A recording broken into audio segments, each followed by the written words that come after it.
When Shinrui heard this, she was slightly stunned and didn't react for a long time. She looked at her grandfather in disbelief and asked again, "Grandpa Chu, what did you say?" Old Master Chu handed her the report. He explained that he had instructed the investigators to carefully examine Su Yuzhen.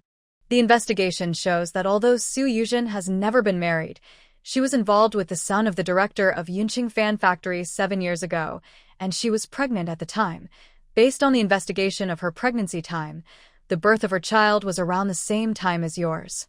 Shinrui suddenly understood why Su Yuzhen's family was still living next door to the Qin family the day before. The next day, all 3 of them were suddenly assigned jobs at the fan factory. While the experienced workers at the factory were still waiting in line for housing, Su Yuzhen's family was given a house as soon as they got a job. But soon, Shinrui realized something was wrong. "Grandpa Chu, Su Yuzhen and I were pregnant and had our babies around the same time, but that doesn't prove Qinziyu isn't my biological child." Grandpa Chu handed Shinrui another report. "Xiao Yi, when you gave birth at the hospital, Su Yuzhen was arranged to give birth in a room outside the hospital. Right after her baby was born, Qin Jiangwo took the child away. I also asked the medical staff who assisted your delivery. You were fully awake during labor, contrary to what you thought. Because of poor nutrition, you fainted for a while after giving birth. During that time, Qin Jiangwo also took your baby." Hearing this, Shinrui felt dizzy. She didn't remember fainting after giving birth, but she clearly remembered her baby leaving the delivery room before her. And when she left the delivery room, the baby was in Qin Jiangwo's arms. She always thought the time between the baby being taken out and her being pushed out was less than 2 minutes. In such a short time, she didn't believe the baby could have been switched. She also never thought Qin Jiangwo would personally replace her baby with Su Yuzhen's. No wonder when she was about to give birth, Zhang Chunfang wanted to invite a midwife to deliver at home. But Qin Jiangwo returned just in time, strongly stopping Zhang Chunfang from hiring a midwife and instead sent her to the hospital. At that time, she felt very touched, thinking Qin Jiangwo cared about her and was worried about the dangers of giving birth at home, so he hurried back to take her to the hospital. Now, looking back, she only felt a cold chill in her heart. But her baby was also Qin Jiangwo's biological child. Why? Su Yuzhen, Qinziyu.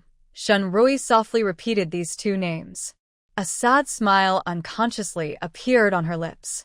She remembered that when she was pregnant with her child, she had eagerly chosen many good names for the baby. But when the baby was born, she let Qin Jiangwo pick the name. Qin Jiangwo disliked it and said she hadn't even finished elementary school, so she couldn't come up with good names. He said those names were not nice. Then, he decided on the name Qinziyu.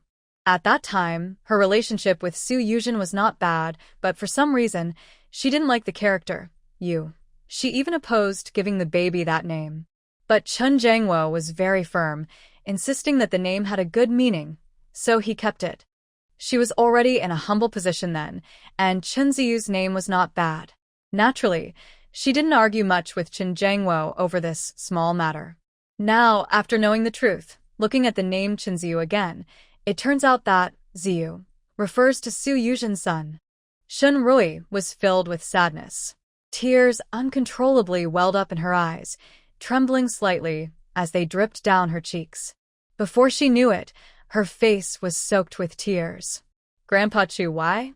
Why did he do this? My child is also his own son. Why?" Crying, Shinrui sank to the ground, feeling exhausted. Old Master Chu looked at Shinrui with deep concern. His original purpose in investigating was simply to prevent Shinrui from being deceived and suffering emotional pain. But now, seeing Shinrui like this, he wanted to comfort her, but didn't know how to start. Instead, Chu Jie reached out with small arms and hugged the crying Shinrui. "Auntie, don't cry. We will find your brother." Chu Jie's words reminded Shinrui. She suddenly stood up, wiped her tears, and headed straight back to the family residence. "Grandpa Chu, take Xiao Jie back first. I will go find Qin Jiangwo." She needed to ask Qin Jiangwo clearly where he had taken her child. Old Master Chu hurriedly tried to stop her. Although he had found some clues and had witnesses for each part, the most crucial part, whether Chen Jiangwo had switched the children, still lacked solid evidence. At this moment, if Shen Rui went to find Chen Jiangwo and he refused to admit, they might not only fail to find the child but also cause unnecessary trouble. Fortunately, after walking a few steps, Shen Rui calmed down and stopped. Old Master Chu quickly caught up with Chu Jie and her, saying, "Xiao Yi, don't be impulsive." Shen Rui took a deep breath. She looked at Old Master Chu with clear black and white eyes, forced a smile, and nodded, saying, "Grandpa Chu, I know. I was too impulsive just now. Grandpa Chu, the idea that Chen Jiangwo swapped the two children is just a guess, and there's no proof, right?" Shen Rui asked. Old Master Chu nodded. A sad smile appeared on Shen Rui's face. Although there's no direct evidence, Chen Ziyu's appearance is the most obvious proof.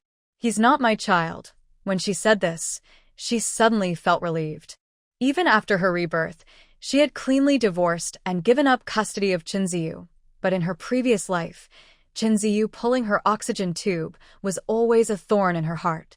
Now that she knows Chen Ziyu is not her biological child, that thorn no longer pierced her heart so painfully. She continued to analyze. Su Yuzhen was pregnant before marriage and gave birth to a child.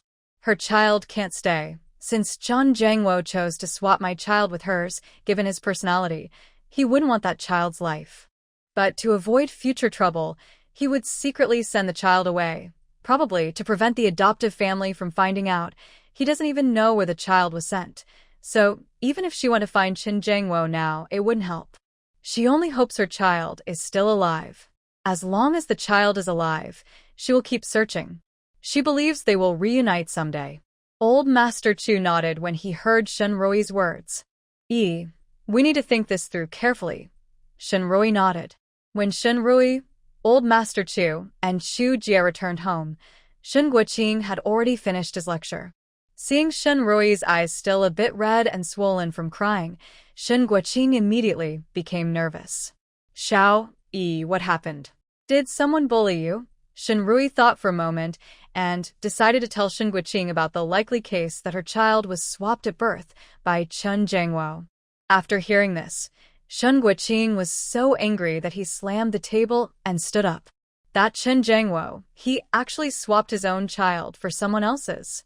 Does he really like playing the turtle game? After cursing, Shin Chong suddenly seemed to remember something.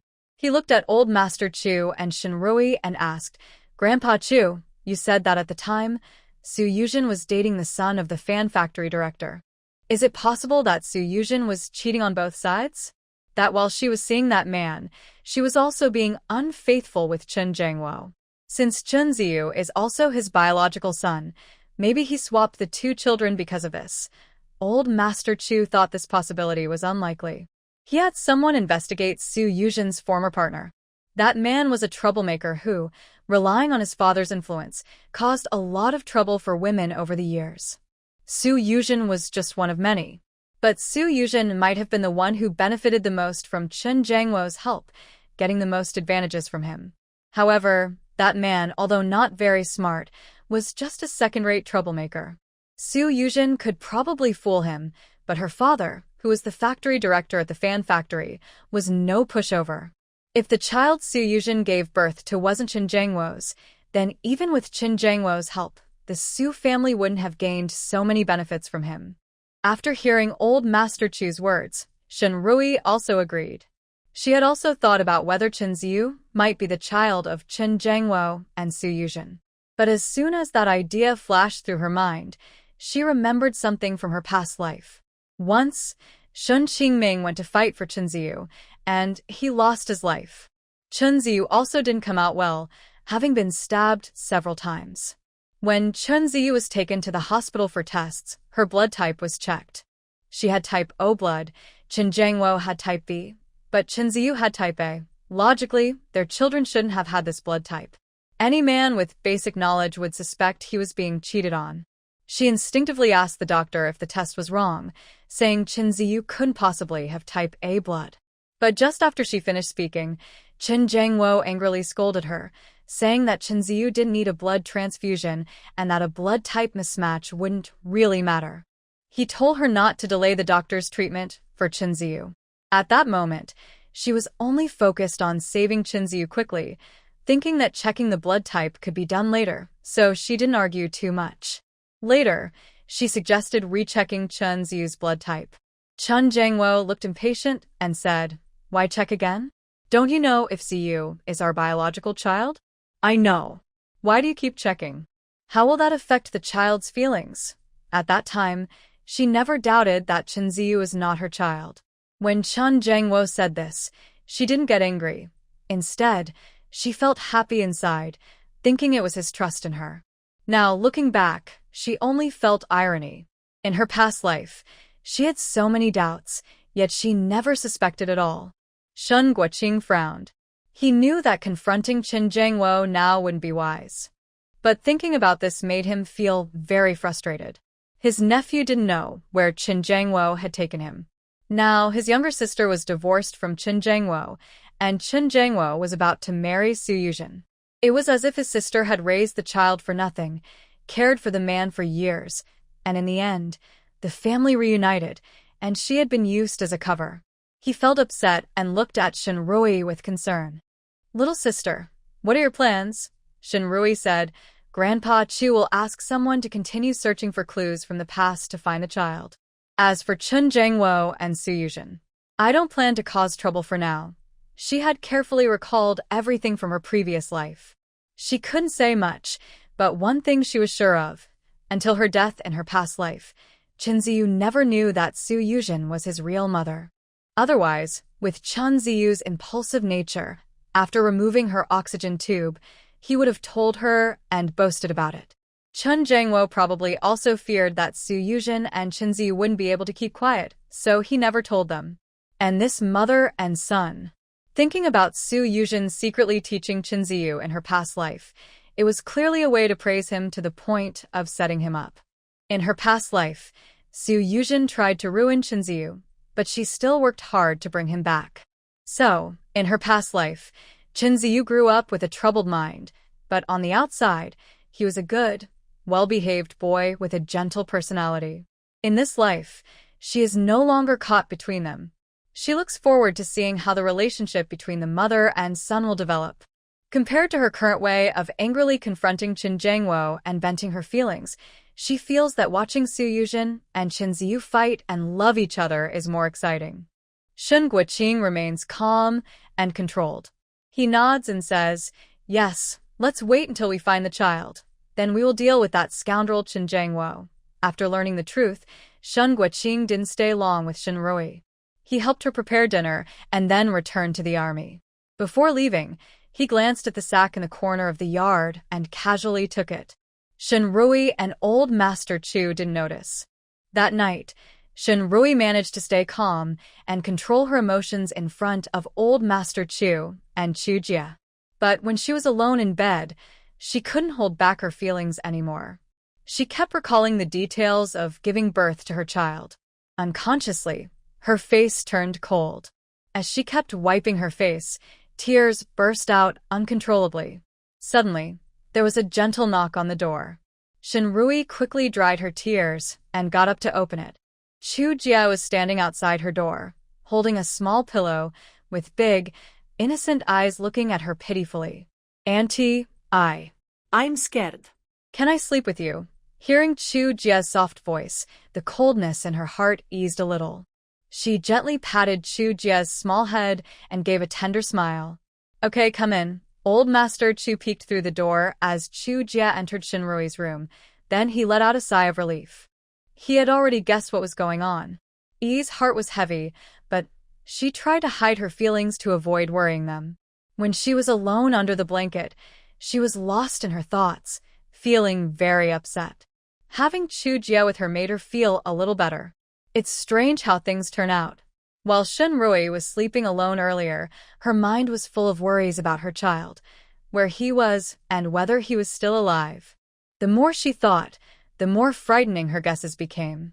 But now, with little Jess sharing her bed, she could feel the soft, slightly milky scent from the child's body. Miraculously, her heart grew calmer.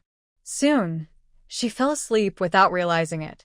The next day, as usual, old Master Chu took Chu Jia to kindergarten, and Shen Rui went to work at the hospital. However, Shen Rui didn't expect to meet Chen Jiangwo and Su Yuzhen there. Chen Jiangwo's face was covered with dark bruises, looking like a panda after a fight. He had a dislocated arm and was limping on his foot. He looked very miserable. When Shen Rui arrived, Dr. Wang had just finished examining Chen Jiangwo and prescribed medicine. Commander Chen, most of these injuries are soft tissue bruises. They're not serious. I'll fix your arm, and you should rest for a couple of days. But your ankle is dislocated, and it might take more than 2 weeks before you can do intense activities. You need to be careful during this time, the doctor explained. Su Yuzhen looked disappointed when she heard this, and tears welled up in her eyes. She cried to Dr. Wang, "Doctor, Brother Jiangwo has an important mission coming up soon. If he can't do intense activities, how can he complete the mission? Please help find a good medicine and let him recover quickly, okay?" Su Yuzhen's plea was very sincere. Shen Rui was surprised inside. In her previous life, the mission that helped Chen Jiangwo make a name for himself and change his fate seemed to have been announced around this time. But she remembered that mission was also secret. At that time, Chen Jiangwo left in the middle of the night without saying a word, rushing off in a hurry. She was so worried at home for nearly a month. If it weren't for the current campaign against old customs and superstitions, she even considered going to a temple to pray for Chen Jiangwo's safety. Could it be that the notice for that mission has already been issued, and Chen Jiangwo even told Su Yuzhen? She chuckled bitterly, realizing that men truly treat women they love differently. No wonder Chen Jiangwo prefers to be a turtle and help Su Yuzhen raise her child with someone else. She didn't notice that Chen Jiangwo's face also slightly changed. Dr. Wang heard Su Yuzhen's plea, but wasn't very moved. He said professionally, "Comrade, it's not that I don't want to give Captain Chen good medicine to help him recover faster. It takes about 100 days to heal from a muscle injury. Captain Chen sprained his ankle and also injured his tendons. If he doesn't rest properly and engages in vigorous activity later, he might develop lasting problems." Su Yuzhen wanted to plead again. Chen Jiangwo suddenly frowned and scolded Su Yuzhen. "Yuzhen, don't make things difficult for the doctor." Su Yuzhen shut her mouth, looking distressed for Chen Jiangwo, wiping tears. Chen Jiangwo thanked Dr. Wang. Su Yuzhen took the medicine, helped him up, and they left. As they turned around, they saw Shen Rui standing behind them. Chen Jiangwo's eyes moved slightly, and he instinctively said, "Xiao Yi." Su Yuzhen immediately interrupted him. "Rui Jia, are you here for work?" "Rui Jia, I know you've always misunderstood that it was because of me that Jiangua and I divorced. You've been angry with me and Jiangua. But if you're upset with me, why take it out on Jiangua? Why ruin his future?" Su Yuzhen spoke tearfully, clearly defending Chen Jiangwo. Chen Jiangwo's face darkened a bit. He wanted to scold Su Yuzhen and tell her not to speak carelessly. Suddenly, there was a sharp slap sound. Shen Rui slapped Su Yuzhen across the face. "Su Yuzhen, shut your stinky mouth. What do you mean I would harm him? If you have proof, go report me. If you don't, and you just talk nonsense, I will sue both of you for defamation." Su Yuzhen didn't expect Shen Rui to be so assertive and to slap her directly. She covered her face, which was slightly red and swollen from the slap, and looked at Shen Rui with anger. Fuming, she said, "Besides you, Jiangua has never wronged anyone." Today, on his way to the army, he was suddenly ambushed and beaten with a sack over his head. "If it wasn't you who ordered it, then who else could it be?" Hearing this, Shen Rui realized that Chen Jiangwo's injuries came from such an incident. She couldn't help but chuckle softly. Those who do evil will bring about their own downfall. Maybe some righteous person couldn't stand his petty behavior and decided to teach him a lesson? Shen Rui spoke and then looked at Chen Jiangwo with a slight raise of her eyebrow. "Chen Jiangwo, don't you agree?" Chen Jiangwo's face was already bruised and swollen, and now it looked even more pale and angry. After a long moment, Chen Jiangwo managed to squeeze out a few words through his teeth. "Shen Rui, even if we are divorced, you don't have to be so harsh." Shen Rui replied, "Is it me being harsh, or is it because you've done a lot of wrong things? You deserve the beating. You know it deep down." When Chen Jiangwo looked into Shen Rui's eyes, full of anger and resentment. He felt nervous and his heart beat faster. For some reason, he had a strange feeling that Shinrui saw right through him. It was as if all his bad secrets were now exposed in front of her. Su Yuzhen stepped forward, trying to defend him. Chun Jangwo reached out and grabbed her arm. Yuzhen, don't talk nonsense without proof. Let's go. Su Yuzhen glared at Shinrui with resentment and then followed Chun Jangwo. Outside the hospital, Su Yuzhen stubbornly pulled away from Chun Jangwo's hand, tears in her eyes. Brother Jiangua, are you still thinking about Sister Rui? She's already been beaten like that. Why are you still defending her? As she spoke, tears of grievance rolled down her cheeks. Chun Jangwo looked at Su Yuzhen, who was crying and upset, and suddenly remembered Shinrui's powerful presence just now. His feelings of pity for Su Yuzhen disappeared, replaced by annoyance. Yuzhen, don't talk nonsense. She's now a military doctor. Without proof, you can't accuse her. She could sue you for defamation. Su Yuzhen's eyes reddened as she looked at Chun Jangwo with concern. Brother Jiangua, if Shun Guoqing hit you, does that mean it was all for nothing? Chun Jangwo's brow furrowed deeper. Don't say that again. I just fell by accident. Su Yuzhen looked upset and unwilling, wiping her tears. Brother Jiangua, I just feel sorry for you, and I'm upset for you. Chun Jangwo was starting to lose patience. I told you, don't bring this up again. Now tell me, how did you find out I'm about to be sent on a mission? This matter wasn't settled yet. Even he only knew because the political officer mentioned it briefly, telling him to perform well on this mission. If he did a good job, he could make up for past mistakes and offset the chaos caused by the fire in his backyard. There would be many more opportunities in the future. However, the political officer also said that this mission was special, with a high level of secrecy. Whether he could be sent, and when, was uncertain. Su Yuzhen only realized she had spoken out of turn when she saw Chun Jangwo's scrutinizing look. Brother Jangwo, her mind was racing and she quickly explained, Today, I overheard some sisters talking about this. They said your name was on the list for this mission and when Chun Jangwo heard this, he immediately realized she was lying. His heart sank. Why would Su Yuzhen know about the secret military mission, and why was she lying to him? He softened his expression and said, Don't mention this to anyone else in the future. Even if the sisters in the compound talk about it, you shouldn't get involved. Su Yuzhen hurriedly nodded. Brother Jangwo, I understand. I won't get involved. Meanwhile, Shinrui had been sitting in the outpatient clinic with Dr. Wang for a long time. In the afternoon, she moved to the inpatient department for her shift. As soon as she entered the doctor's office, head nurse Huingwan arrived. Dr. Shin, I'm here to apologize. We misunderstood you yesterday, Huingwan said awkwardly. Yesterday, when they took the children to kindergarten, they didn't see Teacher Liu. After asking around, they found out that Teacher Liu had been suspended because of the incident where Chu Jie was beaten by Chinziu. At that time, after Chu Jie was injured, both Old Master Chu and Shinrui had very strong attitudes.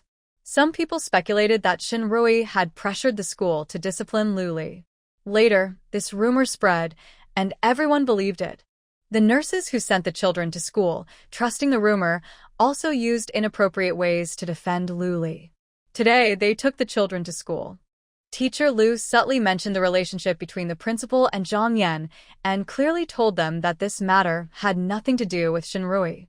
Only then did they realize they had misunderstood Shinrui. Shinrui was writing a medical record for a patient when she heard Huingwan speak. She looked up at her. Head nurse Hu, it's okay. This kind of misunderstanding can happen, and it's not entirely your fault. Now that everything is clear, that's good. But next time, if you have any opinions about me, you can tell me directly. You shouldn't let work become a reason for anger, and you definitely shouldn't joke about patients' lives and health. What do you think? Shinrui asked with a gentle smile. After yesterday's incident, Huingwan also reflected on her actions. Regarding Lu Li's matter, whether Shinrui used her authority to pressure others or not, as nurses, they shouldn't have made things difficult for Shinrui at work. Fortunately, yesterday Shinrui cared for the patients herself, giving injections and IVs, doing the nurse's work. Otherwise, if they had caused trouble and a patient had a problem, only they would have been punished in the end. Moreover, after finishing her work yesterday, Shinrui could have reported them, and they would have faced consequences too. But she didn't do that. She was very kind and considerate to them. Huingwon felt a bit embarrassed. She apologized to Shinrui again, expressed her thanks, and then left her office. Soon after, the nurses who had shown her attitude yesterday came to apologize to Shinrui. Shinrui accepted their apologies. In the afternoon, Shinrui first met Old Master Chu and Chu Jia at the kindergarten entrance before heading home. As she was entering the yard, sharing with Old Master Chu about how Qin Jiangwo looked after being beaten, she suddenly noticed that the burlap sack filled with river sand, which she had left in the corner of the yard, was gone. Her face froze with excitement. Could it be that the person who put the sack on Qin Jiangwo was? In the following days, Shinrui's work was quite peaceful. She was just anxiously waiting for news from the person Old Master Chu had entrusted. But no good news came back. After all, 6 years had passed, and many traces had disappeared. Without any clues, finding the original baby was like searching for a needle in a haystack.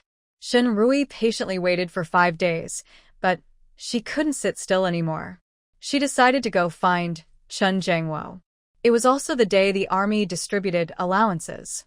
Before going on a mission, Chu Jingrong gave her his paycheck and asked her to help collect the allowance. Shinrui took Chu Jingrong's paycheck and went straight to the finance office of the logistics department. She arrived early to block Qin Jiangwo. Unexpectedly, Qin Jiangwo arrived even earlier. When she got there, he had already collected the money and left the finance office. Without hesitation, Shinrui quickly stepped forward and stopped Qin Jiangwo.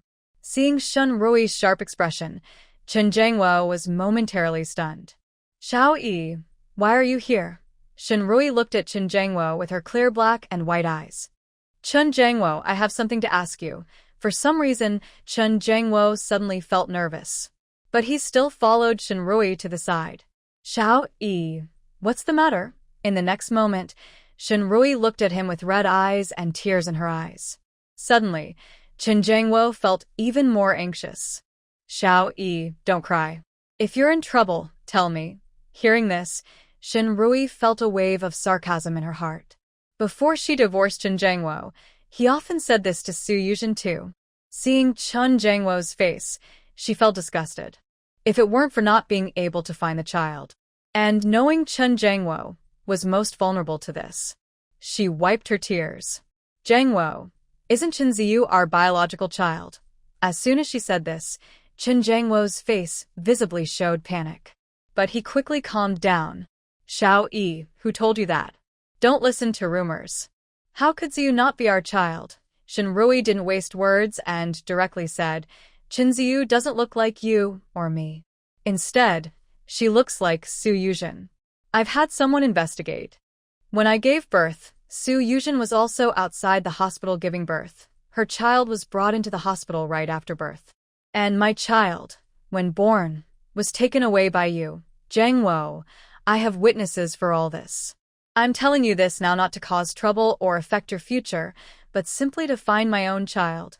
Please, for the sake of your own flesh and blood, tell me where you have sent him, okay?" Shinrui spoke, tears in her eyes, looking at Qin Jiangwo. Her sad tears fell again. Qin Jiangwo felt a sharp pain in his heart, and a deep sense of guilt flooded over him. "Xiao Yi, I'm sorry. Qin Jiangwo, how can you be so cruel? That is not only my child, but also your own son. A tiger does not eat its own cubs."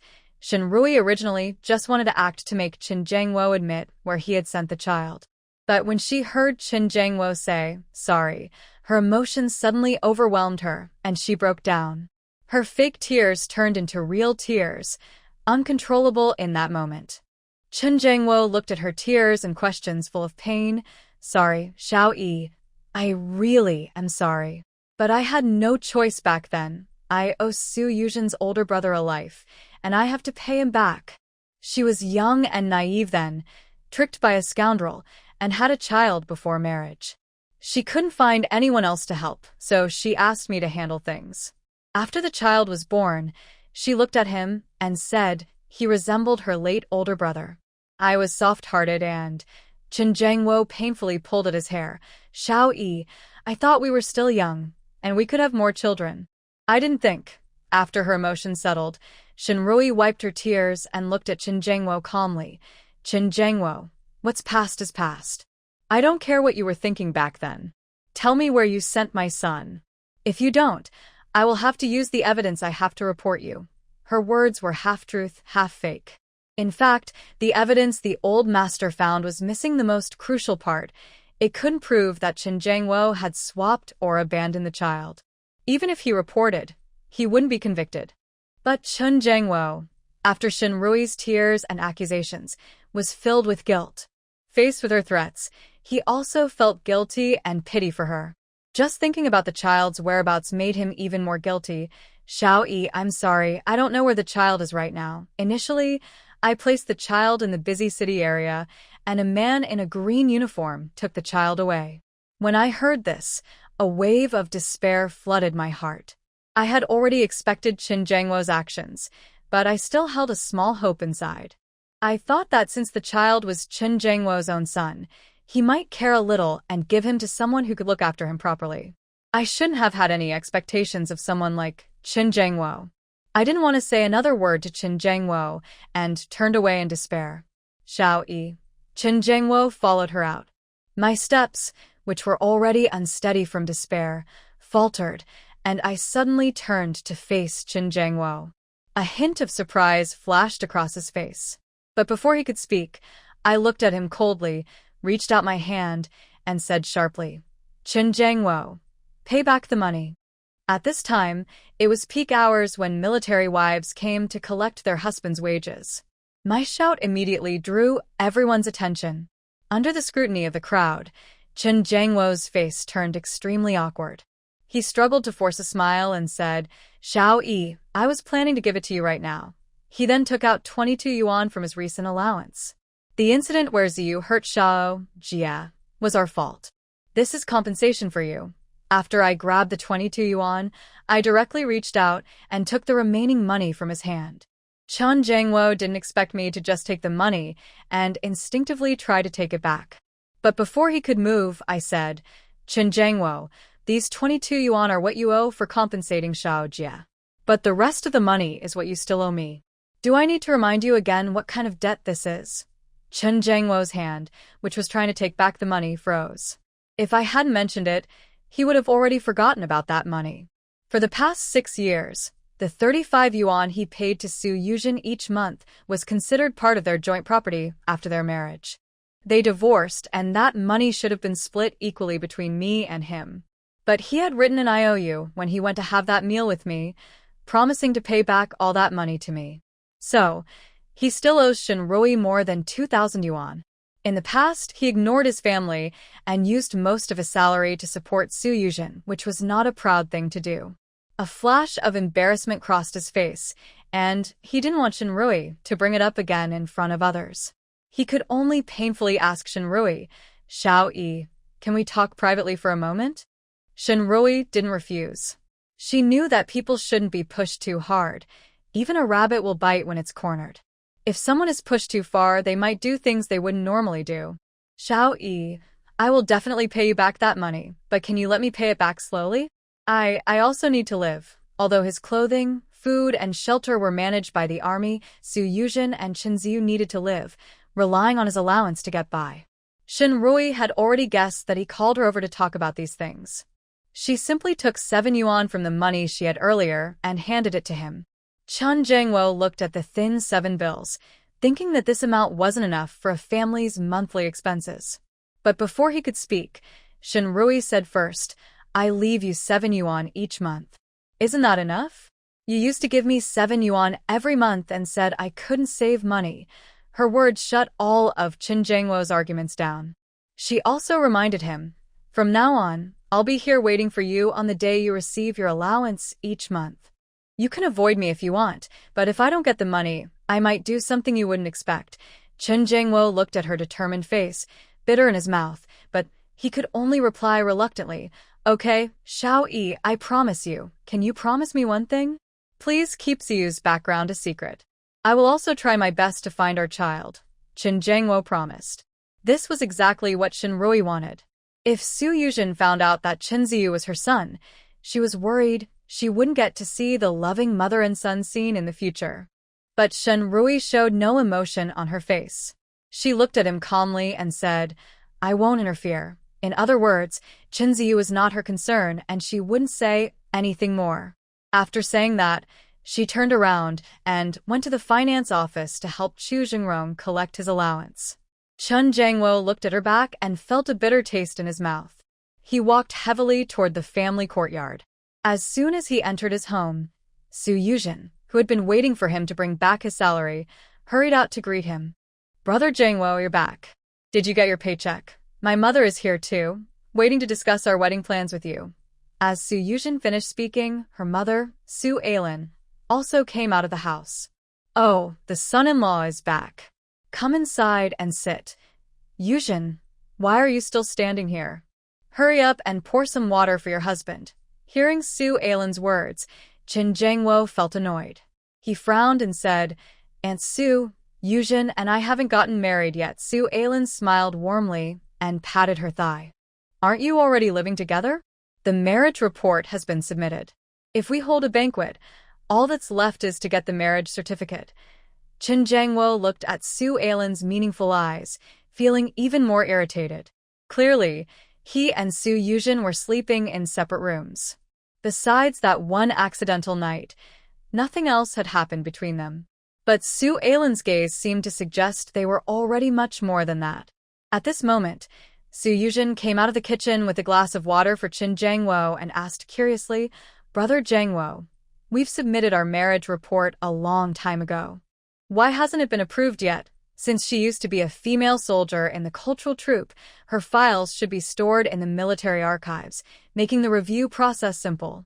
Their marriage application should have been approved long ago." Qin Jiangwo frowned. "I'll ask about it tomorrow." Su Ailin immediately said, "The military's review process can't be rushed. Jiangwo, let's first discuss our own plans." She looked at Qin Jiangwo with a smile. "Jiangwo, you and Yuzhen have known each other since childhood. Yuzhen likes you. Our family doesn't mind that you've been divorced and have a child, but no matter what, this is your second marriage and Yuzhen's first. For the wedding gift, you need to prepare something special for Yuzhen. As for the bride price, we don't want much, just 200 yuan as a token. Is that okay?" Qin Jiangwo had just handed over most of his salary to Shinrui. Now he only had 7 yuan left, which was their family's monthly living expenses. If he hadn't given most of his salary to Su Yuzhen a few years ago, would he and Shinrui have gone this far? If only he hadn't been impulsive and exchanged the children of Su Yuzhen and Shinrui. Now he is supporting Su Yuzhen's illegitimate child, while his own son is nowhere to be found. The Su family still treats him like a blood donor. Qin Jiangwo's face suddenly looked unhappy. Seeing his expression, Su Yuzhen quickly said to her mother, "Mom, what are you saying? I love Brother Jiangwo honestly. Now you're asking him for so much bride price. Isn't that making things difficult for him?" Su Ailin saw Qin Jiangwo's bad mood and also looked serious. When she heard Su Yuzhen's words, she glared at her fiercely and pinched her arm. "You ungrateful girl. What are you trying to do? He's a second marriage, and it's already a miracle that he married you. If he can't even afford this little bride price, why marry at all? He might as well stay single for life." Su Yuzhen cried out in pain from the pinch, tears welling up in her eyes. She could only look at Qin Jiangwo with a pitiful expression. She knew very well that Qin Jiangwo had no resistance to her current look. In the past, no matter when, as long as her mother scolded or hit her and she showed a pitiful face in front of Qin Jiangwo, he would unconditionally defend her. At this moment, Su Ailin quickly cooperated with her daughter. She slapped the table and said, "Qin Jiangwo, the bride price is exactly what I just mentioned, not a penny less. If you can't come up with it, then don't go through with the wedding. Yuzhen, you and your mother go home now." Qin Jiangwo took a deep breath and sat down at the table. "Fine, I won't marry her. I'll go tomorrow to withdraw the marriage application. Yuzhen, you and your aunt go home." Su Yuzhen and Su Ailin, mother and daughter, didn't expect Qin Jiangwo to give up so directly. They instinctively looked at each other. Yushin reacted quickly, her eyes turning red. She wiped her tears and shouted at Su Ailin. Mom, what are you doing? You broke us up before, and now that I finally have a chance to be with Brother Jangwo, are you going to tear us apart again? I love Brother Jangwo sincerely. I want to marry him, and I don't want any bride price. Su Ailin, with a look of disappointment, pointed at Su Yushin and said, All right, you little girl. You're getting bold now, huh? She was about to hit Su Yushin. Chun Jangwo, with a serious face, held Su Ailin's hand and said, Aunt Su, if Yushin wants to go back with you, I can't control how you teach her. But since Yushin is still in my house, I won't allow you to hit her. He pushed Su Ailin away with a little force. Su Ailin gritted her teeth angrily and said, Fine. Su Yushin, you're grown up now. I can't control you anymore. The 10 yuan you borrowed last month, you need to pay it back. Su Yushin lowered her head, feeling embarrassed, and rubbed her clothes nervously. Finally, she looked at Chun Jangwo with a sad, pleading look. Chun Jangwo knew that recently, Su Yushin had been paying for the family's living expenses. She had also said that she borrowed the money from her mother. He felt the small amount of money, only 7 yuan in his pocket, and thought, even if he took out all his money, it wouldn't be enough to pay Su Ailin's 10 yuan. And if he did, what would happen to their family next month? Would they have to survive on the wind? Seeing that Chun Jangwo hesitated, Su Yushin couldn't hold back anymore. Her eyes reddened as she gently tugged at his clothes, her voice trembling as she said, Brother Jangwo, can you lend me 10 yuan to pay my mom? I will find a way to pay you back in a few days. Chun Jangwo looked at Su Ailin with a serious face, made up his mind, and said, Yushin, it's not that I don't want to help you pay back the money. But there's no need to pay your aunt back. Over the years, besides your salary, I also gave you 35 yuan every month, which you handed over to your aunt. Over 6 years, you've given her more than 3,000 yuan. If anyone owes anyone, it's your aunt who owes you, he continued. Moreover, uncle, aunt, and Su Chong all have jobs, and their incomes are much higher than yours. Yet, they've been living off you, taking advantage of you. They don't see you as their daughter and don't care about your life or death. Back then, you risked so much to help them get jobs and a house. As a daughter, you've already done your duty. Su Yushin's face suddenly turned pale, not because Chun Jangwo told her not to worry about her parents, but because he mentioned that incident from the past. Although that incident brought great benefits to her family, even helping her join the art troupe, it was also her biggest stain in life. Chun Jangwo once told her to forget about the past and not to mention it again. But now, because Su Ailin wanted a bride price, she brought it up herself. Su Ailin didn't expect Chun Jangwo to bring up the past. Angrily, she pointed at Chun Jangwo and said, Fine, Chun Jangwo, you ungrateful person. My family's eldest son saved you, and it was a complete waste. A flash of guilt crossed Chun Jangwo's face, but his expression remained steady. He knew he could only marry Su Yushin now. But if he married Su Yushin and she still supported her family without limits, he wouldn't be able to live his life peacefully. Seeing that he wasn't moved, Su Ailin clenched her teeth and said to Su Yushin, look carefully. This is the man you chose. He's irresponsible and untrustworthy, an ungrateful person. Think carefully, do you want to marry someone like him? After saying this, Su Ailin spat at Chun Jangwo in frustration and then strode away. Mom. Su Yushin quickly followed Chun Jangwo for a few steps. But she soon turned back, tears in her eyes, and looked at Chun Jangwo. Brother Jangwo, my mom is also having a hard time. My dad and younger brother. Chun Jangwo felt a surge of anger in his heart. He frowned and looked at Su Yushin. Your mom is having a hard time, but am I not? Yushin, since we've reached this point today, let's be clear once and for all. Your eldest brother risked his life to save me, and I've done enough for you and your family over the years. I've paid back what I owed. If you want to marry me, then after we get married, you can't keep supporting your family like before. We have our own life to live. If you regret and decide not to marry me now, I will withdraw the marriage registration. And about that night, Chun Jangwo clenched his teeth. I don't know how to make it up to you. You can set a condition. Or, if you really feel unwilling, you can report me. I'll accept it. Chun Jangwo was betting that Su Yuzhen wouldn't report him. Reporting him led to military punishment, even expulsion, which brought no benefit to Su Yuzhen or the Su family. Su Yuzhen's eyes turned redder, tears falling like beads from a broken string. Her tearful, delicate appearance looked truly pitiful. Chun Jangwo watched her and felt a slight emotional shift. But soon, he steadied his mind and, on the surface, appeared a bit softer, saying, Yuzhen, I'm doing this for our family. Su Yuzhen sniffed and nodded obediently. Brother Jangwo, I understand. When Su Ailan left the family compound, she kept scolding as she walked. Soon after, Chun Jangwo refused to pay the bride price and also forbade Su Yuzhen from helping her mother in the future. This news spread quickly within the compound. Some curious people directly asked Su Yuzhen in person. Su Yuzhen was clear-headed.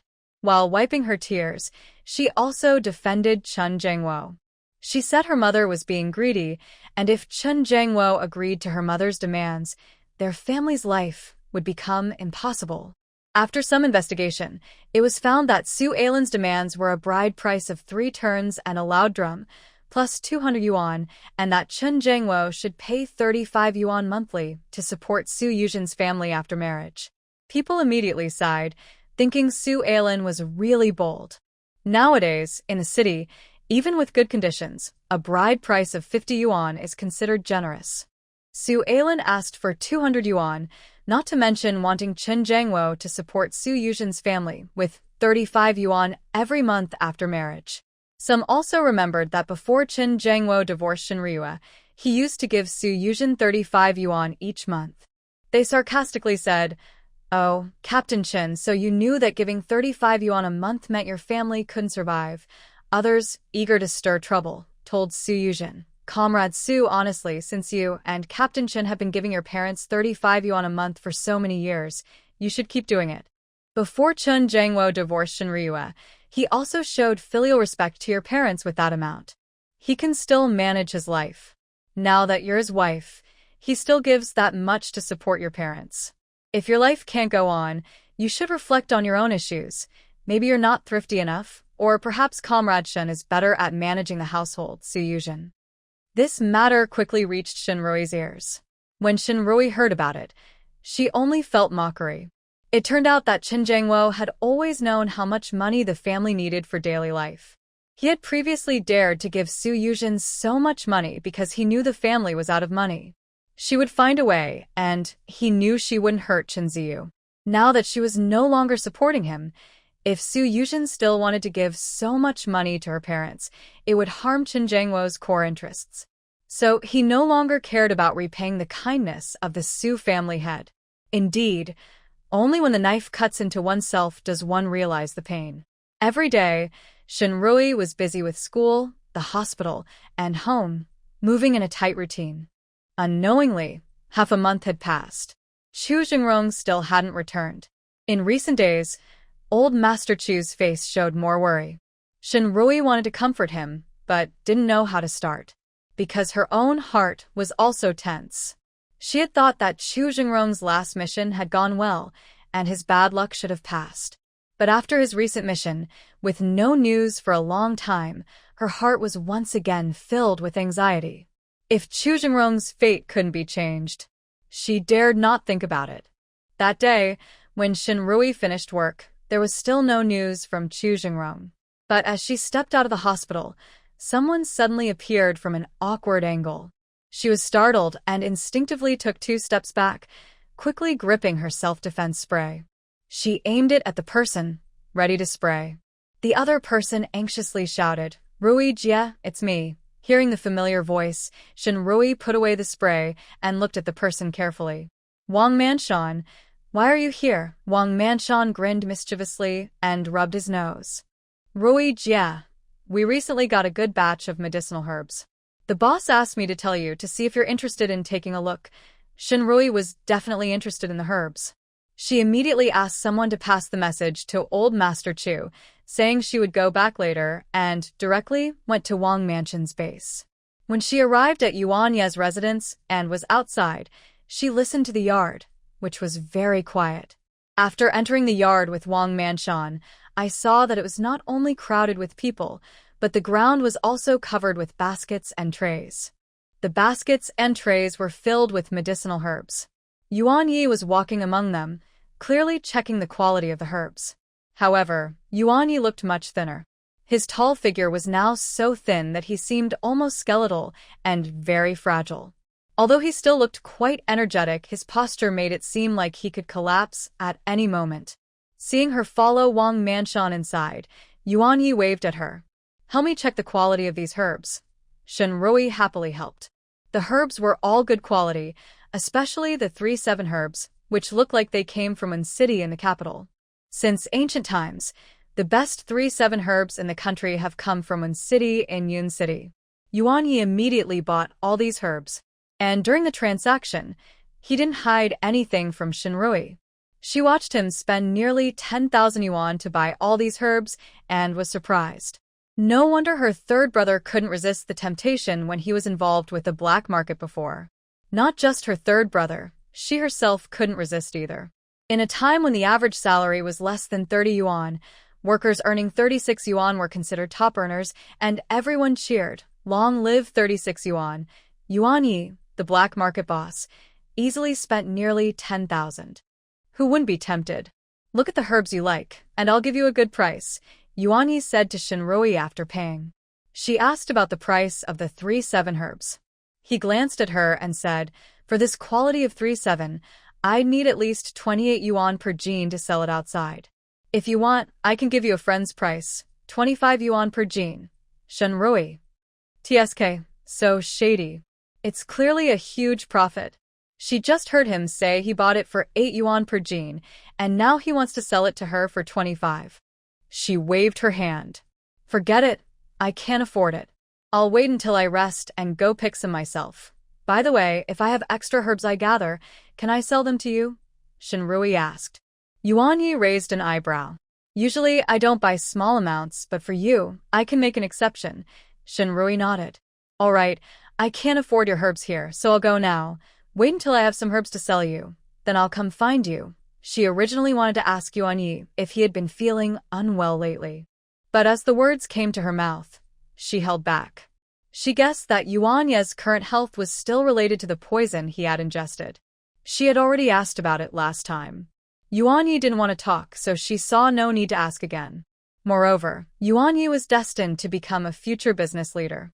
Even if he was experiencing some health issues now, he would surely find a way to recover and not lose his life. After she finished speaking, she decisively turned to leave. But as she turned, she heard a loud thud, like a heavy object falling. At the same time, there were sounds of things being knocked over and crashing. Boss, what's wrong?" "Don't scare me." Wang Manshan's panicked voice came from behind. "Rui Jie, don't go. My boss. Please help him." Shenrui heard the commotion and quickly turned around, heading toward Yuan Yi. She asked Wang Manshan to hold Yuan Yi steady. One hand checked Yuan Yi's pulse, while the other lifted his eyelids to look at the whites of his eyes. After a quick check, she frowned and said to Wang Manshan, "Help your boss into the house." Wang Manshan was already terrified and overwhelmed. Hearing Shenrui's instructions, he nodded repeatedly. Okay. Inside the house, Shenrui continued a more thorough examination of Yuan Yi while asking Wang Manshan, "How long has your boss been feeling unwell?" Wang Manshan, feeling helpless, wiped tears from his eyes. "More than half a month. Over half a month ago, he started having headaches. I asked Rui Jie to come and check, but he wouldn't let me. Today, I took the opportunity to bring some herbs and told him I was coming to see if you could help. Only then did he agree. For the past half month, he's been tormented by headaches, almost unable to sleep at night, and during the day, he has to force himself to act normal and manage the market affairs. Even if his body is strong, he can't keep going like this." Wang Manshan was crying again as he spoke. Shenrui. This big, burly man looked tough, but he was surprisingly emotional and kept crying. "Enough." A grown man crying and making a fuss. "Your boss isn't dead." She was scolding Wang Manshan while already taking out silver needles to treat Yuan Yi. Wang Manshan quickly shut his mouth and dared not breathe, staring tightly at Shinrui's hand. Seeing the thin, long silver needles quickly pierce into Yuanye's scalp, he felt the pain. Although it was winter, after Shinrui finished the acupuncture, beads of sweat appeared on her forehead. She took out her notebook and quickly wrote a prescription, tearing it to give to Wang Manshan. Go get a big bathtub and prepare the medicine according to this prescription. Boil the bath water. Wang Manshan nodded repeatedly. Okay, Sister Rui, I'll go right now. Sister Rui, I want to ask, can our big brother's illness be cured completely? Wang Manshan asked as he took the prescription. Shinrui shook her head slightly. I can't do that right now. Wang Manshan immediately looked worried and anxious. Sister Rui, it's been so long. Only you can control our big brother's condition. If even you can't cure him, what will we do? He was about to cry again. Shinrui felt a bit speechless. Why is such a big man, even a man involved in the black market, so emotional? She quickly waved her hand to stop him. All right, don't worry. I said I can't cure him completely. But your big brother is lucky. Someone out there can definitely cure him. Instead of crying here, you should prepare the medicinal bath early, so he can suffer less. In her previous life, she didn't know Yuan Yi and never treated him. But Yuan Yi was alive and doing very well. After the reform and opening up, he became one of the top private entrepreneurs in the country, a famous traditional medicine king. This shows that in her past life, Yuan Yi must have met someone who helped him detoxify his body. Wang Manshan thought Shinrui was just comforting him when she said, lucky people have heavenly protection, but he knew that if he prepared the bath early, his big brother would suffer less. So he hurried to get it ready. Wang Manshan was quick. In less than half an hour, he brought in a large bathtub and filled it with the prepared medicinal liquid. Shinrui removed the silver needles from Yuan Ye's acupoints. All the parts of the silver needles that had not entered Yuan Ye's body had turned black. Wang Manshan was shocked to see the blackened silver needles. Sister Rui, why are all these needles black? Shinrui replied, because your boss's symptoms are caused by poisoning. Wang Manshan was even more surprised, his eyes wide. Poisoning? How could the boss be poisoned? Shinrui had already asked Yuan Yi about this last time, but he didn't want to talk. She didn't press him now. She simply told Wang Manshan, take off your boss's clothes and put them in the bath. Wang Manshan snapped out of his shock and quickly followed Shinrui's instructions. But just as he was about to remove Yuan Ye's clothes, he seemed to remember something and stopped. He looked back at Shinrui awkwardly. Rui, maybe you should step back for a moment. Shinrui looked at Yuan Yi and answered firmly, no need. In a doctor's eyes, gender doesn't matter, Wang Manshan. Although he found it hard to accept, Shinrui had spoken so clearly. He didn't want to delay any longer. He stripped Yuan Yi completely, leaving only his underwear to cover him. Then, he carefully carried Yuan Yi into the bath. As he held Yuan Yi, he felt a pang of sadness and almost wanted to cry. Yuan Yi, once so strong and muscular, was now so thin that his bones showed through. He felt like Yuan Yi was almost weightless in his arms. Shinrui no longer wanted to say anything to Wang Manshan. Her eyes were focused solely on Yuan Yi soaking in the medicinal bath. She couldn't tell what poison was in Yuan Yi. But according to her grandfather's notes, her current treatment should work against any poison. However, because it was not the right remedy for his specific condition, it wouldn't cure him completely. She had only seen this method in her grandfather's notes before. This was her first time trying it herself. So she needed to record all of Yuan Ye's reactions to help with future diagnosis. When Yuan Yi opened his eyes, he met Shinrui's focused, clear black and white eyes. His pupils involuntarily dilated. The next moment, he looked down at his bare upper body exposed above the water. Instinctively, he stretched out his arm and grabbed the clothes that Wang Manshan had taken off him, covering his body. Shinrui watched his action and found it amusing.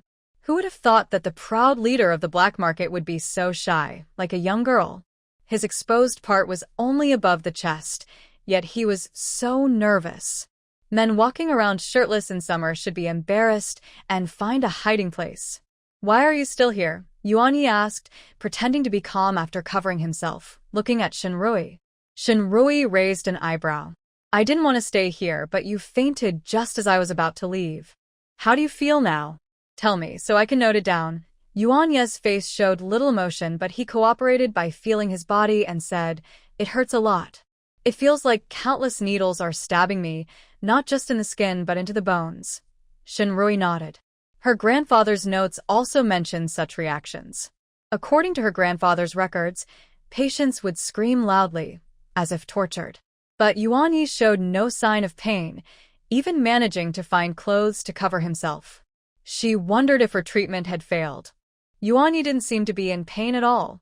Now she realized it wasn't her treatment that was the problem, but Yuan Ye's strong endurance. He could endure such torturous pain without showing any pain. After recording his condition, Shinrui stood up. Since you won't tell me how you got poisoned, I can't cure you completely. But the medicine I prescribed today will help. You can soak once every other day to ease the poison. I'm leaving now, Shinrui said as she stood to go. But after taking a few steps, she stopped, turned around, and showed Yuan Yi the silver needle she had used, now damaged. This silver needle was ruined when I used it on you today. You owe me for it. At her turn to leave, Yuan Yi, who had just stood up to leave the bath, quickly crouched down again.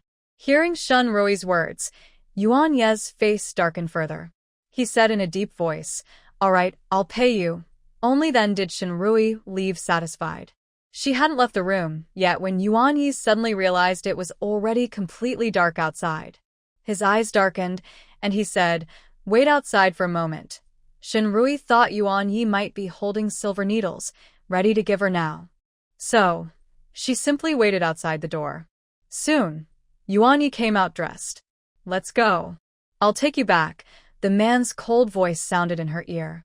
Shinrui instinctively turned her head, surprised, and looked at him. I thought you told me to wait because you were going to give me the silver needles. Yuan Yi replied, I will pay for the silver needles, but I don't have any right now, and I can't make them appear. Shinrui raised an eyebrow slightly. How about you give me 2 jin of the sanchi you collected today? Consider it my consultation fee and the interest for the silver needles. Seeing Shinrui's smiling face, his eyes flickered briefly, then quickly looked away, and he answered in a deep voice, All right. He then went to the main hall and kicked awake Wang Manshan, who was dozing on a chair. Go and bring out 5 jin of the sanchi we collected today. Wang Manshan was a bit dazed from sleep. When he heard Yuan Ye's command, he was a little slow to respond. After rubbing his eyes and seeing Shinrui standing beside Yuan Yi, he understood and nodded repeatedly. Oh, okay, boss. I'll go get it right now. Yuan Yi added, Also bring back 1 root of the wild ginseng we collected today. When Shinrui heard this, her heart moved slightly. Among the herbs Yuan Yi collected today, there were 3 roots of wild ginseng. Their size and quality were obvious at a glance. At least 100 years old, very good. She was actually a bit tempted. But being tempted did mean she had the strength to act. Although she currently had several thousand yuan kept by Chu Jingrong, that money was not really hers. And the money she had previously taken back from Qin Zhengwo, after paying her parents, had been spent over the past few days. She didn't have much left. She had only been employed for less than a month, and she had just received her first paycheck. She couldn't even gather 200 yuan, let alone afford such good wild ginseng. Moreover, she guessed that Yuan Yi asking Wang Manshan to bring out a root of wild ginseng was probably for giving to someone else to build connections. It had nothing to do with her. When Wang Manshan took out a bag of Panax Nodo ginseng and wild ginseng to give to Yuan Yi, I didn't expect Yuan Yi to say directly, Give it to her. Shinrui was shocked. Wang Manshan also asked in surprise, Boss, are you giving Rui's sister the wild ginseng too? Yuan Yi looked at Shinrui and said, I don't like owing favors to others. You saved me, so this wild ginseng is my way of paying you back. Shinrui hadn't planned to think of Yuan Yi as owing her a favor. After all, her 3rd brother was able to escape that deadly danger, and Yuan Yi helped a lot. To her, saving Yuan Yi today was just repaying the kindness Yuan Yi showed when helping her 3rd brother before. Now Yuan Yi giving her the wild ginseng was a pleasant surprise. She didn't refuse and took it happily, smiling. Comrade Yuan, if you ever have a headache or a cold, just come to me. I will do my best to treat you. Yuan Yi responded vaguely and said, let's go. Yuan Yi rode his bicycle, with Shinrui sitting behind him. Fortunately, the house where Yuan Yi lived wasn't far from the military area, and it was even closer to Shinrui's rented place. It only took half an hour to get there. But before they reached home, Shinrui saw a tall figure standing far away at her door. She instinctively thought it was Chen Jiangwo because she only left 7 yuan for him today. If Chen Jiangwo went back and told Su Yuzhen about this, she would definitely try to influence him. Then Chen Jiangwo might be encouraged to come find her again. Shinrui tensed up, ready for a confrontation. She saw the tall figure walking quickly toward them. When Chu Jingrong got closer, he grabbed the handlebar of Yuan Ye's bicycle, smirked, and said to Yuan Yi, Comrade Yuan, long time no see. Yuan Yi looked at him with emotionless eyes and replied calmly, Comrade Chu, it's been a long time. Shinrui also breathed a sigh of relief, quickly jumped off the back of the bicycle, and happily said to Chu Jingrong, it's you. When did you come back? I didn't recognize you earlier. I thought it was that Chen Jiangwo causing trouble again, and I was startled. Today, Shinrui was in a good mood, speaking lightly and happily. The words spoken between Chu Jingrong and her seemed to become a little more intimate. The gloom in Chu Jingrong's eyes quickly disappeared, replaced by a smile on his face. He looked at her and replied, just got back. Shinrui examined him from head to toe. He was not only dirty all over, but his military uniform had many tears, and even his face was smeared with dirt. He immediately understood why, when Chu Jingrong approached earlier, she had smelled an unpleasant, sour odor in the air. It was the smell on this man. Shinrui said, you didn't say you would take a shower first before coming to my house? Chu Jingrong raised an eyebrow with a mischievous look. Why should I go home to shower? My grandpa, my son, and even my dog are all at your place. My home is just an empty house. As for showering, it's the same whether I do it here or there. Shinrui. In her memory, Chu Jingrong had been very particular about cleanliness since he was young, almost to the point of being overly cautious. How could he be so careless now? But then she thought about it. Soldiers couldn't be too particular about hygiene. When they went on missions to catch spies, they might stay hidden in the mountains for half a month or even a month. Under those conditions, personal hygiene was not a priority. And judging by Chu Jingrong's appearance, he was probably on such a mountain-lying mission this time. Shinrui was used to Chu Jingrong always wanting to hang around her house since she was a child, so she didn't think there was anything wrong with him saying he wanted to shower there. Meanwhile, Yuan Yi, who was seeing her off, looked a little disappointed. Comrade Shin, now that you're safely home, I'll head back. Shinrui quickly, politely reminded Yuan Yi to be careful on his way home. Even after Yuan Yi had ridden quite a distance away, she was still smiling and waving goodbye. Chu Jingrong's excited mood suddenly sank, and he said sarcastically, Xiao Yishin, your eyes really aren't worth praising. Chen Jiangwo is a soldier, and he's decent looking. That Yuan guy, just a shady businessman and so thin he looks like a bamboo stick. Do you really like him? Shinrui looked at Chu Jingrong with a, are you crazy? Expression. The next moment, just like when she was a child, she jumped up and gave Chu Jingrong a sharp tap on the head. Chu Jingrong, do you even listen to what you're saying? Which eye did you use to see that I like Comrade Yuan? For some reason, when Shinrui's slap landed, Chu Jingrong felt every cell in his body relax. He felt an indescribable comfort all over. Hearing Shinrui ask him that question, he felt even happier. But he still raised an eyebrow and looked at Shinrui with a mischievous gaze. You didn't like him, did you? You look like a lovesick fool. He's already 2 miles away, and you're still here smiling foolishly and waving at him. Shinrui rolled her eyes at Chu Jingrong and bluntly said, you don't understand anything. Today, Yuan Yi was very generous and gave her 5 jin of high-quality ginseng. 5 jin at the price Yuan Yi told her before, 25 yuan per jin, comes to 125 yuan. The ginseng she bought from Yuan Yi before wasn't as good as this one, and he charged her 500 yuan for it. Even if this one is valued the same, it would be 500 yuan. So, in total, it's 625 yuan. What does 625 yuan mean? She just started working at the hospital, earning only 28.5 yuan a month. To save enough to buy these, she would have to go without eating for a year and 10 months. Shinrui was too lazy to bother with Chu Jingrong and went straight back to the yard. Seeing her proud and stubborn look, Chu Jingrong's eyes filled with more affection. He quickly followed her, saying, "Shin Xiaoyi, wait for me." When Shinrui entered the yard, she didn't expect that old Master Chu Jie, and even Blackie were still awake. The first to rush toward her was Blackie. Shinrui just patted Blackie's head when Chu Jie ran over and hugged her leg. "Auntie, you finally came back. Little Jie, missed you so much." Old Master Chu also happily said, "Xiaoyi is back. You haven't eaten yet, right? Come and eat." Shinrui. She was so busy tonight helping Yuanyi detox that she forgot about eating. Later, Yuanyi gave her so many things that she was so happy she completely forgot about food.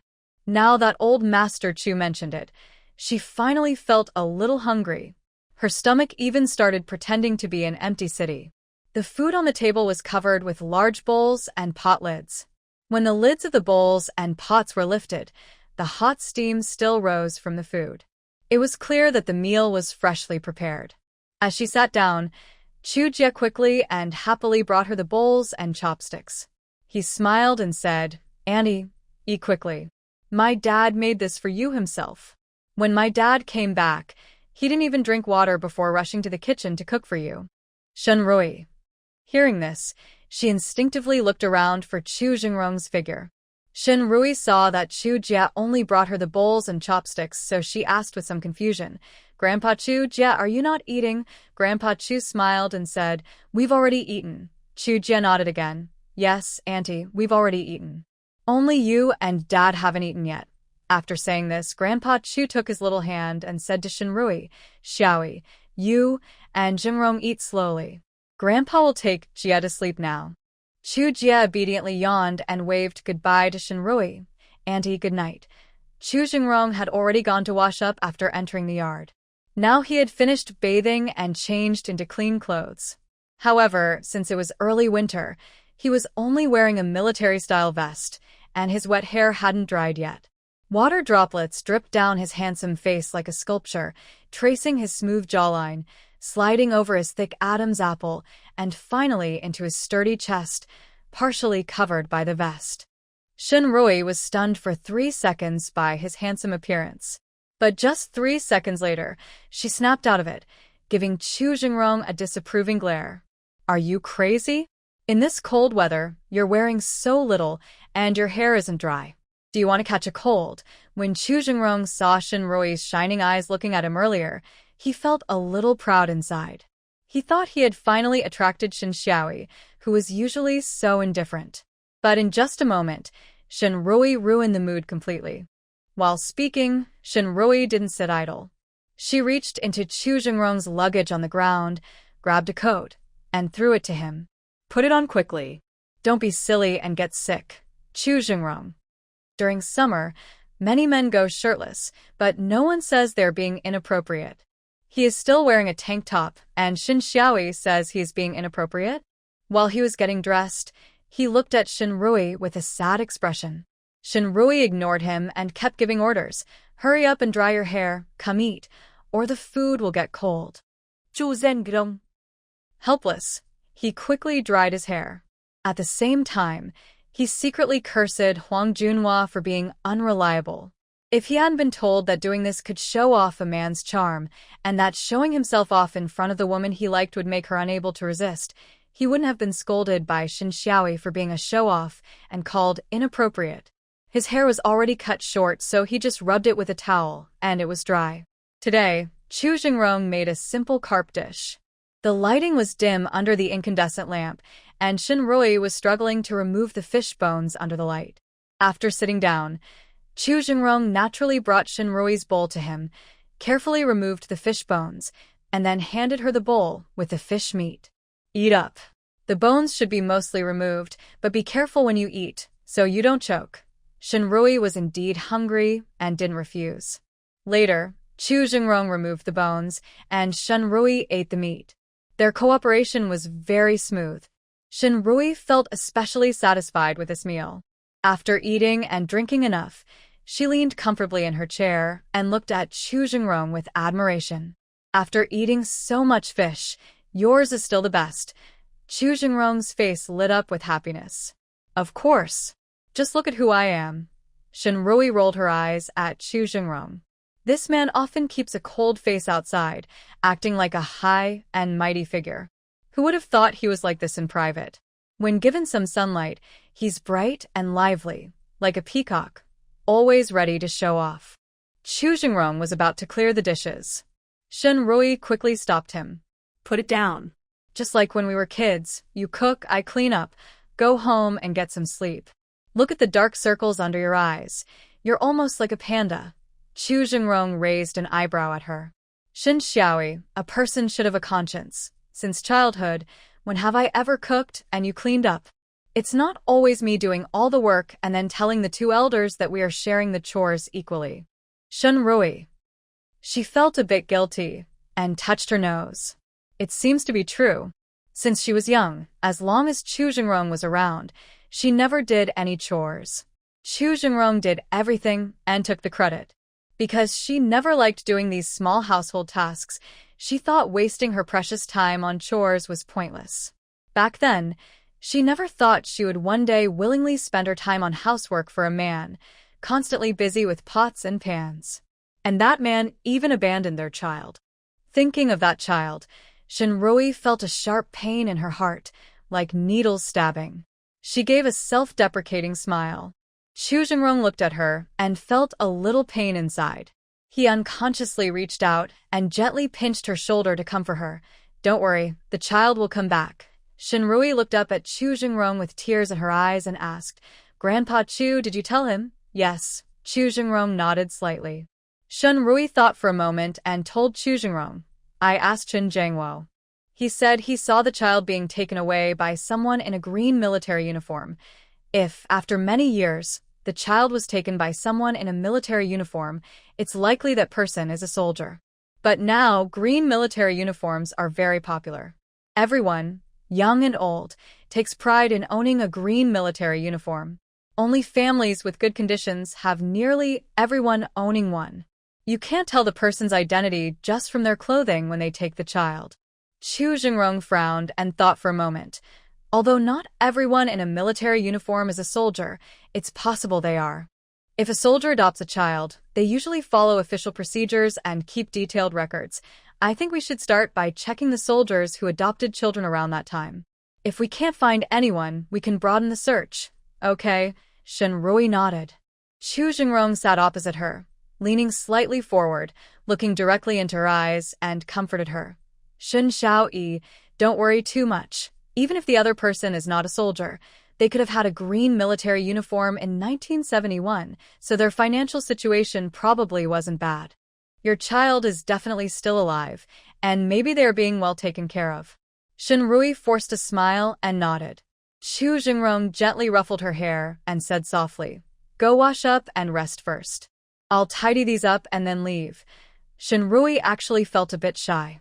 Although she had always relied on being the younger sister to push Chu Jingrong around, she was no longer a child now. She still wanted to persuade Chu Jingrong to let her clean up the dishes. Chu Jingrong suddenly looked serious and said sternly, Shin Xiaoyi, be good and go rest now. Shenrui. Since she couldn't win, she decided to obediently wash up and go to bed. Meanwhile, at the Chen family, Chen Jiangwo and Su Yuzhen were still awake. Since the day they started giving out allowances, Su Yuzhen had been secretly asking Chen Jiangwo for money. But Chen Jiangwo refused to give her any. Today, she couldn't hold it in anymore. After crying sadly in front of Chen Jiangwo, he finally gave her 7 yuan. Holding the thin 7 yuan in her hand, Su Yuzhen looked at Chen Jiangwo with a sad face, tears falling like beads. She wiped her tears and cried, Brother Jiangwo, when my brother died, you promised at his grave that you would take good care of me and let me live a good life. Now I finally am about to marry you and you. As she spoke, she bit her lip and angrily placed the 7 yuan on the table. Brother Jangwo, if you don't trust me, we don't have to get married. But why are you giving me so little money to insult me? She kept mentioning her brother's kindness, which already made Qin Jangwo feel annoyed. Now her question made him furious. Yes, your brother died saving me, and I owe him my life. So over these years, I ignored Shinrui and the family, and I gave you the money. Back then, I also gave Shinrui 7 yuan each month.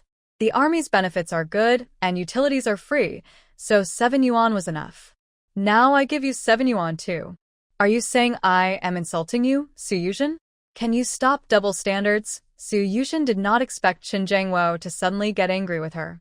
She froze in place, tears filling her eyes, but not daring to fall. After shouting, Qin Jangwo looked at her and realized he had lost control of his emotions. He turned away, sighed, and said, Yuzhen, I'm sorry. I was just upset earlier. Su Yuzhen bit her lip, trying not to cry out loud. But as she shook her head, tears started to fall quickly. Choking back tears, she finally said, Brother Jangwo, don't blame you. I know you've been having a hard time lately. It's really my fault. I'm useless, didn't fight for a job at the hospital, and I don't have the good conditions like Sister Rui to help support our family. As she spoke, she wiped her tears and cried again. Qin Jangwo didn't look at her. After thinking for a moment, he honestly told her, the 35 yuan I gave you each month was part of our shared property during my marriage to Shinrui. Now that I am divorced from her, those funds should be split equally, so she will take most of her salary in the future, leaving us only 7 yuan for living expenses. Qin Jangwo paused and then said, Yuzhen, I'm sorry. I might not be able to keep my promise to give you a good life. If you feel wronged, I can withdraw the marriage registration or ask the political officer to help find you a better partner. A flash of resentment crossed Su Yuzhen's eyes. She remembered that after Qin Jangwo received his allowance, the first thing he did was give her money. Now that they were about to get married, Qin Jangwo was unwilling to give her money anymore. It turned out Shinrui had taken the money first. That mean-spirited woman. So cruel. She only left them 7 yuan a month. How could they live like that? She suspected Shinrui was trying to force her and Qin Jangwo apart, so she could take him back. Su Yuzhen rolled her eyes, squatted in front of Qin Jangwo, held his hand, looked up at him, and said, Brother Jangwo, why didn't you tell me about this earlier? I don't know if Sister Rui took your money. I thought you didn't like me, that you looked down on me, and that you did it on purpose. Su Yuzhen said this, her eyes turning red again. That pitiful look really made me feel sorry for her. If you had told me earlier about this situation, I wouldn't have argued with you. We are husband and wife, and we should face difficulties together. Even though we will only have 7 yuan each month in the future, I will find ways to manage our life well. I won't let you and Ziyu suffer. When Qin Jangwo heard her words, he felt very touched and happy. Yuzhen, thank you for understanding and supporting me. Su Yuzhen looked into Qin Jangwo's grateful eyes and smiled brightly and charmingly. But inside, she clenched her teeth tightly. Forget it. For a better future, she would endure. In her past life, Qin Jangwo rose all the way to the position of commander. There was no one else in the military district as outstanding as him. Shinrui knew nothing about the love between Qin Jangwo and Su Yuzhen. When she was lying in bed, she suddenly remembered she hadn't returned the things Chu Jingrong had entrusted to her, nor the allowance she helped him collect this month. But after listening carefully, she realized there was no more noise outside. Chu Jingrong probably had already left. She thought she could only return those things to him tomorrow. The old man and Xiao Jia were both here, so Chu Jingrong would most likely come over early tomorrow. Shinrui kept thinking, and then fell asleep. Suddenly, she heard a child's clear voice calling, Mom, Mom. She instinctively turned her head and saw a faint figure in the thick, white fog behind her. The voice calling, Mom, kept coming. Her heart suddenly felt as if it was squeezed tightly, tears uncontrollably streaming down her face. Child, is that you? Mom is here.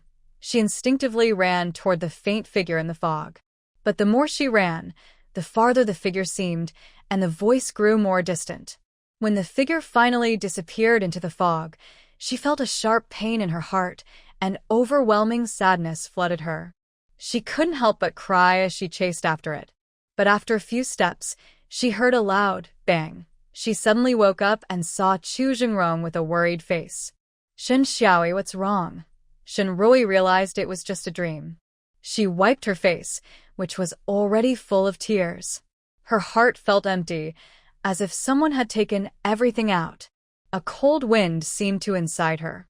She looked up at Chu Jingrong and forced a smile. Ai fine. I just dreamed about that child. After she spoke, she noticed the sky outside was still dark. She instinctively checked the time on her watch. It was only 2:30 a.m. She looked at Chu Jingrong with confusion. It's already 2:30. Why are you still in my house? Aren't you going back to sleep? Chu Jingrong looked at her with a bit of sadness, but spoke in a stubborn tone. Shen Xiaoi, you're really unkind. You know I haven't slept for days. My eyes are dark like a panda's. After I finished tidying up your house, I was so tired I couldn't stand it. I didn't want to keep running around. I saw a foldable bed in your living room and thought I could sleep on it for the night. You didn't ask me to stay and rest, but I wanted to stay here. Yet you're acting like this. You're really hurting me. Shen Rui. Hearing Chu Jingrong say that, she felt a bit guilty. She quickly apologized. Okay, Brother Jingrong, it's my fault. I didn't think carefully. You should go back to sleep now. Chu Jingrong's deep eyes fixed on her. Call me Jingrong Gij. Shen Rui. She used to call him Jingrong Gij when she was a child, but now she's grown up. Calling such a childish name feels embarrassing. But seeing Chu Jingrong's stubborn expression, she finally compromised. Jingrong Gij, you should go to sleep now. Chu Jingrong smiled, his eyes showing obvious happiness. You're timid. When something happens, you have nightmares. I'll bring the foldable bed in and stay with you, Shen Rui. She wanted to refuse Chu Jingrong's kindness, but before she could, he quickly brought the foldable bed inside. She originally wanted to say that men and women shouldn't be so close, especially since they weren't children anymore, and it wouldn't be appropriate for Chu Jingrong to sleep in her room. But before she could speak, Chu Jingrong yawned several times in a row, looking so sleepy that his eyes couldn't stay open. He mumbled lazily, Shen Xiaoi, you should go to sleep now. Good night. After saying that, Chu Jingrong lay on the military cot, breathing evenly. Shen Rui knew how tiring their mission was. She couldn't bring herself to wake him up or send him away. Seeing him curled up on the cot with only a thin blanket covering him, she worried he might catch a cold, so she got up and found a thicker quilt to cover him. After tucking the blanket around Chu Jingrong, Shen Rui went back to her own bed to sleep. She didn't notice that after smelling the soap scent on the quilt, Chu Jingrong's lips curled into a smile that he couldn't hide. Later in the night, Shen Rui slept peacefully. When Chu Jingrong woke up in the morning, he saw her peaceful sleeping face and felt his heart soften. He left the room looking refreshed and happy. In the yard, old Master Chu was practicing Tai Chi when he saw Chu Jingrong come out. He immediately stopped and trotted over, looking mischievous and gossiping. Hey kid, is it done? Seeing old Master's overly sneaky expression, Chu Jingrong was confused. What do you mean done? Old Master Chu clicked his tongue and held up two big thumbs, touching them together. You and Xiaoi, Chu Jingrong. Old Master, what are you thinking? If something were to happen between me and Xiaoi, it would only be after we got married. Before that, such things are impossible. Old Master Chu rolled his eyes at him, annoyed. You're just a blockhead. It was because you didn't confess to Xiaoi earlier and set the wedding date that Chengai tricked her away and bullied her for so many years. If you're still so clueless, one day, when Xiaoi is taken away by someone else, you'll understand. After complaining angrily, old Master Chu deliberately added, I saw the man who brought Xiaoi home last night. He seems pretty good at making her happy. Chu Jingrong's face changed slightly when he thought of Shen Rui's happy expression last night. Xiaoi currently has no such thoughts, but that doesn't mean the outside world doesn't have people who are interested in her. Grandpa is right. He should hurry and make sure his relationship with Shen Xiaoi is legally protected. While thinking this, Chu Jingrong went to the cafeteria to get breakfast. At this moment, at the gate of the military district's family compound. A woman dressed in a pretty dress, wearing a wool coat and small leather boots, was talking to the guards standing at the gate. "Comrade, Deputy Commander Chu has gone on a mission recently and isn't at home. Old Master Chu also isn't living here. Maybe you should stay at the guest house for a couple of days. When Deputy Commander Chu returns, we will tell him to come find you," the guard politely told Yi Tiantian. Yi Tiantian frowned and stomped her foot in frustration. She had already traveled from the capital on a soft sleeper train, which was quite tiring. She thought that once she found Brother Xingrong here, she could rest well at his place. But now she was told to stay at the guest house. The beds at the guest house had been used by many people. Could anyone really sleep there? Just as Yi Tiantian was getting angry and stomping her feet, Su Yuzhen came out carrying a basket. Seeing Yi Tiantian, she paused for a moment. Why was this young lady here? Yi Tiantian was a neighbor of the Chu family in the capital. Her father was a high-ranking official, her mother was the chairwoman of the National Women's Federation, and the Yi family was very prominent. Because her parents were busy with work, they only had one daughter, Yi Tiantian. They often felt guilty for not spending enough time with her and loved her very much. This led to Yi Tiantian being spoiled and a bit stubborn. Yi Tiantian didn't know when she started to like Xingrong. Anyway, in her previous life, Xingrong had already died. When she came to mourn him, they even argued. In this life, Xingrong was still alive. Was Yi Tiantian here to find him and marry him? Thinking about this possibility made Su Yuzhen feel very happy. Since Shenrui was causing her trouble, she could also cause trouble for Shenrui. She didn't even need to do anything herself. She could make Shenrui's side chaotic. She walked up to Yi Tiantian and asked, "Comrade, I heard you just now talking to the guard. Are you looking for Deputy Commander Chu?" Yi Tiantian looked Su Yuzhen up and down, instinctively thinking she was her rival. She asked cautiously, "What does that have to do with you?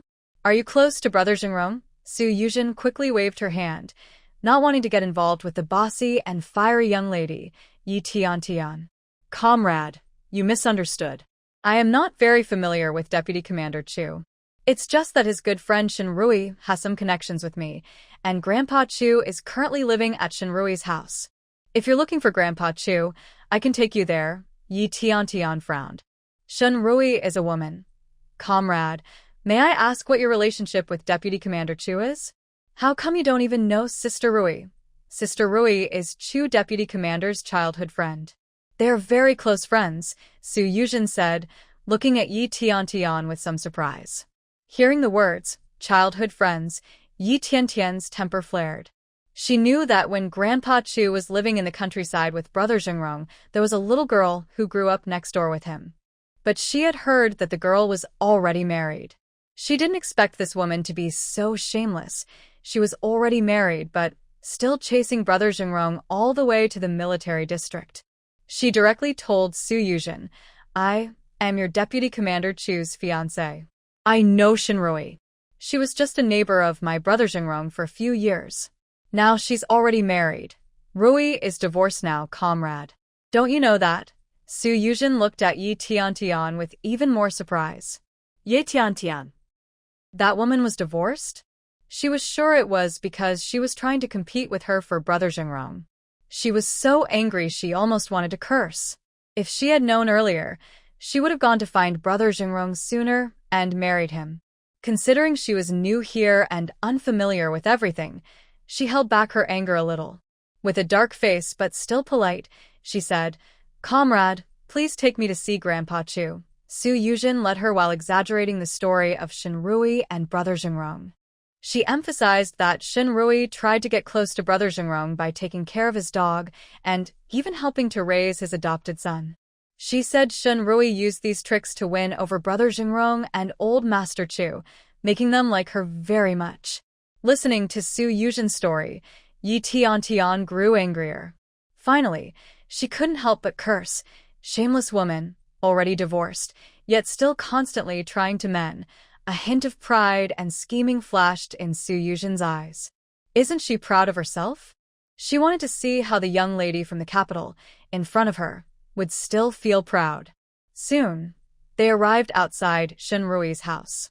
Su Yuzhen said, "Comrade Yi, Shenrui's home is right here. I don't get along with Shenrui, so I won't go in with you. I'm leaving now." After speaking, she hurriedly left. However, she didn't really go far. Instead, she found a hidden spot nearby to hide.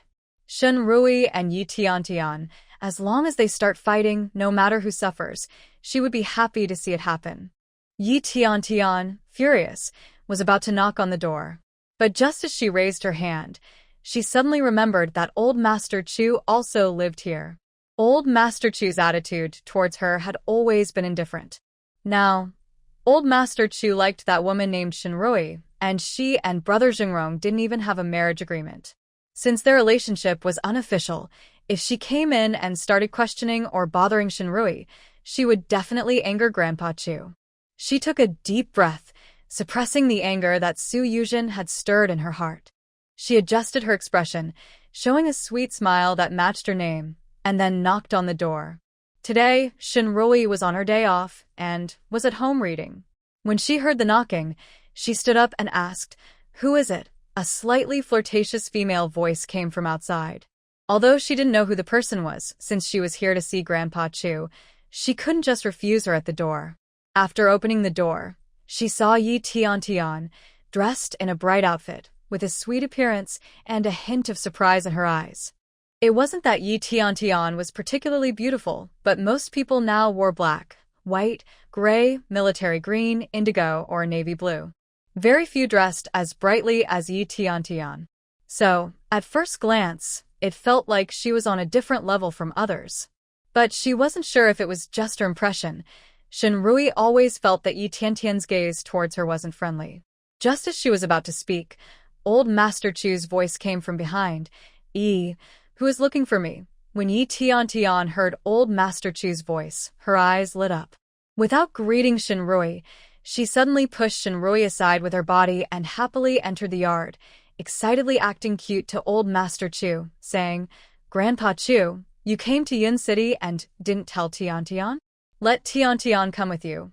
Shenrui was caught off guard and nearly lost her balance when Yi Tiantian bumped into her. Old Master Chu saw Yi Tiantian frown and was about to ask why she came here. He then saw Shenrui almost fall because of Yi Tiantian and instinctively stepped forward to help her, asking, "Yi, are you okay?" Shenrui smiled and said, "Grandpa Chu, I'm fine." "This is." She looked at Yi Tiantian and asked old Master Chu. His expression immediately turned cold as he introduced, "This is Yi Tiantian, our neighbor in Beijing. Yi girl, you came to Yun City. Did you tell your parents? Did they agree?" Old Master Chu asked sternly. Yi Tiantian's eyes flickered shyly before she replied, "Grandpa Chu, don't worry. I told my parents. They all agreed for me to come find Brother Xingrong." "Grandpa Chu, where's Brother Xingrong?" "I heard he returned from a mission, but he hasn't gone back to the family residence," Yi Tiantian said, her eyes already full of anticipation as she looked inside the house, searching. As women and having lived through 2 lives, Shenrui instantly understood. This little Yi girl was interested in Chu Xingrong. She was probably here just for him. Old Master Chu's sharp eyes immediately saw through Yi Tiantian's lie.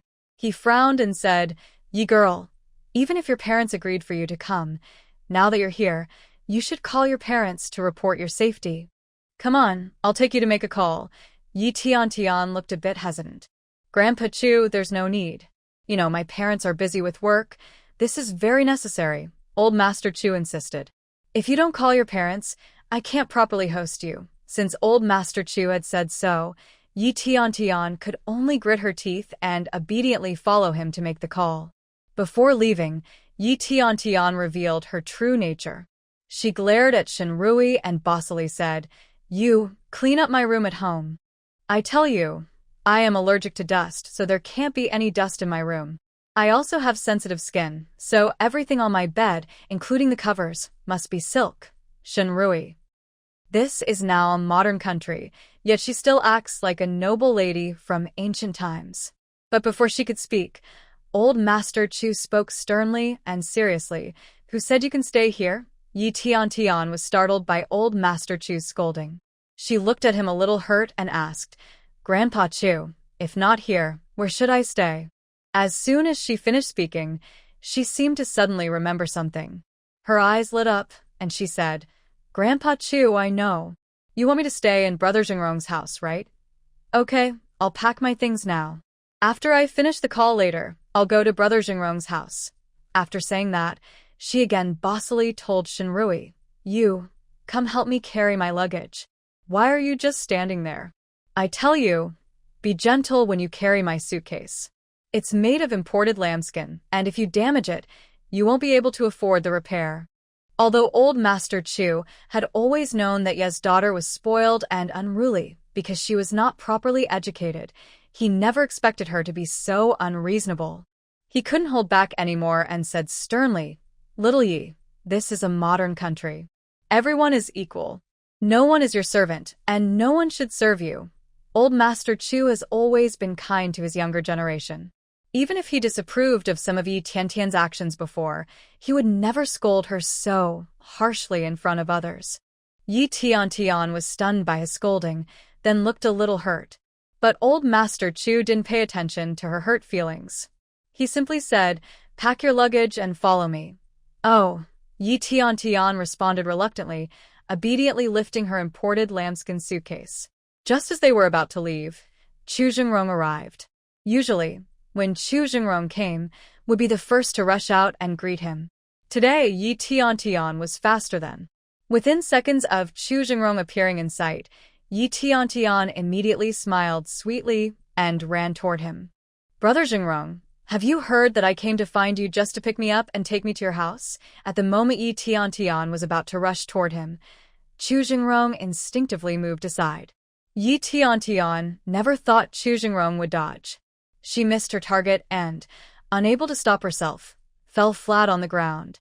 Her small leather suitcase flew far away, and her delicate dress was covered in mud. Chu Jingrong frowned and looked at her with confusion, then turned to Shinrui and old Master Chu and asked, Who is she? Yi Tiantian, who was already feeling hurt and upset from falling, felt even more wronged when she heard Chu Jingrong's words. She bit her lip, stood up, and with tears in her eyes, looked at Chu Jingrong and said, Brother Jingrong, it's me. I'm Tam. Don't you remember me?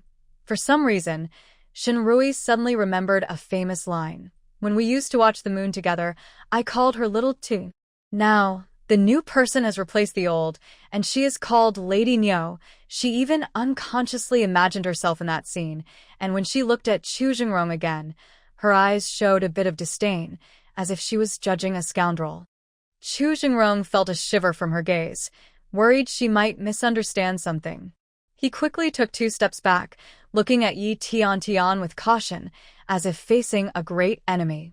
Comrade Tiantian, we don't know each other, right? Tears were already welling up in Yi Tiantian's eyes, and she was about to cry. Old Master Chu knew that Yi Tiantian's crying would be loud and overwhelming, and he didn't want to suffer through that noise. He hurriedly explained, Xiaoye's family is our neighbor in Beijing. The last time you came to Beijing to visit me, Xiaoye also came to our house for a while. Don't you remember?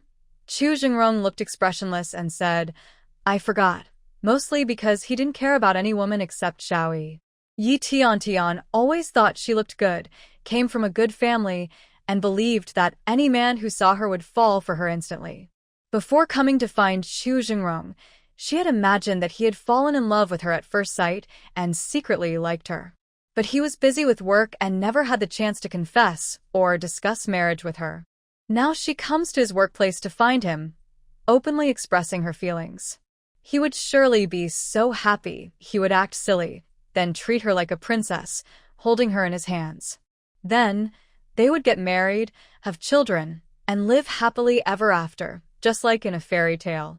She never thought it would turn out like this, and she never imagined that Chu Jingrong wouldn't even remember her. Yi Tiantian stomped in frustration and anger. Chu Jingrong, you're so mean. After saying that, she wiped her tears and turned to run away. Chu Jingrong watched her run across the field in her leather boots, stumbling repeatedly, feeling confused. This woman was really unpredictable. Old Master Chu was a bit worried. You brat, Go and bring her back. She came here alone, in a strange place. If something happens, we won't be able to explain to her parents. Chu Jingrong stood still and refused directly. No, we didn't ask her to come here, so we have no responsibility for her, but I will report this to the police. As a soldier, it's his duty to protect civilians. Matters involving people should be handled by the police. Old Master Chu thought for a moment and agreed. That made sense. Plus, Yi Tiantian was an adult. Whatever she wanted to do or where she wanted to go, she was responsible for her own actions. They didn't need to interfere. Chu Jingrong then walked straight to Shinrui. Shin Xiaoi, since you're off today and I am on leave, shall we go shopping in the city? I want to buy 2 sets of winter clothes. Can you help me choose? Shinrui. She looked at Chu Jingrong in disbelief. He said he wanted to buy clothes? Is this the Chu Jingrong she knew? In her memory, since he joined the army, he had always worn military uniforms in spring, summer, autumn, and winter. He was tall and broad-shouldered, with a slim waist and a long, well-trained body. He looked like a natural model. Even in a military coat, he looked like a runway model from a trendy brand. Thinking this, Shinrui simply said, "You don't need to buy clothes. The military uniforms issued by your unit look good on you, and you can't wear them all." During her time living at Chu Jingrong's house, Shinrui noticed that Chu Jingrong seemed to have a strange habit when it came to dressing. Although the army issued 2 sets of uniforms each quarter, his wardrobe was full of new uniforms that he never wore. He simply liked to switch between 2 old uniforms, as long as they weren't so worn out that they had patches everywhere. He didn't bother to buy new ones. Chu Jingrong ignored Shinrui's last comment and, feeling happy, raised his eyebrows and asked, "Shin Xiaoyi, do you think I look good in my uniform?" Shinrui replied, "With your great figure, you could look good even in a sack. You have so many new uniforms at home that you haven't worn yet, so there's no need to waste time buying clothes. I'm going back to read now." Recently, she had found many medical books and the latest medical articles in the hospital library. Although her grandfather had taught her some medical skills, the world was advancing quickly, and medicine was changing every day. She hadn't studied properly during the 6 years she spent helping in the Chin family kitchen, so she had fallen behind. She planned to take the college entrance exam again next year, and then go to medical school for further study. There was so much she needed to learn. She couldn't afford to waste time. Chu Jingrong was almost convinced by Shinrui's 2 words. If he hadn't had his ears blocked, his smiling mouth might have been so high that it could reach the sky and touch the sun. "All right, Shin Xiaoyi, go read your books. I will wear new uniforms every day to show you." Shinrui thought Chu Jingrong's words were a bit strange, but didn't think much of it and turned to go inside. But just as she stepped forward, she heard Yi Tiantian shout behind her, "Stop right there." Shinrui turned around and saw Yi Tiantian, who had just run away looking disheveled, come back. Yi Tiantian puffed out her cheeks, glaring at her angrily. Shinrui slightly frowned, already prepared for what might come next. Unexpectedly, Yi Tiantian pursed her lips, then suddenly bowed to her and apologized. "Sorry, I was rude just now. I apologize to you." Shinrui was a bit surprised. She didn't expect the young lady to realize so quickly. Yi Tiantian's apology was just a formality. She didn't care how Shinrui responded. After saying that, she turned her head, pursed her lips, and looked at Chu Jingrong with a sad expression. "Brother Jingrong, I just came to Yun City and don't know anyone here. Can I stay at your place for a few days?" She had run out earlier and quickly calmed down to think. So far, none of the suitors her parents arranged for her were better than Chu Jingrong. She had traveled all the way from Beijing to Yun City just for him. Even though things weren't exactly as she expected now, she couldn't give up easily.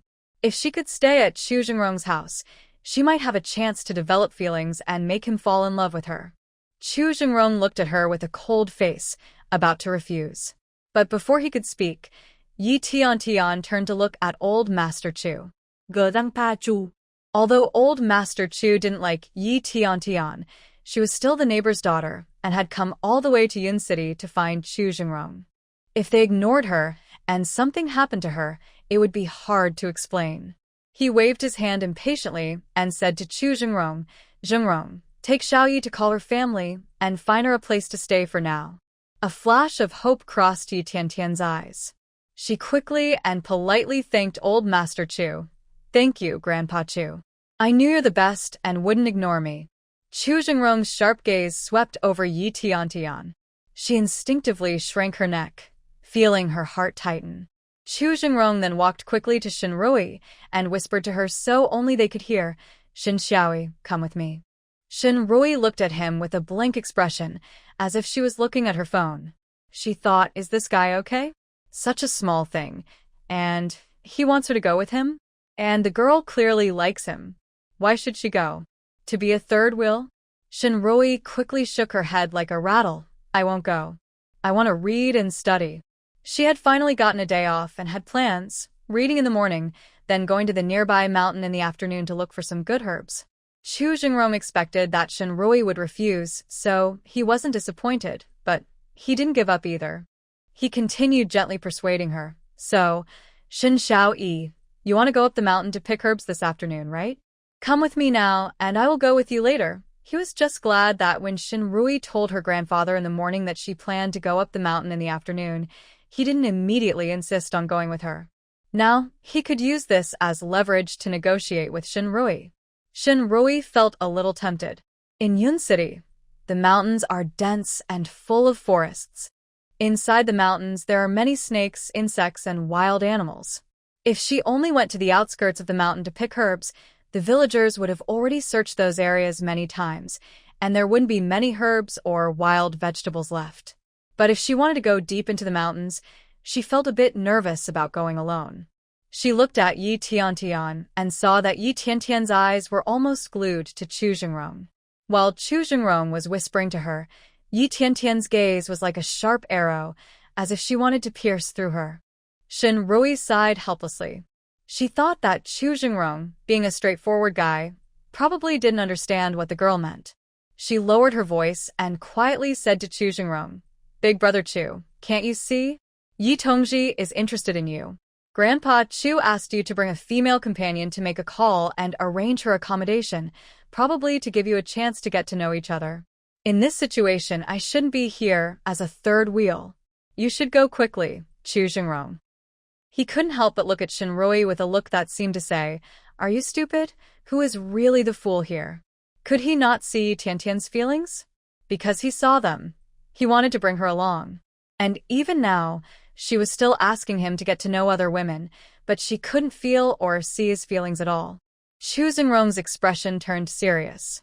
His dark eyes fixed steadily on Shen Rui's clear, black and white eyes. Shen Xiaoi, I am not stupid. I can see what others are thinking about me, so I asked you to help and come with me. Do you understand, Shen Rui? Fine, she understood. It was just that Chu Jingrong wasn't interested in this Yi Tongji. However, Yi Tong's spoiled and bossy personality is quite strong, so it's normal that Chu Jingrong doesn't like her. She reluctantly said, All right, I understand. I'll go with you. After watching Chu Jingrong and Shen Rui whisper for a long time, Shen Rui then came over with Chu Jingrong and called her to come along. She clenched her teeth and cursed Shen Rui silently, calling her a troublemaker many times. Now, hearing that Shen Rui wanted to join them, she wished she could glare her into a sieve. Shen Rui also felt helpless. After all, Chu Jingrong had helped their family a lot. She was doing her best to support her brothers. Old Master Chu saw Shen Rui wanting to go along and guessed that his grandson had just been arguing with Missy about this. He was worried that if he said no and didn't let Missy go, she might misunderstand. But if he let her go, all his careful plans would be ruined. In the end, he could only glare at Chu Jingrong and curse him silently as a fool. At the call center, Chu Jingrong asked for Yi Tiantian's phone number. He thought that after being transferred, he would have to wait in the call center for a call back. But unexpectedly, Yi Tiantian's mother had been waiting by the phone. As soon as the call was transferred, her mother immediately answered. Chu Jingrong then realized that Yi Tiantian had run from Beijing to Yun City without her family's permission. She lied and got an introduction letter from the street office and came directly. Now, Yi Tiantian's parents found she was missing and were almost going crazy looking for her. When they learned she was with Chu Jingrong, her parents felt relieved but also said they would arrange to pick her up as soon as possible. But when Yi Tian heard her parents wanted to bring her back, she caused a fuss, saying she wouldn't go back, not even if she had to die. Through the phone line, Shenrui could feel how awkward Yi Tian's mother was on the other end. In the end, Yi Tian's mother compromised and apologized to Chu Jingrong, saying, "Jingrong, could you please take care of Tian for a while and talk to her? When she's ready, let us know. My husband and I will come to pick her up immediately." "No," Chu Jingrong answered very firmly. "Don't mention the phone call from Ye's mother and Yi Tian. Even Shenrui felt embarrassed just listening to such blunt rejection. "Madam, men and women should not be too close. I have no familial relationship with comrade Yi Tian, and it wouldn't be appropriate for me to take care of her. Also, doing so could harm our reputation," Chu Jingrong said directly. Ye's mother understood her daughter's feelings somewhat and quickly replied, "Xiao Chu, your father, and I know you're an honest person. We trust your character, and don't mind those rumors. Madam, I care. Besides, I don't know comrade Yi Tian well, and I don't trust her character. So, please forgive me, but I can't agree to your request," Chu Jingrong said firmly. This time, there was a long silence on the phone. Meanwhile, Yi Tian burst into tears with a loud, "Wow." Chu Jingrong was unaffected and continued, "Madam, if Yi Tian really wants to stay here and you're worried about her safety, I have a small suggestion. Recently, our military district is recruiting female soldiers. Comrade Yi Tian meets the requirements. You can sign her up. If she passes the test, she can stay in Yunqing and will be completely safe. That." On the other end, Ye's mother hesitated. Although their family has been involved in politics, they also know about the military. If the female soldiers are in the cultural troop or logistics, it's easier. But as Chu Jingrong mentioned, those who need training and selection are not ordinary people to handle such hardships. Their daughter Tian has never experienced any hardship since childhood, so how could she? Ye's mother hadn't made a decision yet. Suddenly, Yi Tian stopped crying and said with determination, "I agree. I want to sign up to be a soldier." Ye's mother asked her several times, even explaining how tough it would be to be a soldier. But Yi Tian remained very firm. When she agreed, she also shot a glance at Shenrui. Shenrui immediately understood. Yi Tian was seeing her as a rival. She was trying to outdo her by volunteering to become a soldier. But whatever Yi Tian was thinking or planning, it had nothing to do with her. She wouldn't say much to Yi Tian. Finally, Ye's mother sighed on the phone and agreed to let Yi Tian sign up to become a soldier. She also asked Chu Jingrong to take good care of Yi Tian in the future. Chu Jingrong still refused directly and firmly. Shenrui. She felt that before. Chu Jingrong seemed to understand social manners well when he visited her home. Now she realizes that Chu Jingrong really doesn't understand social manners at all. But this doesn't really matter to her. With Chu family's background and Chu Jingrong's personal strength, he doesn't need to care about social etiquette. As long as he is alive, he has a bright future. After leaving the switchboard room, Shenrui wanted to stay away from Chu Jingrong and Yi Tian. But no matter how she walked, Chu Jingrong could calmly walk within half a meter of her. Yi Tian, carrying a small suitcase, couldn't walk fast. Sometimes, when she sped up a little, she had to jog to keep up with them. Shenrui felt a bit helpless. She used to think Chu Jingrong was quite gentlemanly and good at taking care of others. Because since she was a child, whenever Chu Jingrong was with her, she never had to carry anything. He always walked at her pace. Now she saw that Chu Jingrong had no intention of helping Yi Tian carry her suitcase, not even walking faster to take care of her. She suddenly understood that Chu Jingrong wasn't truly gentlemanly. He was simply taking care of his brother. In other words, in Chu Jingrong's mind, she might not even be considered a woman. No wonder Chu Jingrong could always calmly talk about their childhood embarrassments. Shenrui felt a bit helpless, but slowed down her steps slightly so Yi Tian could keep up easily. "Brother Jingrong, are you taking me to report to the army now?" Yi Tian asked. "No, Chu Sengron replied expressionlessly. You need to submit your documents first, and after approval and receiving the notice, then you can go to report. Then where are we going now? Yi Tiantian asked with doubt. To the place where you'll stay. Yi Tiantian's eyes lit up instantly, filled with hope. She quickly said to Chu Jingrong, Brother Jingrong, we've already passed the family compound. Don't go any further. Chu Jingrong stopped. Yi Tiantian's face showed even more hidden joy that she couldn't hide. Fortunately, she was quick-witted and immediately agreed when Brother Jingrong asked her to join the army. Otherwise, Brother Jingrong wouldn't have cared about her, and she wouldn't have had the chance to live in his house and build a closer relationship with him. Who told you that you would live in the family quarters? Chu Jingrong asked coldly, with no emotion in his voice. Yi Tiantian replied. Who? I've been staying at Brother Jingrong's house these past few days. So, where should I live now? At the guest house, Chu Jingrong said flatly and continued walking forward. Shen Rui could only follow behind him. She actually felt quite sorry for Yi Tiantian. She liked someone, but it was Chu Jingrong, a straightforward man who didn't understand tenderness or caring. Yi Tiantian bit her lip, feeling wronged and a little close to tears. But when she remembered that after promising to join the female soldiers, Brother Jingrong's attitude toward her improved a lot and that he probably didn't like overly delicate, crying women, she quickly held back her tears. At the same time, she rolled her eyes at Shinrui's back. Then she quickly grabbed her suitcase and caught up with Chu Jingrong and Shinrui. Brother Jingrong, do I have to spend money if I stay at the guest house? Or I could stay at Sister Rui's house, sharing a room with her. I haven't joined the army these past few days, so when Rui is working, I can help take care of Grandpa Chu and the kids at home. Chu Jingrong turned his head, his sharp gaze once again falling on Yi Tiantian's face. He asked seriously, How do you know I have a child? Shen Rui also looked at her with suspicion.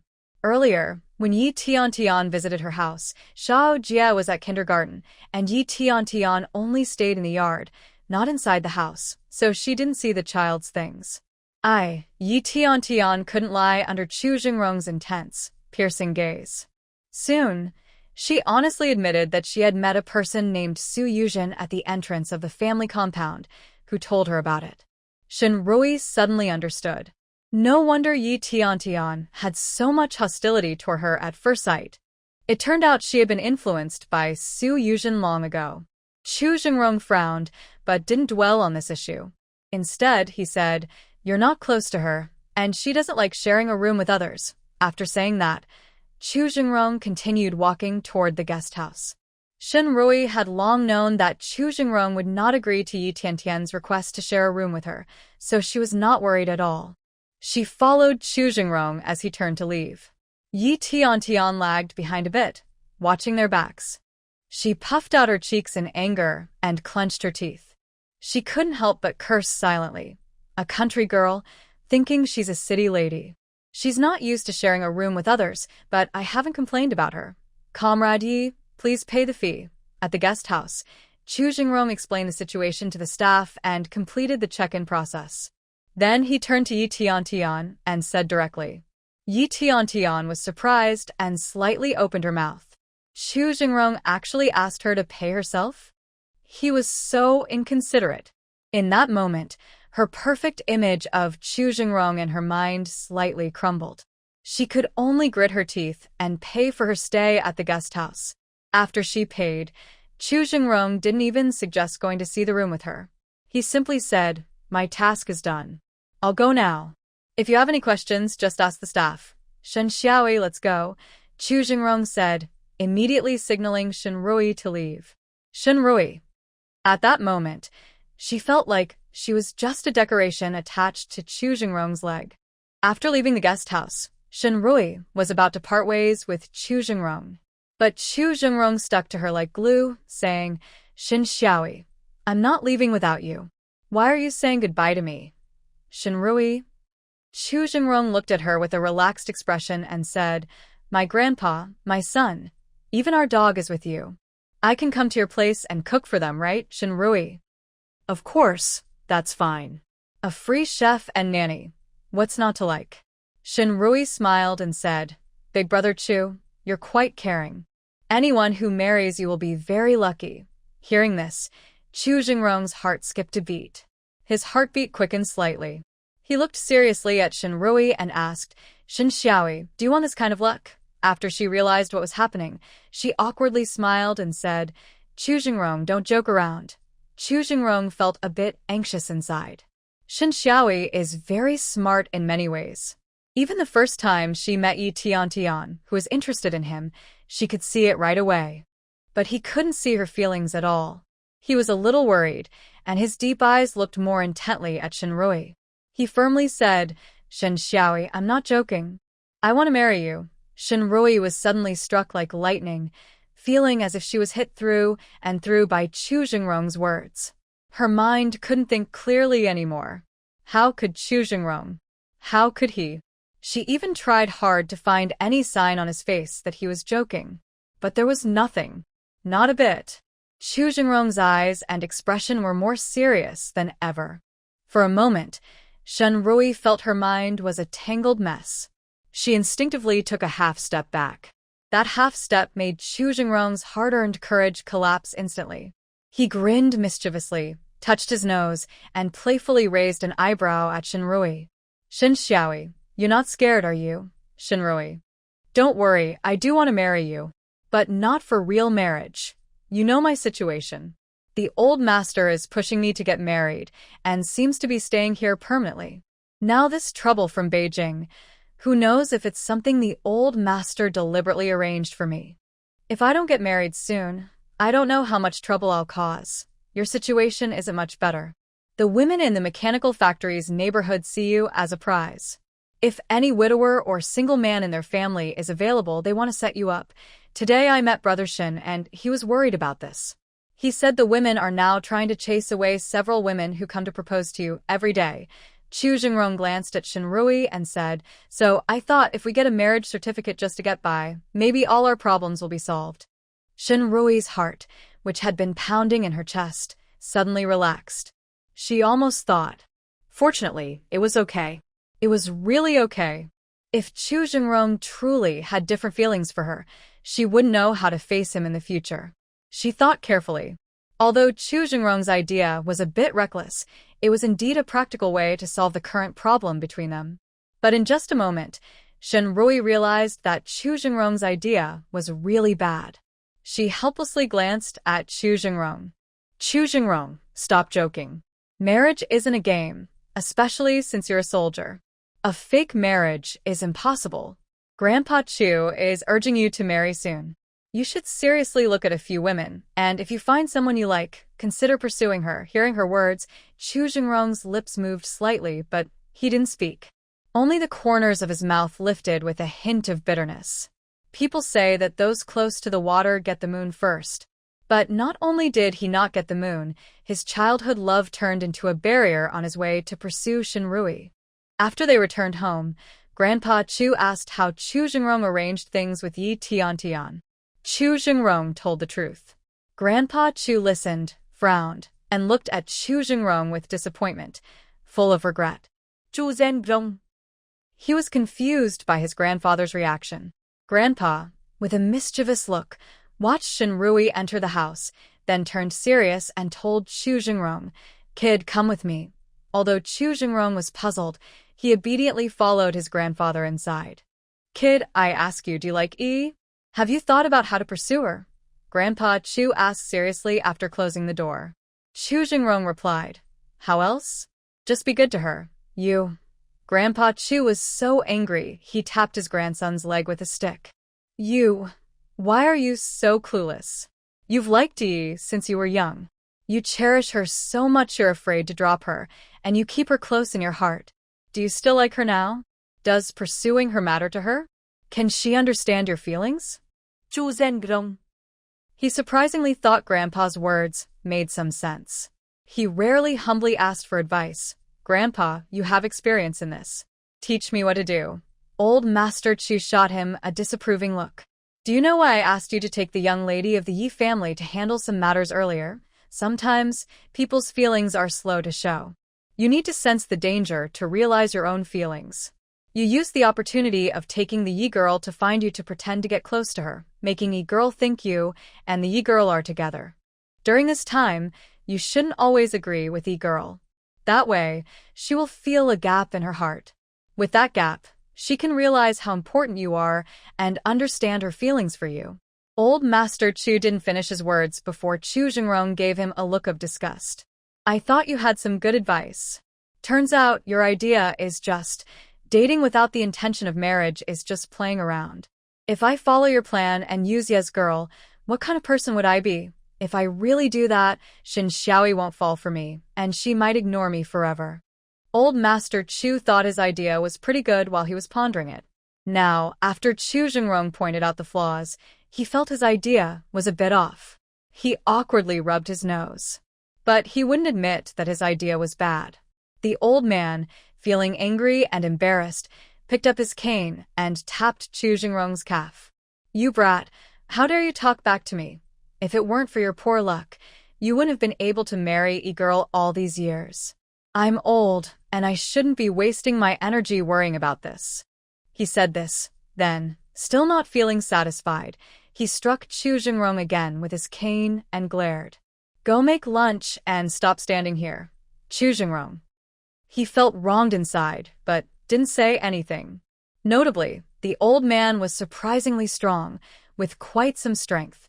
After a few hits, Chu Jingrong winced in pain. When he left his grandfather's room, he rolled up his pant leg to check. TSK, the old man really hits hard. The place where the cane struck his calf was swollen and red. At this moment, Shin Rui just came out of her room, ready to tidy up and prepare lunch before heading up the mountain. Seeing the red swelling on Chu Jingrong's calf, she was a bit surprised and asked, Big brother Chu, did Grandpa hit you? Jingrong Chu helplessly raised an eyebrow. Yeah. Old man is upset that I haven't found a wife for him yet. Rui Shin. No wonder Jingrong Chu is feeling pressured to consider a fake marriage. Grandpa Chu is too anxious. Choosing a marriage partner isn't like picking vegetables. It's not that easy. She told Jingrong Chu to sit down first. Sit here. I'll find some medicine to reduce swelling and bruising and apply it for you. Soon, she returned with the medicine and handed it to Jingrong Chu. He thought Rui Shin was going to help him apply it, so when she offered the medicine, he hesitated and asked instinctively, Little Rui, aren't you going to help me apply it? Rui Shin looked confused. You only have a little redness and swelling on your calf. Just bend down and apply it yourself. No need for me to help. Hurry up and apply the medicine. I'll go cook now. Later, I'll talk to Grandpa Chu and ask him not to rush you so much. After speaking, she was about to leave. Suddenly, Jingrong Chu's voice came from behind, sounding pained. She turned around and saw Jingrong Chu holding his waist painfully. Ouch, little Rui, I think I twisted my back. It hurts every time I bend. Rui Shin. It was so coincidental that she almost wondered if Jingrong Chu was pretending. Did you really twist it? It really hurts. Jingrong Chu's face twisted with pain. Little Rui, you have to believe me. Since I was a kid, have I ever lied to you? Rui Shin thought for a moment. Jingrong Chu wasn't the type to lie. Feeling a bit helpless, she took back the medicine she had just given him and squatted down to support Jingrong Chu. Come on, I'll help you to Xiaojia's bed to lie down and check you. Then we can decide how to treat your injury. Jingrong Chu's strong arm obediently rested on her shoulder. She carefully helped Jingrong Chu into the room, not noticing that his ears had turned bright red. She also didn't hear his heartbeat pounding so loudly it seemed like it was about to jump out of his chest. In Rui Shin's mind, Jingrong Chu was no different from the patients in the hospital who came to see her for treatment. After gently helping Jingrong Chu lie down on the bed, she reached out to lift his clothes. Once her hand had lifted his shirt, she moved to remove his pants. Chu Jingrong was caught off guard and instinctively reached out to hold his pants. Shin Xiaoi, what are you doing? Shin Rui rolled her eyes. Big brother, you twisted your waist. If I don't pull your pants down a bit to check your waist, how can I examine you? Shin Rui had become used to visiting the hospital for checkups recently. She gave a firm order. All right, let go of my hand quickly. Or you can just pull your pants down a little yourself. Don't waste time, Chu Jingrong. The redness on his ears quickly spread to his entire ears and finally reached his neck. Old Master Chu came out of the room and looked around the kitchen but couldn't find anyone. He called out a little annoyed, "You little brat, where did you go?" "Old Master, I'm in Xiao Jie's room." "Aren't you supposed to be cooking? Why are you hiding in Xiao Jie's room?" Old Master Chu said as he walked in looking annoyed. As soon as he entered, he saw Chu Jingrong with his pants half pulled down and Shen Rui's small hands touching and pinching the exposed part of Chu Jingrong's body. Old Master Chu's face turned red. He quickly backed out and said, "I didn't see anything, I didn't see anything." "You two keep going, keep going." Shen Rui. She hadn't even finished explaining when Old Master Chu had already disappeared. She felt a bit amused and helpless. Old Master Chu was quite quick on his feet. After examining Chu Jingrong, Shen Rui confirmed that his waist was indeed twisted. She couldn't help but wonder. These soldiers trained for a long time, and their bodies are very flexible, especially Chu Jingrong, who is among the best in the military. How could he twist his waist just by bending over? At the same time, she also felt a bit regretful. If she had known earlier, she would have helped him apply medicine. His small injury didn't really need medicine whether he applied it or not. Now that he had twisted his waist, it had become worse. But luckily, Chu Jingrong's waist wasn't seriously injured. A bit of acupuncture and a proper bone adjustment would fix it. "Lie down and don't move." "I'll give you acupuncture first," Shen Rui instructed Chu Jingrong. She stood up to get her silver needle kit, but suddenly remembered that her silver needles had all turned black when she acupunctured Yuan Yi yesterday. She hadn't cleaned them yet. While she was thinking about not having silver needles and preparing to massage and realign Chu Jingrong's bones, she paused. Outside, the sound of a big dog barking could be heard. At the same time, Yuan Ye's voice came in. "Hello, Elder. I am looking for Comrade Shen Rui." Shen Rui's face lit up with joy. She quickly hurried out the door. "Comrade Yuan, you finally arrived." Chu Jingrong listened to Shen Rui's cheerful voice, and his face suddenly darkened. His heart felt sour, like it had been soaked in vinegar. Yuan Yi said something to Shen Rui inside, but Chu Jingrong couldn't hear clearly. When Shen Rui re-entered the room, she looked very happy, which made him feel even more upset inside. As Shen Rui came in, he turned his face away angrily and muttered, "At least you still have some conscience. I thought you were going on a date with that Yuan guy and wouldn't care about me anymore." Shen Rui lightly patted Chu Jingrong's waist and said, "What nonsense are you talking? My relationship with Comrade Yuan is purely professional. Yesterday, when I treated his illness, all the silver needles turned black. He promised to buy me a new set of silver needles, and today he brought some to me." While speaking, Shen Rui took out a silver needle from the package, looked at it, and said happily, "This silver needle is good.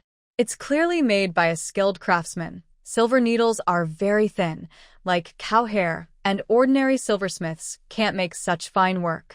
It's impressive that Yuan Yi managed to find a master to make such good silver needles in such a short time." Hearing this, Chu Jingrong frowned slightly, but didn't dwell on the small emotional matter. "Your silver needles turned black. Was he poisoned?" Chu Jingrong asked with a hint of caution in his voice. "Yes." Shen Rui nodded. "He was poisoned. What kind of poison was it? Do you know?" Chu Jingrong asked. "I asked him, but he wouldn't tell me. I don't know exactly what poison he was poisoned with. Now, I'm using a universal antidote recorded in my grandfather's notes to detoxify him," Shen Rui said, feeling there was nothing to hide from Chu Jingrong, so she told him directly. Chu Jingrong frowned slightly, lost in thought, then asked Shen Rui, "Is the poison addictive? Since Yun City is near the border, many bad things from outside often enter the country through this area." Chu Jingrong sút thét. She knows that Yuan Yi will become a famous private entrepreneur and will control half of the traditional Chinese medicine business in Huagua, so she never thought Yuan Yi would get involved with such things. Now, thinking back, Yuan Yi's symptoms seem similar to those caused by that kind of substance, including his recent weight loss. Also, the first time she saw Yuan Yi having a health issue, she noticed that the ground was covered with packaging for headache powder, the main active ingredient in headache powder. Shen Rui knows that their military sometimes carries out missions to stop such drugs from entering the country. Plus, She herself strongly dislikes harmful substances like that, so she told Chu Jingrong everything she knew. Chu Jingrong's tone grew more serious. I'll find a time to meet him. After Shen Rui finished acupuncture for Chu Jingrong and massaged his bones, his waist, which was slightly twisted, was almost fully recovered. Just as Shen Rui was about to help Chu Jingrong pull down his clothes, Shen Guiqing entered. Seeing Chu Jingrong with part of his body exposed, Shen Guiqing's face darkened. What are you guys doing? Big brother Chu twisted his waist. I gave him acupuncture and realigned his bones, Shen Rui explained. Then she asked Shen Guiqing curiously, Brother, why are you here now? Usually Shen Guiqing only comes by after afternoon training, but now it's just lunchtime.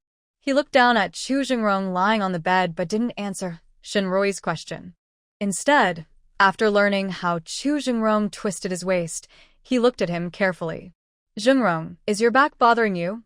Shen Rui didn't think her brother's words had any problem and replied for Chu Jingrong.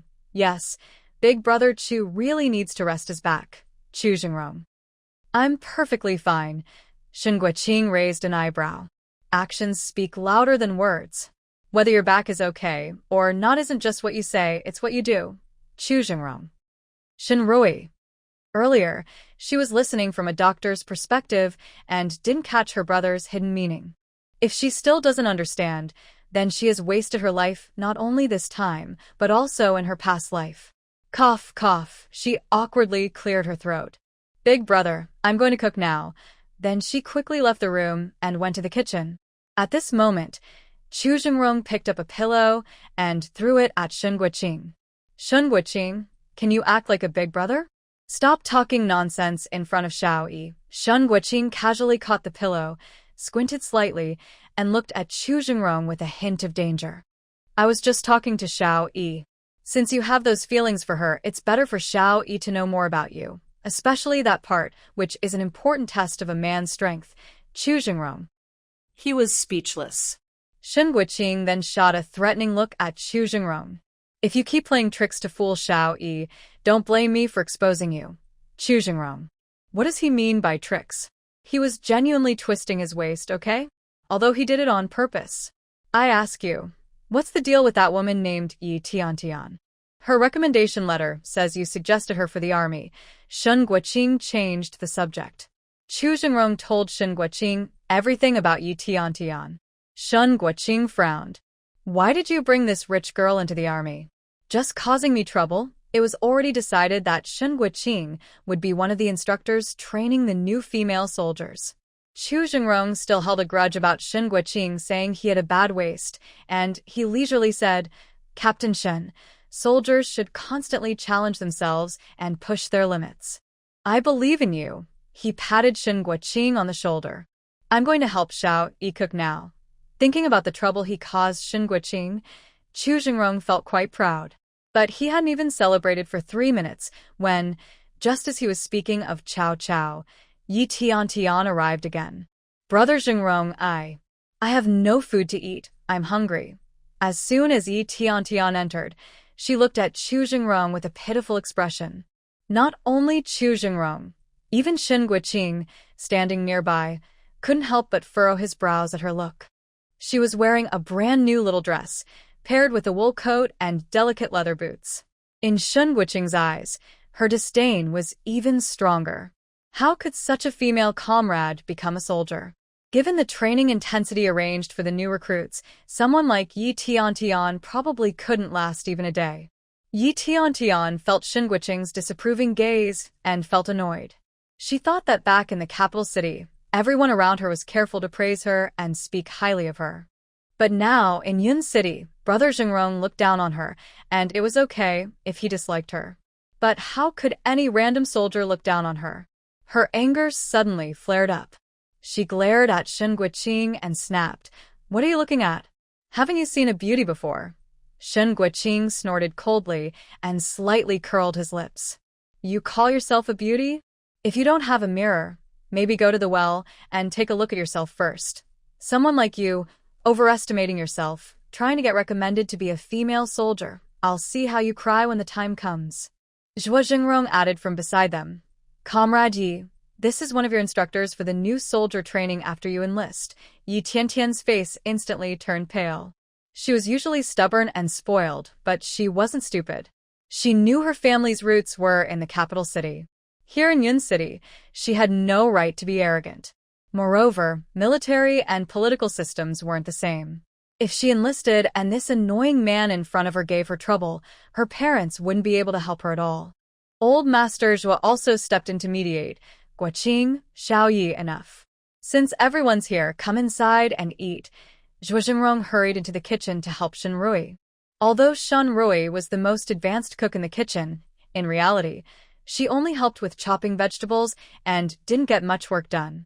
She cut vegetables, but Zhuo Jingrong thought she was clumsy and worried she'd cut herself, so he took the knife away. When she tried to light the fire, Zhuo Jingrong thought her fire wasn't strong enough and drove her away. When she wanted to cook, Zhuo Jingrong disliked her cooking skills and said her dishes were bad, so he wouldn't let her touch the wok. Shen Rui felt a bit speechless about Zhuo Jingrong's picky and nagging attitude, but she was happy to relax. In her previous life, she had been busy with pots and pans, tired of the kitchen. Now, someone else was fighting for kitchen chores, and she was happy to take it easy. When the meal was served, Chu Jingrong quickly picked up his chopsticks and first served a large portion of meat and vegetables to Shen Rui and Old Master Chu. Guoqing Shen looked at Chu Jingrong with some frustration. This guy really. Yi Tiantian felt even more upset inside. Although in this resource-scarce era, she had never lacked meat since she was young. If these dishes were served normally, she probably wouldn't even bother to look at them. But these past few days on the train, she hadn't eaten a proper meal. Seeing the delicious-looking dishes now, her mouth watered, and she was ready to enjoy a good meal. But in the blink of an eye, Chu Jingrong had already given all the meat and vegetables to Old Master Chu and Shen Rui. She had no problem with Chu Jingrong giving the food to Old Master Chu, but why Shen Rui? She was so angry she was about to speak, but Chu Jingrong seemed to have already seen her thoughts. He looked at her coldly and said, "If you can eat, then eat. If you can't, you can choose not to eat." Yi Tiantian's words were immediately blocked in her throat. If she followed her usual temper, she would definitely throw down her chopsticks and stop eating. But now, after suffering on the train for several days, her stomach was already empty and protesting loudly. If she really threw down her chopsticks, she didn't know where else she could find food. When she arrived, she thought that as long as she had money and a ticket, she could buy anything outside. But now she realized that even with money and tickets, many things were impossible to buy. Especially since the military area was far from the city. Although there were factories, hospitals, schools, and ghost houses here, it was almost like a small city. But there were no department stores, no friendship stores, not even a supply and marketing cooperative, only a military service station. The goods supplied by the military service station were very limited. Yi Tiantian obediently lowered her head and ate her rice. But she ate this meal feeling very wronged, and by the end, tears kept falling, almost crying into her rice. Yet, no one at the table paid her any attention. Shen Rui's impression of Yi Tiantian was not very bad, but definitely not good either. Having lived through this life again, she had already become indifferent to many things. Yi Tiantian and she had no real relationship, so she naturally didn't care whether Yi Tiantian felt wronged or not. Because Chu Jingrong had twisted his waist, her plan to go to the mountains in the afternoon had to be cancelled. After finishing her meal, she went back to her room to read and study. Yi Tiantian put down her chopsticks and kept staring at Zhu Jingrong. Zhu Jingrong looked at her with a cold and stern expression. "Comrade Yi, this meal was provided by my grandfather because of your parents, but that's the only one. From now on, you will prepare your own dinner." "Really?" Yi Tiantian looked at Zhu Jingrong in disbelief, unable to believe how unkind he was. She was so angry her chest was heaving, and she even thought she might be blind. She had been fooled by Zhu Jingrong's appearance and supposed excellence, thinking he was a good man she could trust for life. But now, after seeing him, she realized he was just a. Her eyes turned red with anger. She slammed the table and shouted, "If you don't want to eat, then fine. I won't come to your house to eat anymore, even if you beg me." She wiped her tears and ran away. Shen Guoqing raised an eyebrow and looked at Zhu Jingrong. Are you going after her? Zhu Jingrong looked at Shen Guoqing with a look that said he thought he was foolish. That was exactly the effect he wanted. Why would he chase her? Old Master Zhu saw Yi Tiantian really leaving and got a bit worried. He tapped Zhu Jingrong's calf with his cane. You brat, go call her back and explain to her. Tell her she can eat at the cafeteria from now on. If she wants to pay extra, she can even get special meals. Don't let her come here and cause trouble. Zhu Jingrong supported his waist and said, Old Master, I just hurt my back. Xiao Yi said I shouldn't do any vigorous activity now, so I can't go after her. Old Master Zhu gritted his teeth and glared at him. But he had no other way. He could only say to Shen Guoqing, Guoqing, please go after her and talk to her. The military cafeteria has everything. If she pays extra, she can get special meals. Don't let her come here and cause trouble. Shen Guoqing stood up. All right, Grandpa Zhu. No need to be polite. I'll go talk to her. At the Chen family's house. When Chen Zhangwo came home for lunch, he saw Su Yuzhen with a gloomy face as soon as he entered the kitchen. His mood sank even more. He didn't know why, but suddenly he remembered how Shenrui used to cook here. It seemed that back then, Shenrui always had a smile and a look of hope on her face. Especially when she saw him return, her eyes would sparkle as she greeted him, telling him to wash his hands and get ready for dinner. But now that he was back, Su Yuzhen was either crying or looking gloomy like she is now. He sighed silently, trying to soften his expression, and asked Su Yuzhen, Yuzhen, what's wrong? Are you facing any trouble? Su Yuzhen snapped out of her thoughts and quickly forced a smile. Jiangua, you're back. I'm fine, just wondering why you haven't come home earlier. Actually, she was thinking about Yi Tiantian. She had hoped Yi Tiantian could cause Shenrui some trouble so she could enjoy watching the show. But Yi Tiantian, that useless girl, had just entered Shenrui's house and ran out crying shortly after. She had finally found a good way to cause trouble, and she couldn't give up now. She needed to think carefully about how to make good use of this opportunity. At the dinner table, Chen Zhangwo took out the marriage approval document. Our marriage has been approved. When he said this, he felt like a big stone was pressing down on his chest, making it hard to breathe. He tried to control his expression and smile happily, but he just couldn't do it. Su Yuzhen was excitedly looking at the red stamp on the marriage document and didn't notice his strained face. She said happily, Jiangua, that's wonderful. Our marriage approval finally came through. This afternoon, we should go get the certificate, then tell our friends and family and celebrate with a few tables of food. Jiangua, remember to invite your good friends from the army too. She knew that now. Everyone in the neighborhood was talking behind her back. But she didn't care. She wanted to throw a big celebration, so everyone would know she was now Chen Zhangwo's wife. When Chen Zhangwo returned from his mission and got promoted, that would be the time to show everyone she was the real wife. Chen Zhangwo frowned. He hadn't even thought about having a big celebration. Yuzhen, how about we get the marriage certificate first and talk about the celebration later? I just divorced Shenrui and married you. Many people in the neighborhood are already gossiping about us. If we make a big fuss about the wedding, it will only give them more to talk about. Chen Zhangwo patiently persuaded Su Yuzhen. Su Yuzhen looked at Chen Zhangwo and kindly said, Brother Zhangwo, I understand your worries. But we haven't done anything wrong. If we get married secretly, others might think we have something to hide. If we are open about it, we can stop their gossip. She looked at Chen Zhangwo seriously and with hope. Chen Zhangwo frowned more deeply. Yuzhen, it's not that I don't want to hold a wedding, but we don't have the money for it right now. Don't worry, Brother Zhangwo, Su Yuzhen said excitedly before he could finish. I've already checked. In the neighborhood, people give small gifts for weddings, about 2 cents for acquaintances, 5 cents for close friends. For officials, they usually give 5 cents. We can invite your comrades from the army, there are about 300 of them, and we could collect around 150 yuan. Plus, from the big courtyard, we can gather around 170 or 80 yuan. Then, with 50 tables, even if each table costs 2 yuan for food, we can still make about 70 or 80 yuan profit. That will be enough for us to have a good new year. Su Yuzhen's plan was very detailed. Seeing her smiling so confidently, Qin Jiangwo felt a wave of disappointment. In the past, Shen Rui also liked to talk to him about how much money was spent on the family, how much was spent on this and that.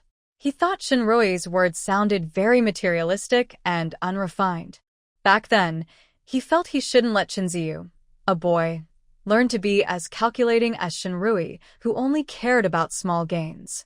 So, he often took Qin Ziyu to see Su Yuzhen. Su Yuzhen would discuss current political news and national affairs with him, criticizing issues of the day.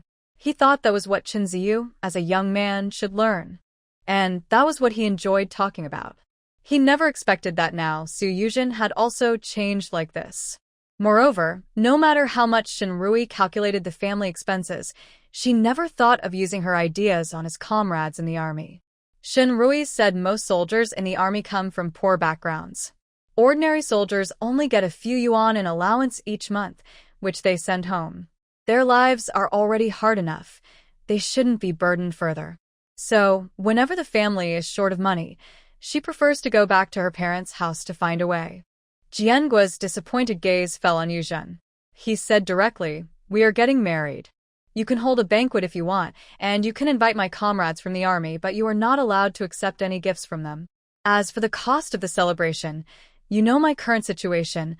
I can't afford it. If you want to hold it, you have to find a way yourself." As soon as Jianguo finished speaking, Yuzhen's eyes, which were already red, filled with tears again. Seeing this, Jianguo felt even more annoyed. He stood up and said, "It's getting late. I need to go to the army now." Yuzhen quickly caught up and said, "Brother Jianguo, wait. Can I just not hold the banquet? I've already prepared the food. You can eat first and then leave, okay?" Jianguo paused and looked back at Yuzhen, who was biting her lip and looking at him with hope. His heart softened again. He turned back and sat down to eat. Yuzhen wiped her tears and hurried to serve Jianguo more rice. Halfway through the meal, Yuzhen felt Jianguo's face look a little calmer. She carefully asked, "Brother Jianguo, since we're not holding the banquet now, can we do it after you finish this mission? After Jianguo makes a meritorious achievement this time, the army won't hold back on promoting him just because of a small matter like divorce. When Jianguo is promoted to deputy regiment commander, they can hold their wedding again, and she will be even more proud." Thinking this way, she felt more balanced inside. Jianguo looked up at her. "We'll see then." Jianguo stood up to leave. Yuzhen quickly stopped him. "Brother Jianguo, didn't you say we were going to get the marriage certificate this afternoon?" Jianguo hesitated for a moment. "I didn't get a chance to ask for leave today. Let's do it tomorrow." After saying that, he strode away. Yuzhen watched his back, her eyes darkening a little. What does Jianguo mean? Is he dragging her along because he doesn't want to marry her? Is he still thinking about Shen Rui? Thinking about how she had waited so long in her previous life until Shen Rui died, and then married him. But after they married, he immediately started sleeping in separate rooms and often called her by Shen Rui's name unconsciously when he spoke to her. A wave of insecurity flooded her heart. She not only wanted to marry Jianguo, but also needed Shen Rui to be completely discredited, so that Jianguo would have no more thoughts of her. After Yi Tiantian ran out of Shen Rui's house, she had nowhere else to go and could only head to the guest house. To get there, she had to pass through the family compound. As she was crying and walking past the gate of the family compound, someone called out to her. "Comrade Yi, what's wrong?" Hearing Su Yuzhen's caring voice, Yi Tiantian quickly wiped her tears, straightened her back, and held her chin high. She glared at Su Yuzhen proudly and said, "It's you." "I didn't do much." Before she finished, Su Yuzhen interrupted, "Did Shen Rui bully you?" "Comrade Yi, I have to tell you, Shen Rui is very good at pretending and winning people over. Now, Grandpa Chu and Deputy Commander Chu, including Deputy Commander Chu's adopted son Shao Jia, have all been fooled by her. You definitely can't confront her in front of Grandpa Chu and Deputy Commander Chu, but we can start with the children to make them see her true nature," Su Yuzhen said, leaning in closer to Yi Tiantian. She rolled her eyes and almost whispered into Yi Tiantian's ear, sharing her plan. After listening, Yi Tiantian hesitated and asked, "Will that work?" I don't even know that child. Would he believe me? Su Yuzhen smiled warmly and said, Comrade Yi, it's obvious you've never taken care of children. Children, you see, are very simple. Whoever gives them more candies, they'll follow and be close to. Besides, you're already Deputy Commander Chu's fiancé and the child's rightful mother. If you treat him a little better, he'll stand by your side and help you see Shinrui's true face. Yi Tiantian's gaze stayed on Su Yuzhen for a moment, thoughtful. Su Yuzhen felt a bit uncomfortable under her stare. She awkwardly tugged at her mouth and asked, Comrade Yi, why are you looking at me like that? Do I have something on my face? Haha, Yi Tiantian crossed her arms and sneered. Why does your face look so big? What are you? Trying to use me? Or get me to bribe children to lie and teach them to be bad? If her upbringing hadn't prevented her, Yi Tiantian really wanted to spit at Su Yuzhen. She had only been spoiled at home, never suffered hardships, and wasn't stupid. From the start, Su Yuzhen had bad intentions. Could she not see that? At that time, she had just arrived and urgently needed to find Grandpa Chu and Zhuo Zhirong's residence. Additionally, she initially believed that Shinrui's divorce and flirtation with Zhuo Zhirong were not good things, so she stayed silent and didn't confront Su Yuzhen. She thought Zhuo Zhirong was the problem. On the other hand, Shinrui was very well-mannered. Even when she initially showed hostility and tried to boss her around, she didn't speak badly of her or cause trouble in front of Grandpa Chu and Zhuo Zhirong. Su Yuzhen. She never expected Yi Tiantian to suddenly turn her anger towards her. Isn't this woman a spoiled, clueless young lady? She rolled her eyes and still felt reluctant to give up her hold on Yi Tiantian. She forced a smile and said, Comrade Yi, how can you think that of me? I was just worried that you might not understand the situation when you first arrived and might suffer from Shinrui. I was trying to help you. Yi Tiantian, who was already hot-tempered and annoyed, immediately raised her hand and said, Su, if you keep stirring trouble and provoking me, do you believe I will slap you?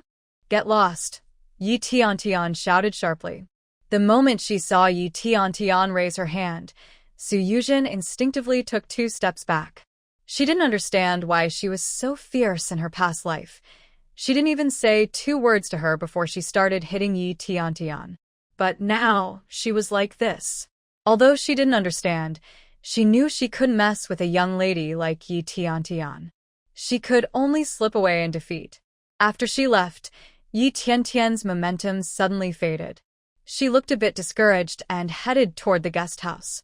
Now she realized that Zhuo Zhirong wasn't as great as she thought. She regretted coming to Yin City to find Zhuo Zhirong. But she was already in a difficult situation. She had confidently told her parents she wanted to join the army and become a female soldier, even registering her name. If she backed out now and told her parents she wanted to go back, it would be too embarrassing. Yi Tiantian couldn't help but sigh, but suddenly she noticed a tall figure appearing beside her. Her heart suddenly missed a beat, as if her recently dead heart had come back to life.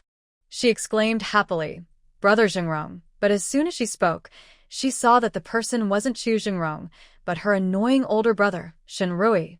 It was said that he was one of her instructors after she joined the army. Her whole body instantly sank again. It's you. What are you doing following me? Watching me make a fool of myself? Your sister is a bit better. I can't compete with her. I'm not in the mood to watch you make a fool of yourself. Shin Guoqing interrupted her directly. On Grandpa Chu's behalf, I came to tell you that our military district has a cafeteria. Every meal there has meat, vegetables, and dishes. If you're not short of money, you can even pay extra to get special meals from the chef so you don't have to eat at their place. Got it? Yi Tiantian replied weakly. She's not stupid. Does she look like she doesn't know the army has a cafeteria? She just used the excuse of eating for free to create more chances to spend time with Chu Zhengrong. But now, she doesn't need that chance anymore. She wouldn't bother with someone like Chu Zhengrong, who has no manners at all. Shin Guoqing looked at her dejected expression, full of disdain. Finally, he couldn't hold back and said, with your current attitude, you're not fit to be a soldier. If you have any self-awareness, I suggest you withdraw your application quickly. Yi Tiantian. Chu Zhengrong doesn't like her, and she already feels defeated. Now Shin Guiqing is criticizing her too. She immediately puffed up her chest, like a proud little swan, and looked up at Shin Guiqing. You think just because you're a veteran you can look down on people? Let me tell you, I won't withdraw my application. I'm going to stay in the army. Shin Guiqing sneered disdainfully. Even if you don't withdraw, with your attitude, you won't pass the assessment. If you really want to stay through connections, you'll end up in logistics anyway. Why bother? Just go back to Beijing honestly, find a suitable partner, and live a comfortable life. That's the right way. Yi Tian glared at Shin Guiqing angrily, grinding her teeth. Just wait and see. I will pass the assessment and show you. After saying that, she stormed off toward the guest house. Shin Guiqing has delivered the messages he was asked to bring to old Master Chu. As for other matters, he doesn't have control over them. He just smiled and shook his head, saying, young comrade still has quite a strong temper.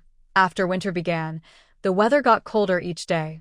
Shin Rui bought fabric and cotton to make 2 new padded jackets for Chu Jia and old Master Chu. She also made 2 for herself, her parents, her older brother, second brother, third brother, younger brother, second sister-in-law, and nephew Shin Qingming. Since marrying Chen Zhengwo 6 years ago, she has felt she owes her family too much. Now, she wants to do her best to make up for it. She just sent 2 padded jackets she made for Shin Guiqiang to the countryside, and she received a letter from him shortly after. Although Shin Guiqiang was working in a village next to Shun's ancestral home, the situation there was different from many other parts of the country. Besides farming, the main industry was tapping rubber. Going to work in that area was much harder than most other rural areas. When Shin Rui was living in the countryside with her grandfather, she heard several stories of young educated youths who couldn't handle the heavy labor and took their own lives. Some young women married local men to get help with chores. But because they couldn't find wives locally, and men looked to outsiders for marriage, most of these women ended up doing double work after marriage, working 2 jobs to support themselves and their lazy husbands. If they got pregnant and had children, life became even more difficult. In the 2 months Shin Guiqiang was working in the countryside, his letters tried to hide how tough it was, but it was clear from his words that he was suffering a lot. However, in today's letter, he didn't mention the hardships at all. Instead, he seemed somewhat excited. He told Shin Rui that he found a piece of land in the mountains and planned to try growing medicinal herbs there. If he succeeded and sold the herbs for good money, he would encourage the villagers to plant herbs on their own land too. Once the herbs were harvested, he would help sell them to Yuan Yi, earning a small profit from the sales. Shin Guiqiang was even excitedly calculating in his letter how much profit he could make from the sales. Then, if 1 family farms with him, how much can he earn? If 10 families farm with him, how much can he earn? If 100 families farm with him, how much can he earn? Shin Rui looked at Shin Guiqiang's words full of hope and couldn't help but smile. She thought that if her third brother knew, the country would start implementing the land contract responsibility system the year after next. The land would be contracted to individuals. At that time, he could encourage villagers to grow medicinal herbs on their small plots of land, or even get them to plant medicinal herbs on all their responsibility fields. He could even buy more land in mountains and hire people to work and grow medicinal herbs. She wondered how happy her third brother would be. But what made her most happy was that she believed sending her third brother to the countryside was the right choice. Her third brother is easygoing. In the vast rural land, even if life is hard, it wouldn't affect his mood. However, her younger brother is sensitive and thoughtful. If he went to the countryside, even if she tried to prevent him from being forced to marry like in the past, he might still have psychological scars from the experience. Just after reading Shin Guiqiang's letter, Shin Rui heard Shin Guiqing outside the yard bragging, "Zhengrong, I tell you, these new cotton clothes made from fresh cotton are different. They're much warmer, even warmer than the military coats issued by the army. Especially since my sister made them. Feel this one." Zhu Zhengrong. He coldly glanced at Shin Guiqing. It's just that Shin Xiaoyi made him 2 new cotton clothes. What's there to show off? At this moment, Dai He happily ran over to Chu Zhengrong, excitedly stood up and pounced on him. Chu Zhengrong then noticed that the Hay was also wearing a new black sweater. It looked majestic, like he was wearing a suit of armor. Shun Guoqing burst into laughter, ruffling De Hei's head. De Hei, we're people who have new clothes to wear. We don't play with those who don't have new clothes. Zhu Zhengrong. He was completely overwhelmed. How could Shin Xiaoyi treat him like this? All afternoon, Shin Rui felt that Chu Jingrong's eyes on her were full of sadness. And wherever she went, Chu Jingrong's deep, resentful gaze seemed to follow her. Finally, she couldn't hold back anymore. Big brother Chu, did I do something wrong? Why do you keep looking at me like that? Zhengrong Chu finally had a chance to speak openly and directly, with a look of sadness on his face. He said to Shin Rui, "Little Shun, I thought I must have done something wrong to you. You make new clothes. Why does everyone have them? Even black, but I don't." Shin Rui was momentarily amused and a little helpless. "Because you already have clothes to wear. I see you have several new military coats. My parents, brother, and sister-in-law don't have many new clothes. Grandpa Chu's winter clothes in the capital are too thick for Yin City, and Shao Jia doesn't have winter clothes. As for Black, I only knitted him a small sweater from leftover yarn after finishing one for Shao Jia. Even in Yun City, winters aren't very cold. Only the coldest days require a thin winter coat. Dogs don't need to wear clothes." But now, Shin Rui treats Black like her own child. Her motherly instinct is to want to give her children everything they need, whether they need it or not. After she explained, Chu Jingrong was still stubborn. "Little Shin, why can you easily knit a sweater for Black, but not for me? Am I not worthy?" Seeing how Chu Jingrong looked, Shin Rui felt that this tall man was about to break apart. She helplessly rubbed her forehead, thinking it was impossible to explain her point to this stubborn man. She quickly said, "Big brother Chu, I was wrong. I'll knit a sweater for you right away." She added, "I'll knit it myself. Will that be okay?" All the other sweaters weren't handmade by her. She bought yarn and asked the housekeeper's wife to help knit them. Chu Jingrong's previously broken expression suddenly brightened with happiness. "Okay, Shin Rui, hurry up. I'm waiting to wear it." Shin Rui quickly nodded in agreement. But she was busy with work and didn't have much time to knit.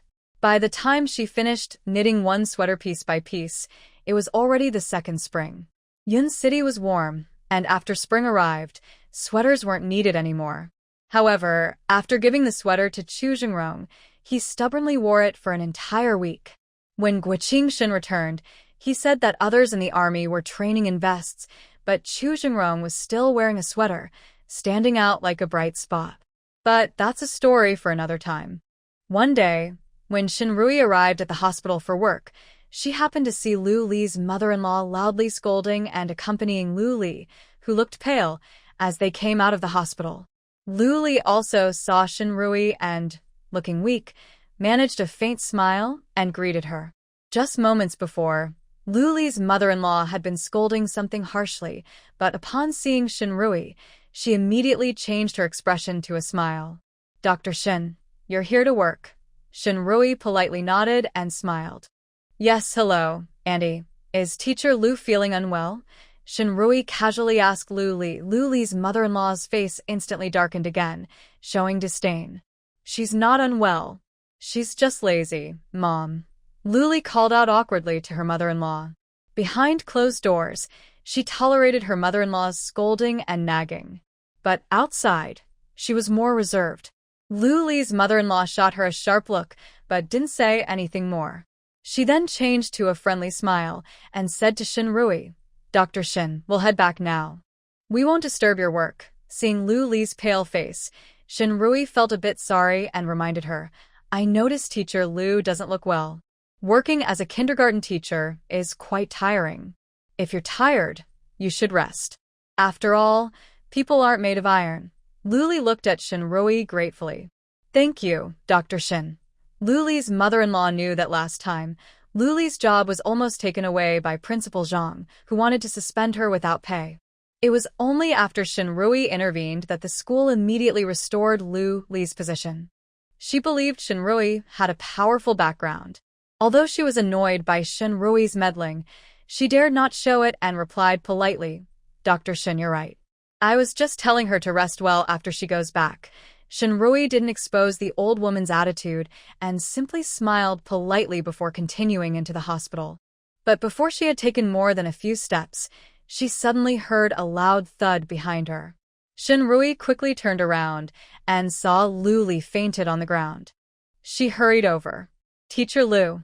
Teacher Lu. She called out to Lu Li while quickly performing a basic check on her. During this check, I saw that Lu Li's pant leg was already stained with blood. I quickly checked Lu Li's pulse and called medical staff to bring a stretcher. Hurry! Teacher Lu has had a miscarriage. Many children of the hospital staff are in Lu Li's class, and she is a very responsible teacher like Lu Li. When Shinrui shouted, the medical staff immediately brought a stretcher and quickly took Lu Li into the operating room. Lu Li's mother-in-law, Sun Xinyu, hadn't even reacted yet, and the door to the operating room had already closed. It was Chunjia who saw Sun Xinyu standing outside the door and reminded her, Auntie, Teacher Sun's condition is serious.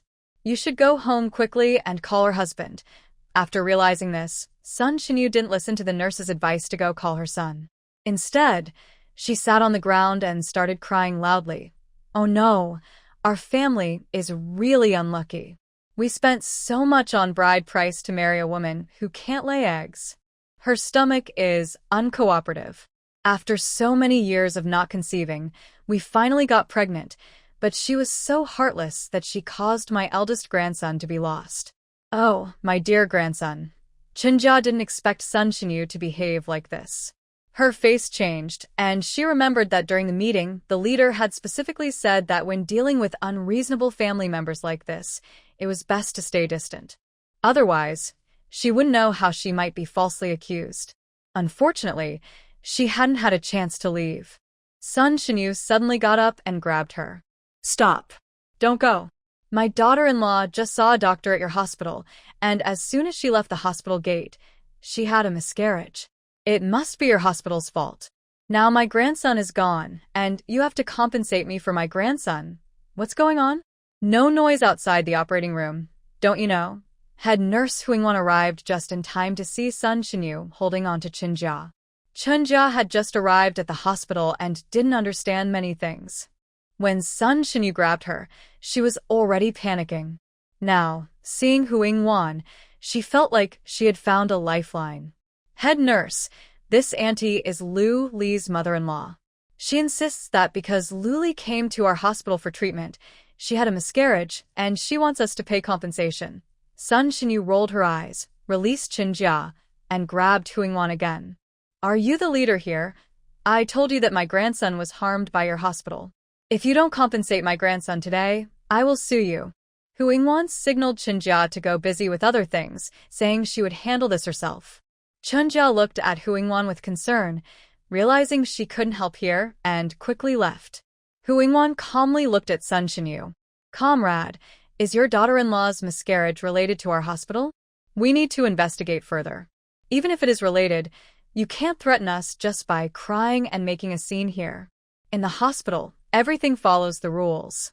If you keep causing trouble, I will ask security to remove you, or even call the police to report disorderly conduct. Lu Laosher's wife is also a soldier. Auntie, you wouldn't want your son's future to be affected because of your outburst here, right? Huingwan knew her previous words couldn't threaten Sun Xinyu at all. Elderly women like her are tough to scare. But her son's future was definitely her weak spot. Sure enough, the fearless-looking old lady's eyes shrank when Huingwan mentioned her son's future, and her attitude weakened. In the end, she could only bluff. Investigation. You must investigate. If you don't give me an explanation, I won't give up. Shinrui, after trying hard, realized it was hopeless. Lu Li's baby couldn't be saved. Lu Li's condition was also very bad now.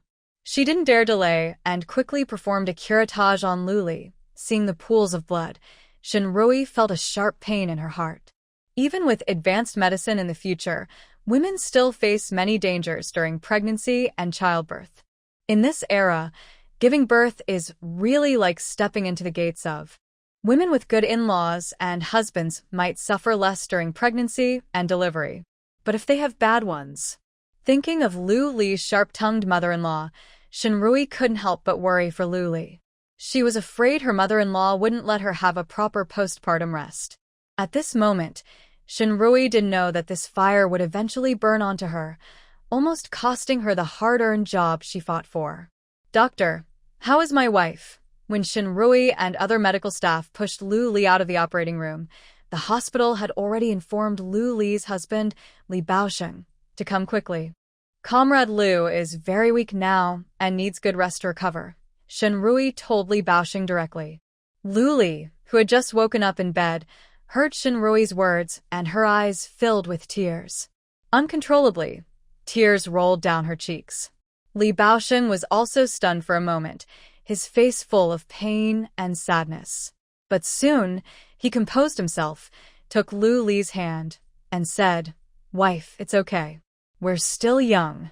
The baby will come later." Lu Li, crying, turned her face away and pulled her hand out of his grasp. Since this was a matter between husband and wife, Shinrui, as a doctor, didn't say much. After giving Li Baosheng some advice on caring for Lu Li, she turned to leave. A few steps outside, Chenjia approached and said, "Dr. Shen, when you treat Lu Laosher later, be careful. Her mother-in-law tends to cause trouble." Chenjia explained what had happened outside the operating room to Shinrui. Shinrui frowned.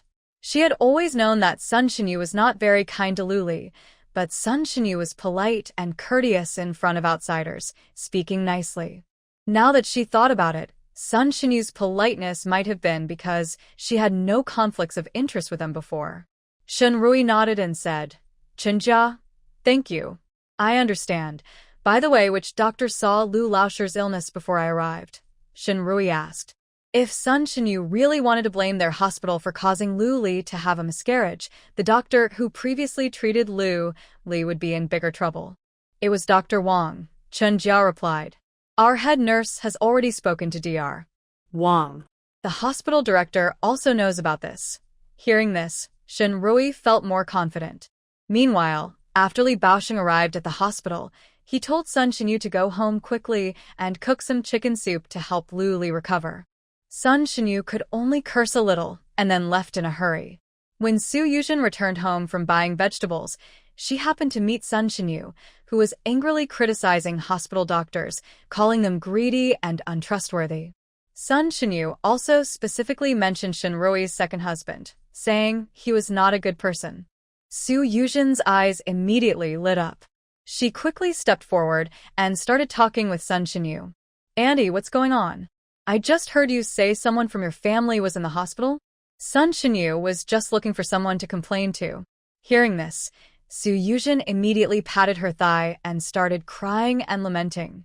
"Oh, Gamratsu. You don't know.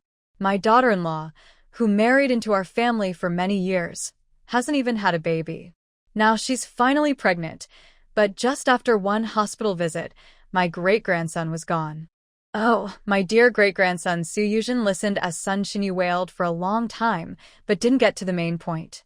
She gently asked, "Andy, did Shin Doctor treat your family's illness?" The matter between Su Yuzhen and Shin Jiangwo was now known throughout the courtyard. Sun Shinyu wasn't stupid. Hearing Su Yuzhen's question, she understood what she was implying. A flash of sharpness appeared in her eyes, and she quickly wiped her tears and said, "It wasn't Shin Doctor who treated her. But Shin Doctor did push my daughter-in-law into the operating room. My poor great-grandson, he was taken into that operating room, and he lost his life." "Auntie, do you mean Shin Doctor pushed your daughter-in-law into the operating room without your family's signature, and then just took your great-grandson away?" Su Yuzhen asked quickly. Having worked in a hospital for many years, she knew very well that many procedures in hospitals nowadays are not always done properly. Especially in military hospitals, the main goal is to save lives. So in urgent situations, hospitals often skip the signature process and focus on saving the patient first. Sun Shinyu couldn't read or write, so she didn't understand about signatures. She only knew that Lu Li had a miscarriage in the hospital and her great-grandson was gone. She planned to cause trouble at the hospital and demand compensation. Su Yuzhen saw that Sun Shinyu didn't understand, so she immediately started giving her advice, telling her to focus on the fact that their family members hadn't signed the consent form and that Shinrui secretly took the child without permission, and to use this to approach the hospital. After hearing what Su Yuzhen said, Sun Shinyu's eyes lit up. She looked at Su Yuzhen with gratitude, even holding her hand tightly in excitement. Comrade Su, thank you. You're really a good person. If it weren't for you, I wouldn't know how to fight for justice for my poor grandson. You're so excellent and kind-hearted. Not to mention that Commander Chun likes you, even I, your old wife, like you. If my son hadn't gotten married a few years ago, I would have wanted to propose to you myself. Su Yuzhen forced a fake smile. A flash of disdain crossed her eyes. This mean old woman doesn't even look at what kind of person her son is. In her past life, Chun Jiangwo was already a commander, and Li Baosheng was only a deputy regiment leader. If she had liked someone like that, the person proposing to her would have been from Yun City to Beijing. Thinking this in her mind, Su Yuzhen still pretended to be kind and flattering to Sun Shinyu, and even encouraged her a little. Sun Shinyu, no longer interested in cooking, turned around angrily and headed back to the hospital. Su Yuzhen watched her back with a slight smile. She had been worried earlier about Yi Tian, that spoiled young lady, growing clever and not having a suitable weapon. Now, her useful weapon had just been handed to her. Shinrui returned to her office and was writing a surgical report. Suddenly, she heard a knock on the door. Dr. Shin, the director wants to see you in his office. Shinrui put down her pen, stood up, and went out. The person knocking was Huingwan. As she left, Huingwan reminded her, I saw Lu Laosher's mother-in-law go into the director's office just now. She's probably here about Lu Laosher's miscarriage. Dr. Shin, be mentally prepared. Shinrui nodded, thanked Huingwan, and then went to the director's office. When she entered, she saw that Dr. Wang was already there, and Sun Shinyu was nearby, wiping tears. Director, you have to stand up for my poor grandson. My daughter-in-law was finally pregnant, and she came to your hospital to get some medicine. Suddenly, she started bleeding, and without asking us any questions, your doctors caused the loss of my grandson. Oh, my poor grandson. Sun Shinyu said this and started hitting her thigh. We didn't sign any agreement to let you abort my grandson. You should compensate us for the loss. Boo-hoo. Shinrui's heart sank. Luli was in a very urgent situation. If she didn't quickly perform a curettage, Luli's life could be in danger. Plus, the hospital's procedures for surgery are not very strict yet. Often, if there's an emergency in the operating room, they save the patient first and get consent later. Dean Shui probably already understood what was happening. He stopped Sun Shinyu first. Comrade Sun, we have fully understood and recorded your concerns. But we need to investigate further before deciding on compensation. Please go back and wait for our news, okay? When Sun Shinyu heard this, she immediately sat down stubbornly. I'm not leaving. I tell you, if you don't give me an explanation today, I won't leave. Dean Shui looked at the old woman acting spoiled and stubborn, which gave him a headache. But in this situation, he couldn't give Sun Shinyu a reason to trouble the doctors. He said directly, Comrade Sun, Dr. Wang asked you clearly if you were pregnant or had any special conditions when treating your daughter-in-law. You answered no. So, Dr. Wang prescribed the medicine. And the medicine Dr. Wang gave was not even taken by your daughter-in-law before she fainted and started bleeding. This has nothing to do with Dr. Wang. Sun Shinyu immediately said, What about Dr. Shin? Dr. Shin didn't get our approval, and she didn't even inform us before removing my grandson. Dean Shui's attitude softened a little. Without written consent, this is indeed a mistake on the hospital and doctor's part. He could only make an excuse. Comrade Sun, our hospital did make a mistake in this matter. After our investigation, we will discuss and come up with a solution that satisfies you. Sun Shinyu didn't want to hear any of this. She sat down quickly and only said 2 words, compensation. Mom, what are you doing? Chen Baosheng hurried into the director's office, frowning as he looked at Sun Shinyu. Didn't I tell you to go back and cook for Lily? Why did you come to the director's office? Sun Shinyu glared at Chen Baosheng. Eat, eat, eat. Can't she starve to death without eating? A woman who can't have children is no different from a hen that can't lay eggs. She caused me to lose my grandson, so she doesn't need to eat anymore. I'm telling you, this time your son was lost because of their hospital's mistake. They didn't let us sign the papers before aborting the baby. The hospital must pay for this. Don't think about solving it quietly. I won't agree, she said confidently, hands on her hips. Li Baosheng ignored his mother and went straight to the director's desk. He placed a stack of unsigned consent forms and other documents related to the surgery on the desk. He said, Director Cui, I don't know the exact process from my wife seeing blood to Dr. Shin performing the surgery to remove my child. But during the surgery, you didn't get our permission. I think my mother is right to ask for compensation. I won't sign these documents now. Director Cui frowned and looked at Shinrui. She also looked confused. She hadn't asked Li Baosheng to sign anything. Sun Shinyu was worried her son might turn against her, but surprisingly, he was here to support her. She suddenly felt more confident, straightening her back a little more. Director Cui looked at Li Baosheng. Li, we admit that during the surgery, we didn't inform your family or get your permission. That was our mistake. We understand if you want compensation, but this isn't something we can decide alone. We need to hold a meeting and report to our leaders before making a plan. Your mother causing a fuss here makes it harder for us to solve the problem immediately, right? Li Baosheng nodded. Director Cui, I understand your difficulties. I will take my mother back first, but please give me an answer as soon as possible. After Li Baosheng and Sun Shinyu left, Director Cui looked at Dr. Wang and Shinrui. Dr. Wang, you can go back to your work now. Dr. Shin, please stay a little longer. Once Dr. Wang left and closed the door, Director Cui tapped the documents on the desk that Qin Baosheng had left unsigned. Xiao Shin, why are you asking the family to sign these now? Do you realize that doing this at this time is like handing them a weapon to use against us? Shinrui's lips moved slightly. She wanted to say she didn't take the documents, but she thought that the person who asked Li Baosheng to sign might be trying to help her. Currently, many patients in the hospital are having surgeries first and signing later. She said nothing and only replied, Director, I know I was wrong. Director Cui looked at Shinrui and said earnestly, Xiao Yi, I know you learned your medical skills from old Shin, and your style is similar, sometimes a bit casual. But times are different now. Old Shin was treating wounded soldiers on the battlefield. Back then, there were no formal consent forms. As a military doctor, the only thing that mattered was doing everything possible to save the patient's life. But now, things are different. When we treat patients, especially military family members or local villagers, we must clearly explain the risks and get their consent.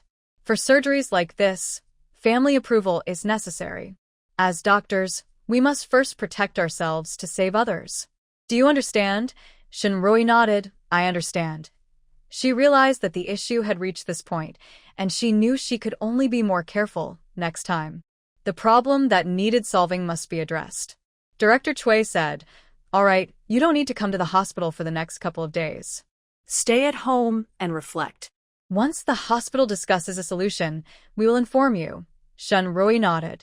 She understood that the director was actually protecting her by suspending her from work. Being at the hospital now would only cause more public attention, which would be worse for her. As Shinrui returned to her office, she saw Huingwan pacing inside, looking anxious. Seeing her return, Huingwan immediately went to greet her. Dr. Shun, I'm sorry. I thought Lu Laosher's wife is in the military, so she should be reasonable. I just wanted to give him those documents to sign, and then this would be over. I didn't expect. Shinrui smiled at Huingwan and said, It's okay. I know you meant well. Then you. Huingwan looked at her worriedly. Shinrui didn't hide anything and said directly, The director asked me to take a leave of absence for self-reflection. Really? Huingwan looked at her, feeling even more guilty. Work is already very busy now. There are many positions but not enough spots because there are too many people competing for too few openings. Every position has many people watching. Although the director has asked Shinrui to take a break, once she leaves, her spot will be vacant, and someone else might take it. Shinrui quickly tidied up a bit and handed over the medical records of her patients to other doctors. She briefly said goodbye to her colleagues and then left directly. After Su Yuzhen stirred trouble by encouraging Sun Shinyu to cause a fuss, she went home, put away the vegetable basket, and eagerly went outside the hospital to watch the excitement. Seeing Shunrui come out holding something, she felt a sudden sense of relief. All the worries that had been weighing on her heart seemed to disappear. Earlier, when Chen Ziyu caused trouble over the missing meat on their table, Chen Jiangwo scolded him and quickly blamed Chen Ziyu, saying it was because Chen Ziyu had hurt Shunrui's feelings. Now, Shunrui has a job and a salary, and her life must be much better. She knew she hadn't gotten a job at the hospital, and now she was just at home, but Chen Jiangwo still felt some dissatisfaction. Not only that, but she herself was also feeling restless. She knew very well that in her previous life, Chen Ziyu was able to unhesitatingly remove Shunrui's oxygen tube and arrange her marriage with his father because Shunrui had a good job. Having money, status, and connections, Chen Ziyu helped her only to maximize his own benefits. Although Chen Ziyu was still young and didn't understand everything now. But if she had not been working all along, and Shunrui had always been employed, in the end, even if Chen Jiangwo rose step by step, Chen Ziyu would probably treat her the same way she did Shunrui in her previous life. She must eliminate this possibility early on. Now that Shunrui has lost her job, she feels much more relieved. When Shunrui returned home, old Master Chu was lying on a lounge chair in the small courtyard, sunbathing with. Hearing the noise, the old man sat up and saw Shunrui had come back so early, which surprised him a little. "Xiao-yi, why did you get off work so early today?" Shunrui didn't want the old man to worry about her. She smiled and said, "Work at the hospital hasn't been busy lately. I took a few days off to visit my hometown. Since she found out that Ziyu is not her biological child, she had been thinking about going back to see if she could find any clues about the child. She had thought that finding the child wouldn't be a quick task, and she might not be as skilled as her grandfather and Chu Jingrong in searching. Now that she had time, she definitely wanted to go back and look for herself." Old Master Chu understood her feelings. When he heard this, he didn't expose her. Instead, he said excitedly, "That's great. I've been dreaming about your grandfather these days. I haven't visited my old friends in years. It's a good chance to go back together." Old Master Chu was also a quick-tempered man. As soon as he decided to go back to his hometown, he started packing his bags immediately.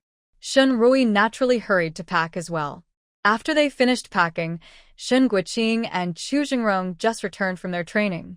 Seeing the suitcases in their hands, Shen Guiqing and Chu Jingrong exchanged glances. Chu Jingrong asked suspiciously, "Old Master, Shen Xiao-yi, are you planning to run away from home together?" Old Master Chu, annoyed, took his cane and tapped it on Chu Jingrong's calf. "You little rascal, if you can't speak properly, just shut up." Shunrui seriously told Shen Guiqing that she planned to go back to her hometown to inquire about the child's whereabouts and also visit Grandpa Chu. Shen Guiqing knew that ever since Shunrui learned about the child, she had been worried about it constantly, almost becoming her obsession. If she didn't go back herself to look, she wouldn't be at peace. Shunrui repeated what she had just told old Master Chu. She also instructed Shen Guiqing and Chu Jingrong to take care of little Jia during this time. Shen Guiqing nodded and said, "All right, little sister, if you're worried about Chu Jingrong, I can come over every day to give him lessons. I'll personally take care of little Jia, so you can focus on your work." When Shen Guiqing said this, he looked meaningfully at Chu Jingrong. However, Chu Jingrong didn't respond to him. Old Master Chu was quick and efficient. After packing his things, he went to the army. Lieutenant Huang personally arranged a military jeep to take the old master to Song County. Shunrui also went along with him. Otherwise, she would have to go back to her hometown alone, first taking a train from Yunqing to Qing City, where the county is located. From Qing City, she would need to take a bus to the county seat and then another bus to the town.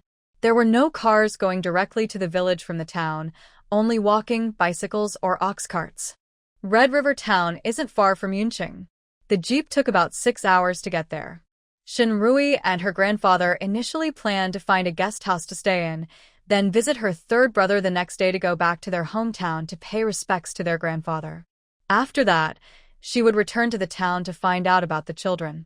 But unexpectedly, as soon as their car arrived in the town, they saw a familiar figure standing at the town entrance. Her grandfather told the driver to stop. Shinrui jumped out of the car, excited, and said, "Third brother, what are you doing here?" Shun Guiqing happily hugged Shinrui's shoulder. "Waiting for you." How about that? "It's been so long. Haven't you missed your third brother?"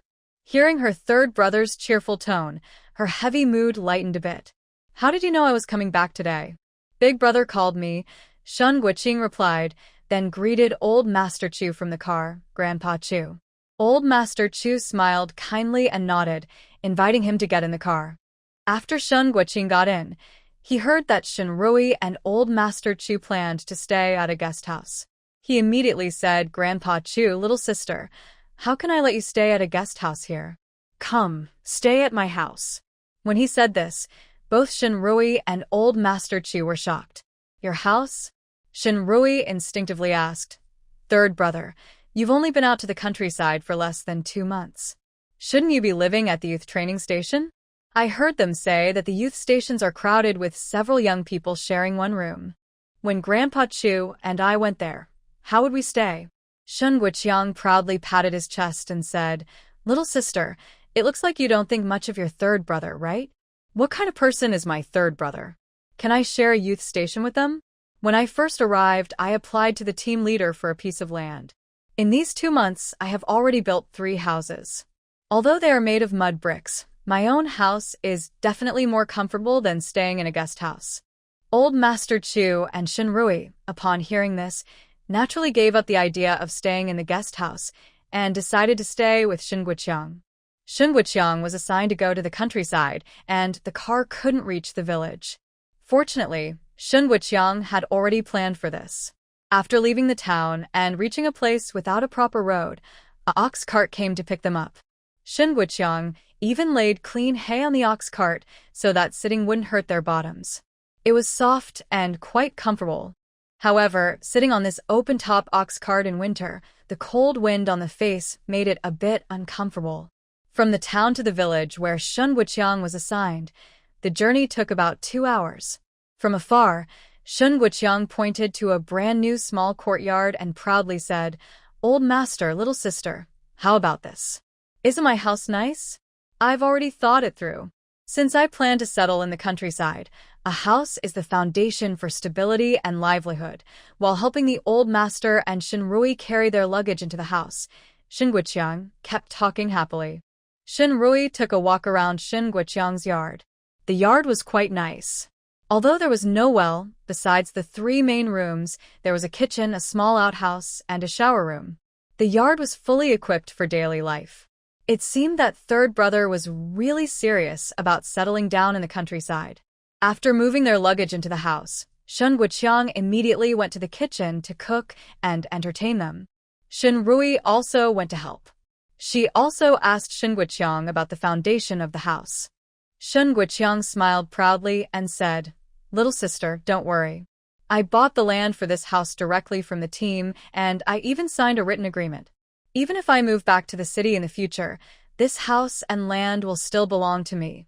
Shinrui listened to these words and looked at her third brother, who was full of pride. She actually admired her third brother quite a bit. Honestly, her third brother's luck is really good. She remembered that in the 1990s, a highway was built through their hometown village, which took over both her old village and this one. At that time, the compensation for demolition was quite generous, and many people in these villages became wealthy from it. Their family's old house was originally left to her by her grandfather's will. But her aunt always thought her grandfather favored their big family house and her as his granddaughter, so she refused to give her the old house. At that time, her family only had her left. She focused entirely on Chen Jiangwo and Chen Ziyu and didn't want to argue with her remaining relatives. So when her second uncle wanted to help her fight her aunt for the demolition money, she voluntarily gave up and only asked her third aunt to split the money equally with her second uncle. Later, she lost contact with her second uncle and third aunt. She didn't know if her second uncle eventually got his share from her third aunt. These events happened more than 10 or 20 years later, and Shinrui didn't think much about it.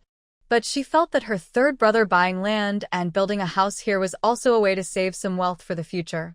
At this moment, Shen Wuqiang also asked about Shen Rui's children. Talking about this, Shen Wuqiang couldn't help but curse Chen Jiangwo, calling him a scoundrel. This is only because your third brother isn't in Yunqing anymore. If I were still there, I'd definitely stuff that dog into a sack and beat him until he's rolling on the ground. Shen Rui. Her eldest brother and third brother truly share the same mind, their ideas so alike. Thinking about her eldest brother's plan to trap Chen Jiangwo with a sack, Shen Rui remembered when Su Yuzhen accompanied Chen Jiangwo to see the doctor, and she said Chen Jiangwo was about to be assigned a mission. But until now, there's no news of Chen Jiangwo going on any mission. A few days ago, when she went to pick up Chu Jia from school, she also saw Chen Jiangwo.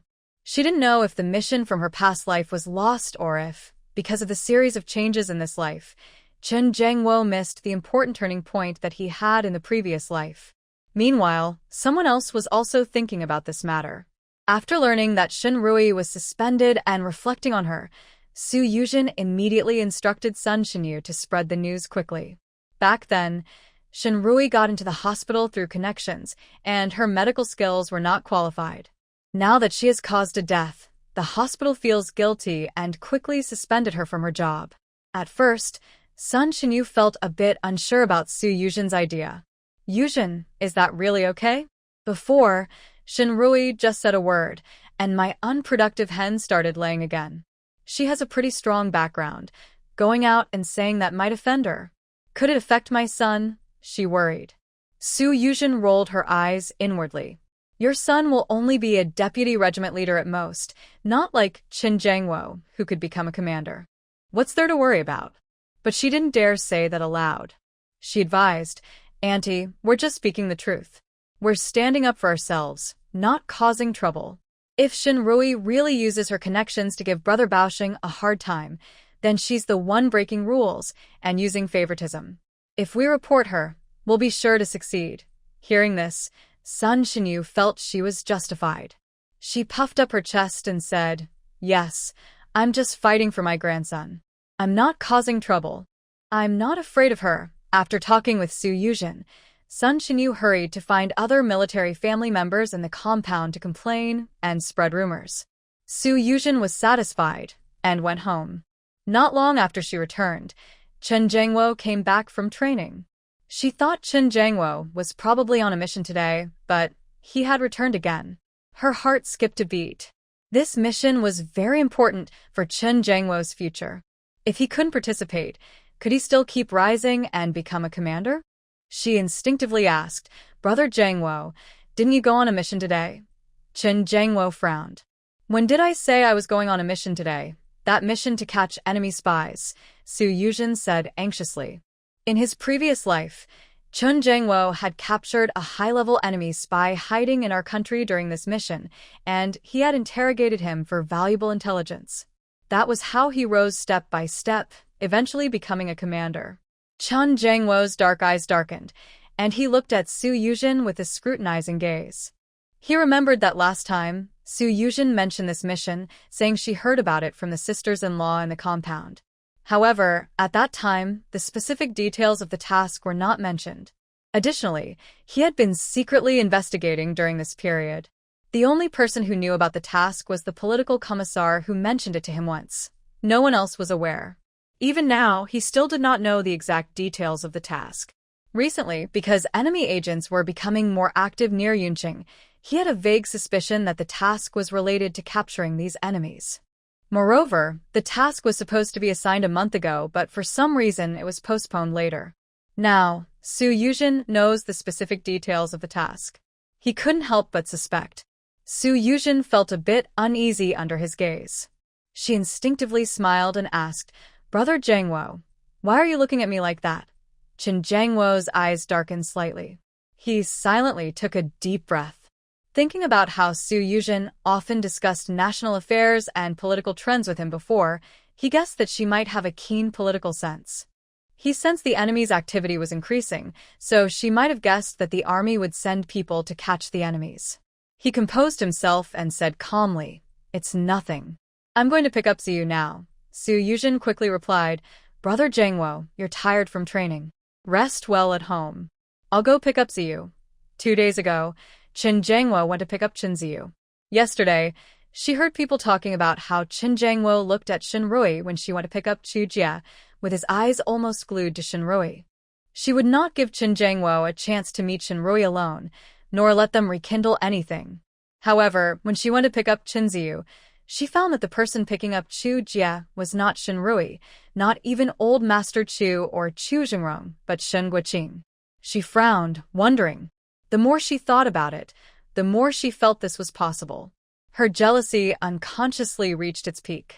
As soon as she and Qin Ziyu arrived home, she acted casually and told Qin Jiangwo, "Brother Jiangwo, today I went to pick up Ziyu and saw that it was Rui Jia's older brother who was picking up Chu Jia. Usually, it's Rui Jia or Old Master Chu who come, or Deputy Captain Chu. I also heard that at the hospital, because Rui Jia's surgery went wrong, they mistakenly lost a military wife's baby and the hospital has suspended her. I don't know if Sister Rui feels upset inside, or if Grandpa Chu and Deputy Commander Chu are staying at home with her, or if she took this chance to go back to the capital with Grandpa Chu and Deputy Commander Chu to discuss marriage plans." Qin Jiangwo's face changed. Today, when he went to report to the political officer at the headquarters, he happened to see Chu Jingrong come out of the office at the training department. Later, he heard that Chu Jingrong had gone to ask for leave from the training department. If it was just Shinrui feeling upset, Chu Jingrong could have stayed with her after training. He could have used that time to keep her company. But now, Chu Jingrong specifically asked for leave.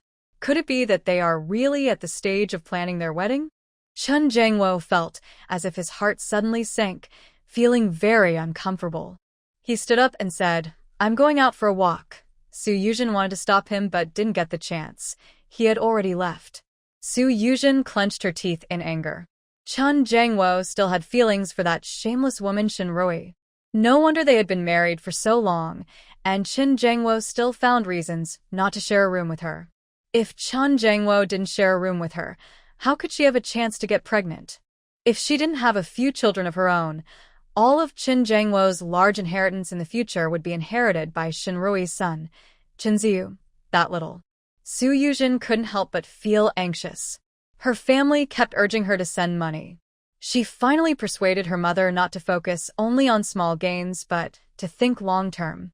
She explained that once she was pregnant, she would find a way to force Qin Jiangwo to fight for her children with Shinrui. Then she would have money to send back home. But now, when could she get pregnant with Qin Jiangwo's child? Su Yuzhen instinctively touched her lower abdomen. Then, a determined look appeared in her eyes. Shinrui knew nothing about what was happening at the military district. She was helping Shin Guoqiang light a fire when she heard knocking on the door, and a clear female voice came in. Shinjiqing, are you at home?" Shin Guoqiang, hearing the voice, was stirring the food in the pot and said, "Little sister, go open the door. It's the neighbor from next door, probably bringing something." When the door opened, she saw a woman dressed in simple cotton clothes, with 2 long black braids hanging over her shoulders. The woman looked at her with a slight surprise, her eyes shifting from sweet anticipation to disbelief, and finally to a faint sense of disappointment. Being a woman herself, Shinrui quickly understood that this woman probably liked her third brother. She hurriedly introduced herself. "Comrade, hello. My name is Shinrui. I am Shin Guoqiang's sister. He is cooking right now and can't come to the door, so I was asked to open it. Please come inside and we can talk." Shinrui quickly moved aside and invited her in. Ha Zhenju saw Shinrui's words, and her disappointment immediately disappeared. Instead, she looked a little shy. She waved her hands and said, "No need, no need. Today we cooked a lot of potatoes at home, and my family can't finish them all. I just brought some to Shinjiqing." As she spoke, she put a basket into Shinrui's hands and cheerfully said, "I'm going back now. Goodbye, sister." Shinrui carried the basket of roasted potatoes into the kitchen. Shin Guoqiang saw this and happily said, "I knew she was here to bring food. Perfect. Tonight, we'll have this as our main dish. I don't need to cook rice." Shinrui raised an eyebrow at Shin Guoqiang. "Third brother, how do you know she's definitely here to bring you something? Does she often bring you gifts?" Shin Wuqiang didn't notice the deeper meaning in Shinrui's words and answered honestly. Not often, maybe once every 3 or 5 days. Why does she bring you things? Have you helped her or her family before? Shin Wuqiang thought for a moment. Not really. Once, we were carrying glue down from the mountain, and she was unlucky. She stepped on a snake that was about to hibernate. I saw that it was a venomous snake. I quickly used the method you taught me before, cut across on the wound, let out the venom, and then found some herbs nearby to apply to her to counteract the snake venom. After that, she often brought me food. I told her that although the snake was venomous, its poison wasn't very strong. Even if I hadn't helped her, she wouldn't have been in serious danger. I told her not to bother bringing me things, but she refused to listen and kept bringing gifts every now and then. I think people remember small kindnesses because they have a good heart and want to repay them. If I refused to accept, it would hurt their feelings. So I accepted everything. Shinrui. Seeing her third brother's calm expression, she knew he wasn't thinking about anything inappropriate. She smiled and said to him, "Third brother, I think the water and soil here in the countryside suit you. After you go there, you'll do very well."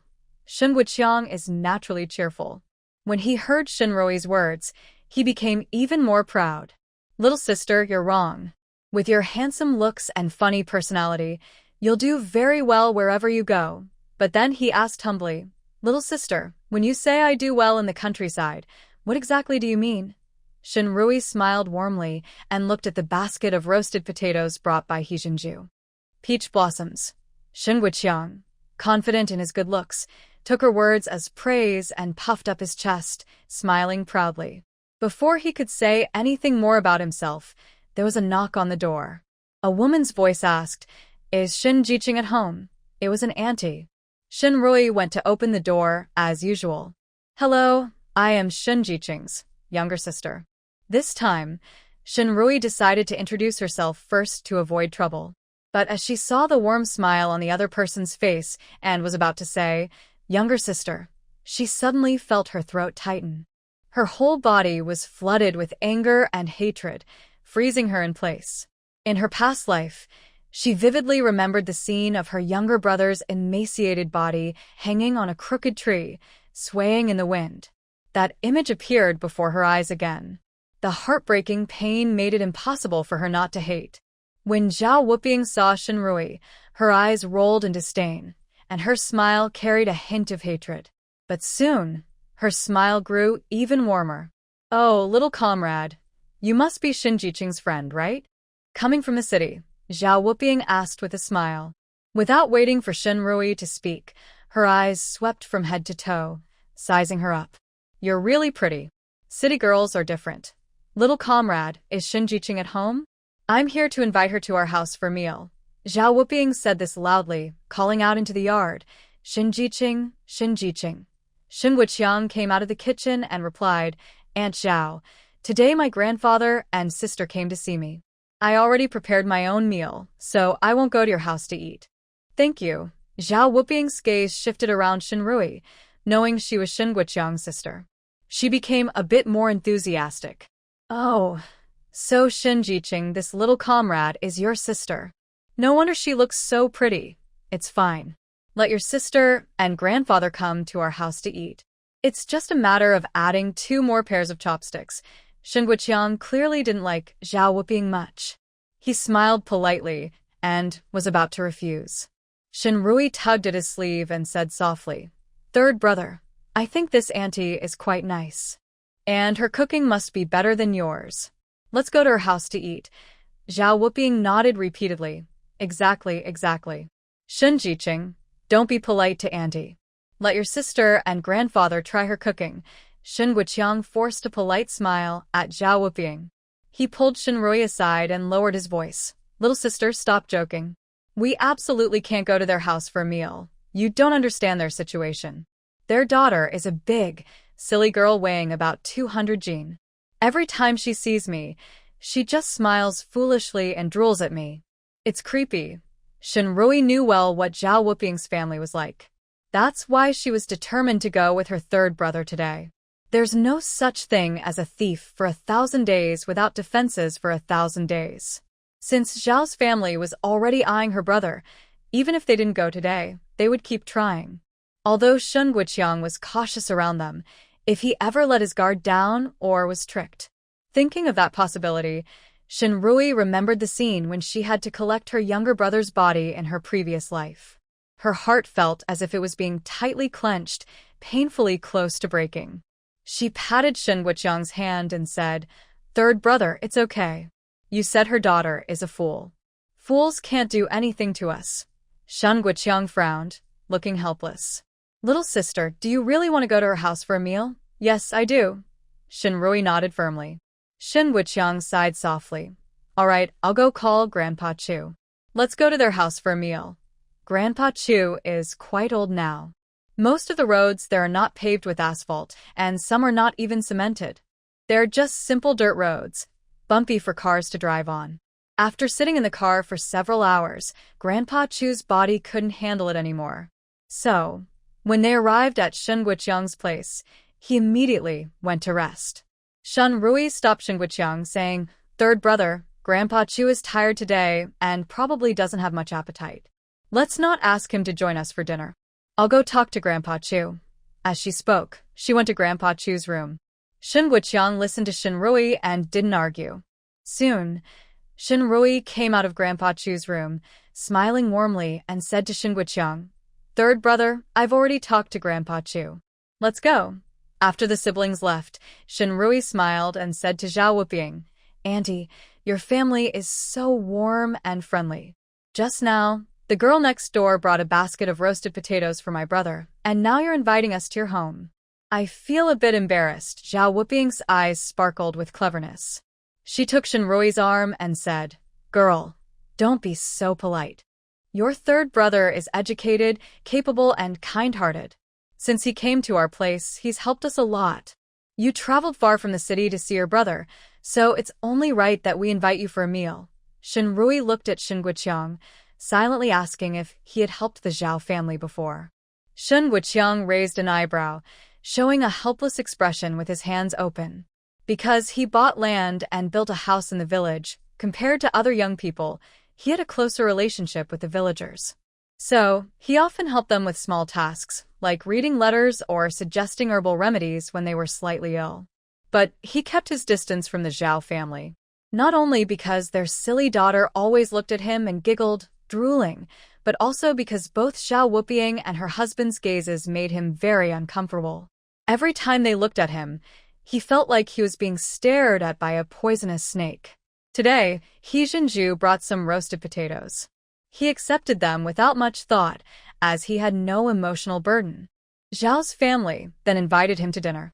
If Shinrui hadn't said she wanted to go, he never would have agreed. Zhao's house is not far from Shun Guoqiang's small courtyard. It only took about 10 minutes to get there. Old man, Shin Jiqing and his sister are here. Hurry, go call Dania too so he can drink a few cups with Shin Jiqing. When they arrived at Zhao's house, old Zhao was already looking out from the door. Hearing Zhao Wuping's words, old Zhao frowned, clearly annoyed.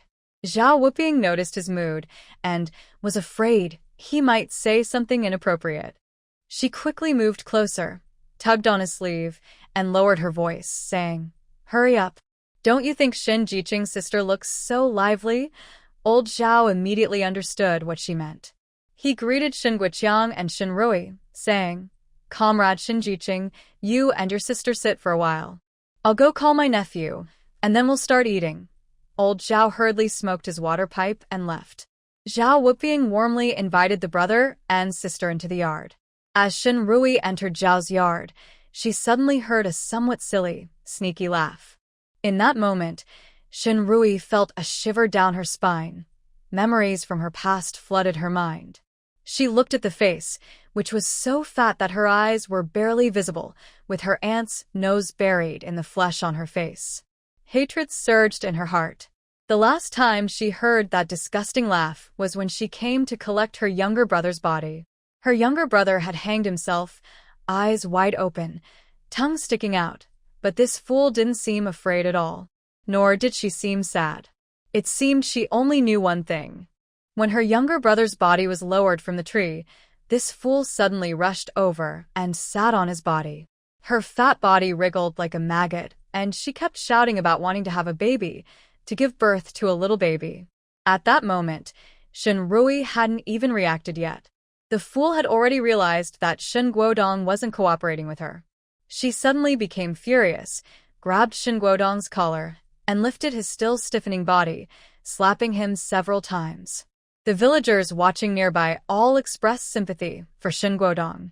At that time, Shinrui finally understood what life was like for Shin Guodong in Zhao's countryside home.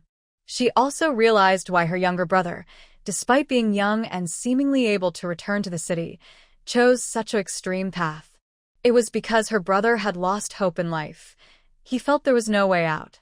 She heard villagers gossiping and knew about the abuse Zhao's family often inflicted on her brother. Seeing her brother's body being humiliated by a foolish person drove Shinrui mad. She rushed over and fought with the foolish person. But this person was not only fat but also very strong. By then, she was already exhausted from the emotional toll of her marriage to Chen Jiangwo. Plus, her relatives had all gone through hardships, leaving her drained physically and mentally. She was no match for the foolish person and was eventually beaten badly. After the villagers pulled the foolish person away, she lay beside her brother's body. She wanted to cry, but couldn't. All she could do was smile, a forced, hollow laugh. Now, recalling her laughter from that time, she feels she must have looked terrifying. She is incredibly grateful that fate gave her a second chance. The foolish person, Zhao Chunhong, chuckled and got up, walking toward Shin Guoqiang. Seeing her close enough, Zhao Chunhong suddenly lunged at Shin Guoqiang. Zhao Wuping was startled and quickly stepped in front of her foolish daughter, sternly saying, "Chunhong, go back to your room." Chunhong immediately twisted her chubby body and said, "No, I won't go back. I want to have a baby and only my brother can help me have one." Shin Guoqiang's face changed. He didn't expect this foolish girl to understand such things. He quickly pulled Shinrui, signaling her to leave immediately. Otherwise, he was afraid his innocence might be lost here. Zhao Wuping's aura grew even more fierce. "Go back to your room now, or you won't eat tonight." Chunhong, with only a narrow slit left at her eyes, greedily looked at Shin Guoqiang, drooling from the corner of her mouth. She wiped her mouth and reluctantly walked into the house. Zhao Wuping turned to look at the brother and sister with an apologetic expression, pointing at her temple and saying, "Shinziking, Xiao Yi, sorry for making you watch this joke. My daughter, things here are not very good." Shinrui smiled politely. Zhao Wuping quickly said, "You all sit in the main room for a while. I'll go serve the food." It must be said that the Zhao family was willing to spend a lot today to get things done. There was not only chicken soup on the table but also braised pork, braised ribs, a fish, and 4 vegetable dishes, 8 dishes in total. Zhao Wuping just finished setting the food on the table. Old Zhao also came back, followed by a tall, strong man. But with his big head and wide-set eyes, he didn't look very smart. At this moment, Shin Guoqiang quietly whispered to Shinrui. Only the two of them could hear. The Zhao family's 2 sisters married 2 brothers from the same family. It's like 2 pairs of cousins marrying, and their children, except for the ones who didn't survive, are just these 2 simple-minded kids. Shinrui. She never saw Big Niu Zhao in her previous life. When Zhao Chunhua hit her, she was lying beside her younger brother. She didn't know if she fell asleep or fainted. Anyway, when she woke up, she was in the town's health clinic. Later, when the local people found out she was Chen Jiangwo's wife, they immediately informed Chen Jiangwo. Chen Jiangwo cared about his reputation and liked to show off his wife in front of others. Under these circumstances, he naturally wouldn't ignore her, so he quickly came to take her back to the city. Meanwhile, her younger brother's body was carried back to their hometown by their second uncle and buried in a hole. Although it was after the reform and opening up period, and they no longer emphasized destroying the old customs, people still didn't dare to hold big funerals. Plus, her brother's death by suicide was considered an unlucky death according to local customs, so they naturally didn't hold a funeral for him. thinking about how her younger brother was bullied by Zhao Chunhua and the Zhao family until he was left with just a rolled-up straw mat in her previous life. Shenrui's hatred grew even stronger. Actually, Shen Guiqiang, at 183 centimeters, was quite tall, but he looked very small next to Big Niu Zhao. From the moment he entered, Zhao Niu's gaze was fixed on Shenrui. He seemed to be a bit smarter than Zhao Chunhua, at least he wasn't drooling. Shen Guiqiang, meeting Zhao Niu's disgusting stare, couldn't help but furrow his brows. He carefully said to Shenrui, "Xiao Yi, be careful later. I always feel like their invitation to us for dinner today is just a sneaky trick." Shenrui nodded. "Yes, third brother. You should be cautious too." Zhao Wuping quickly greeted with a smile. "Dainiu is here. Come, sit at the table. Later, you can drink a few more glasses with your uncle and Shen Jiqing." Soon, Old Man Zhao and Zhao Wuping warmly invited Shenrui and Shen Guiqiang to join the meal. Just as the siblings sat down, Old Man Zhao poured half a bowl of wine for each of them. He raised his bowl and said, "Today, Shen Jiqing can come to our house for dinner, is our honor. Come, Shen Jiqing, Comrade Shen, I toast you both." He called himself uncle, not because he was actually their uncle, but to use his elder status to pressure them into drinking. While tilting his head back to drink, he added, "Shen Jiqing, Comrade Shen, I'm drinking. You can do as you like." Since he, as an elder, was drinking, Shen Guiqiang and Shenrui, as juniors, naturally couldn't refuse. The siblings could only be forced to finish the half bowl of wine. As soon as they put down their bowls and picked up some food, Old Man Zhao had already poured more than half a bowl of wine into their cups. At the same time, he reminded Dainiu, "Dainiu, you should also toast Shen Jiqing and Comrade Shen." Since Dainiu smelled the wine when he sat down, he no longer looked at Shenrui with that disgusting glare but instead fixed his eyes on the jar of wine in Old Man Zhao's hand. Hearing Old Man Zhao's words, he immediately raised his bowl and said one word, "Drink." With a gulp, he finished more than half the bowl of wine. Then, Old Man Zhao and Dainiu took turns, pouring glass after glass into the siblings' cups. Before long, Shenrui and Shen Guiqiang's faces were already flushed red. Seeing that the moment was right, Zhao Wuping quickly asked Shen Guiqiang, "Jiqing, drinking too much wine can cause a stomach ache. Do you want to go to the bathroom first? Let your uncle take you." Shen Guiqiang also felt like he needed to go, and upon hearing Zhao Wuping, he wobbled as he stood up. "Thank you, uncle." Zhao Wuping winked at Old Man Zhao, signaling him. Old Man Zhao understood and stood up, leading Shen Guiqiang out. Zhao Wuping kindly asked Shenrui, "Comrade Shen, do you need to use the bathroom?" "Auntie can take you." Shenrui forced a small smile and said, "I can hold it a little longer. When my third brother comes back, I'll go then." Seeing that Shenrui was starting to look uncomfortable, Zhao Wuping's eyes flashed with happiness. She pretended to be serious and said, "Comrade Shen, I have to criticize you. When you need to go, you should go. Holding it isn't good for your health. There's an old saying, a living person shouldn't be overwhelmed by. I keep a bedpan in my room. You can go there too, it's cleaner than the outhouse." While speaking, Zhao Wuping helped her up and almost pushed her into the room. Then, she closed the door from outside and said, "Comrade Shen, don't worry, you can inside. Auntie will watch outside." At that moment, Shenrui, who had seemed drunk and unaware, suddenly became alert and sharp when she was locked inside. Soon, she heard Zhao Wuping's low voice outside. "Dainiu, stop drinking. Did your little Annie tell you about finding a wife?" Although Zhao Dainiu was a bit simple, he still cared about getting married. He immediately drank the wine in his bowl, then hiccuped and said, "Hiccup.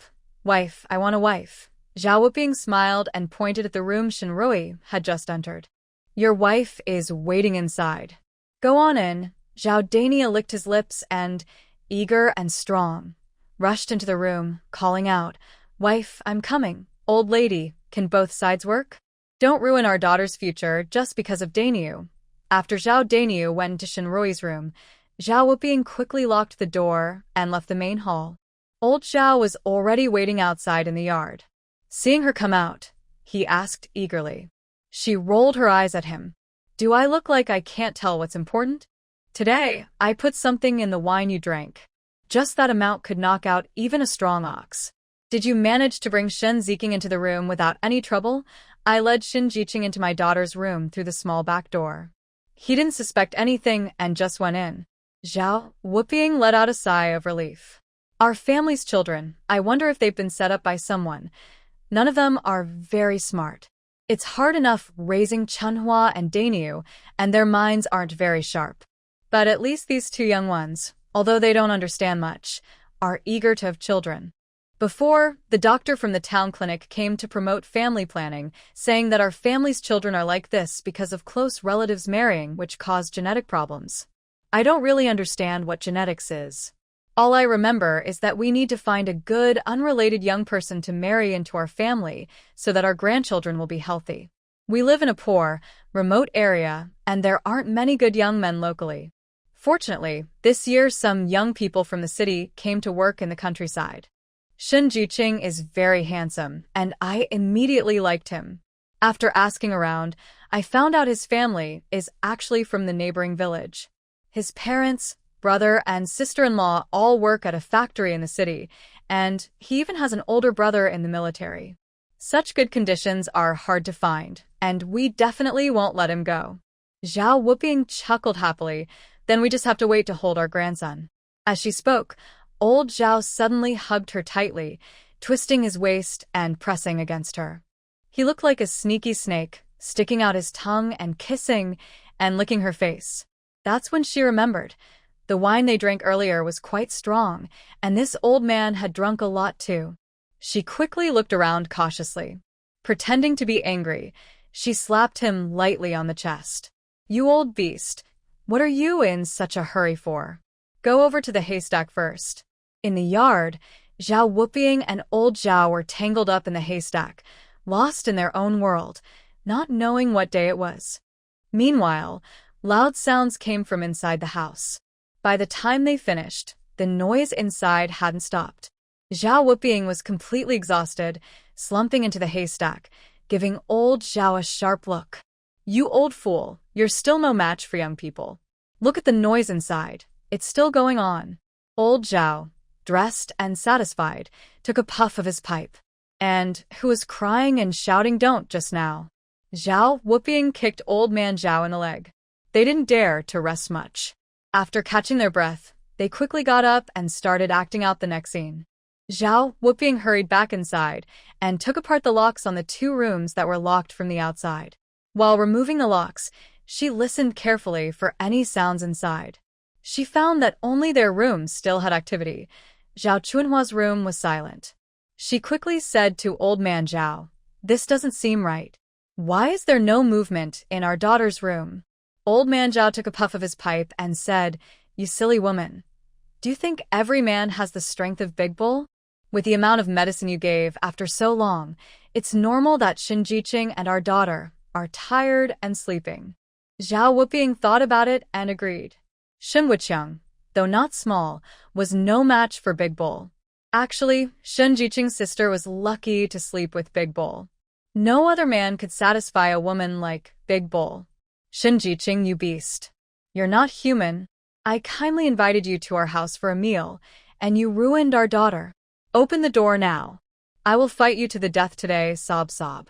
Old man Zhao also gathered his emotions and shouted to the sky, "My daughter. My poor daughter." This part of the village was originally the center of the village, where most people gathered to live. When they wanted to call people over, they didn't hide their voices at all. Soon, half the village heard the commotion and came to see what was happening. What's going on? Why are the Zhao siblings making a fuss? I'm not sure, but I heard they invited Shen Jiqing to dinner, and Shen Jiqing ended up with their fool of a son. Everyone was experienced and understood what was being implied, even if it was said indirectly. But the first reaction of those who heard about this was disbelief. No way. Shen Jiqing is honest, educated, capable, and kind-hearted. He went to the countryside for 2 months, and many women in our team liked him. No matter what, he wouldn't be interested in Zhao's fool. I was also saying that Zhao's fool of a son fell for Shen Jiqing and almost did something inappropriate with her. I also said that recently, Zhao's foolish son follows Shen Jiqing everywhere. He just watches her with a silly smile and drools a little, sometimes muttering about having children. Zhao suddenly invited Shun Jiqing to dinner, probably just to get close to her. Everyone nodded in agreement. At this moment, Zhao Wuping's sister, Zhao Sifeng, and her man, Zhao Taizhu, also arrived. They exchanged glances and quickly pushed into the crowd. Make way, make way. Old Five, where is our Dainyu? Seeing Zhao Sifeng, Zhao Wuping acted even more dramatically. Sister, I'm sorry. Daniel. Boo-hoo. She turned her face, crying as she spoke. I didn't know Shun Jiqing's sister was such a mean person. When Chunhua and her dad went out for a little while, she seduced Dainyu. Boo-hoo. When Zhao Wuping said this, everyone was even more shocked. They didn't believe that Shin Wuqiang had done anything with Chunhua's fool of a sister. Now Zhao Wuping claimed that Shun Jiqing's sister in the city was seducing Zhao Dainyu, the fool. Who would want a good girl to like someone like Zhao Dainyu? Shun Jiqing's sister seducing Zhao Dainyu? I think Zhao Wuping and her husband are plotting against Shun Jiqing and her brother. If Shun Jiqing's brother and sister really did something with that fool, then even if they're being tricked, there's nothing we can do. Everyone sighed and discussed. He Shinju's family lives far from Zhao's. When she heard this, she froze instantly. Anger surged in her heart. She had just met Shun Jiqing's sister today. She had never seen such a beautiful woman before. And Shin Rui looked like someone well-educated and cultured. Someone like her wouldn't fall for Zhao Dainyu, a fool, and try to him. Do the Zhao family think everyone else is stupid? She was so angry she wanted to rush forward and confront the Zhao family. But another figure was faster. Chu Jingrong, who had just arrived in the village, heard that Shin Wuqiang and Shin Rui's siblings had come to Zhao's for dinner. Worried that Shin Wuqiang, who is unreliable, drank too much and couldn't take care of Shin Rui, he hurried over to pick them up and take them home. But as soon as he arrived at Zhao's house, he heard Zhao Wuping talking about Shin Rui flirting with someone. Anger suddenly surged inside him. He grabbed Zhao Wuping by the collar and lifted her up. What did you just say? What's wrong with Shun Jiqing's sister? Zhao Wuping's legs dangled in the air, trembling slightly from Chu Jingrong's fierce aura. But thinking that they were in the right, and even if it was proven later that they had plotted against Shin Wuqiang and Shin Rui, what could happen? Anyway, those two siblings had slept with Chunhua and Dainyu from their family. If Shin Wuqiang dared to be irresponsible and not marry Chunhua, they would accuse him of being a rogue. As for Shin Rui, she had already been with Dainyu. If she didn't marry Dainyu, they would go to the city and spread the news, and others' gossip could ruin her reputation. Zhao Wuping puffed out her chest. Comrade, who are you? Do you know what happened with Shun Jiqing's siblings? Can't you hear the noise inside? Everyone's attention was on what Zhao Wuping was saying, and since many people had come to watch the show, they kept talking, covering up the sounds coming from inside the room. Chu Jingrong's eyes turned red, his fists clenched tightly, veins bulging on his hands. Shin Xiaoi was still being bullied. How dare they? Without hesitation, Chu Jingrong let go of Zhao Wuping and strode into the room. After listening to the sounds, he kicked the door open with a loud bang. The moment he spoke, he paused slightly. Meanwhile, Zhao Wuping and Zhao Sifeng, along with their men, saw nothing inside the room but heard loud cries and shouts. My poor daughter. It's all my fault. I didn't raise you right, brought such a beast into the house, and now you've lost your innocence. My child. At this moment, Chu Jingrong wished he could tear out his own dirty eyes and throw them away. He silently stepped back, avoiding the dirty and inappropriate scene. The door had already been kicked open, and Zhao Wuping and her sister thought it was time to act a little. Shun Jiqing, so many people are watching. Hurry up and put on your clothes.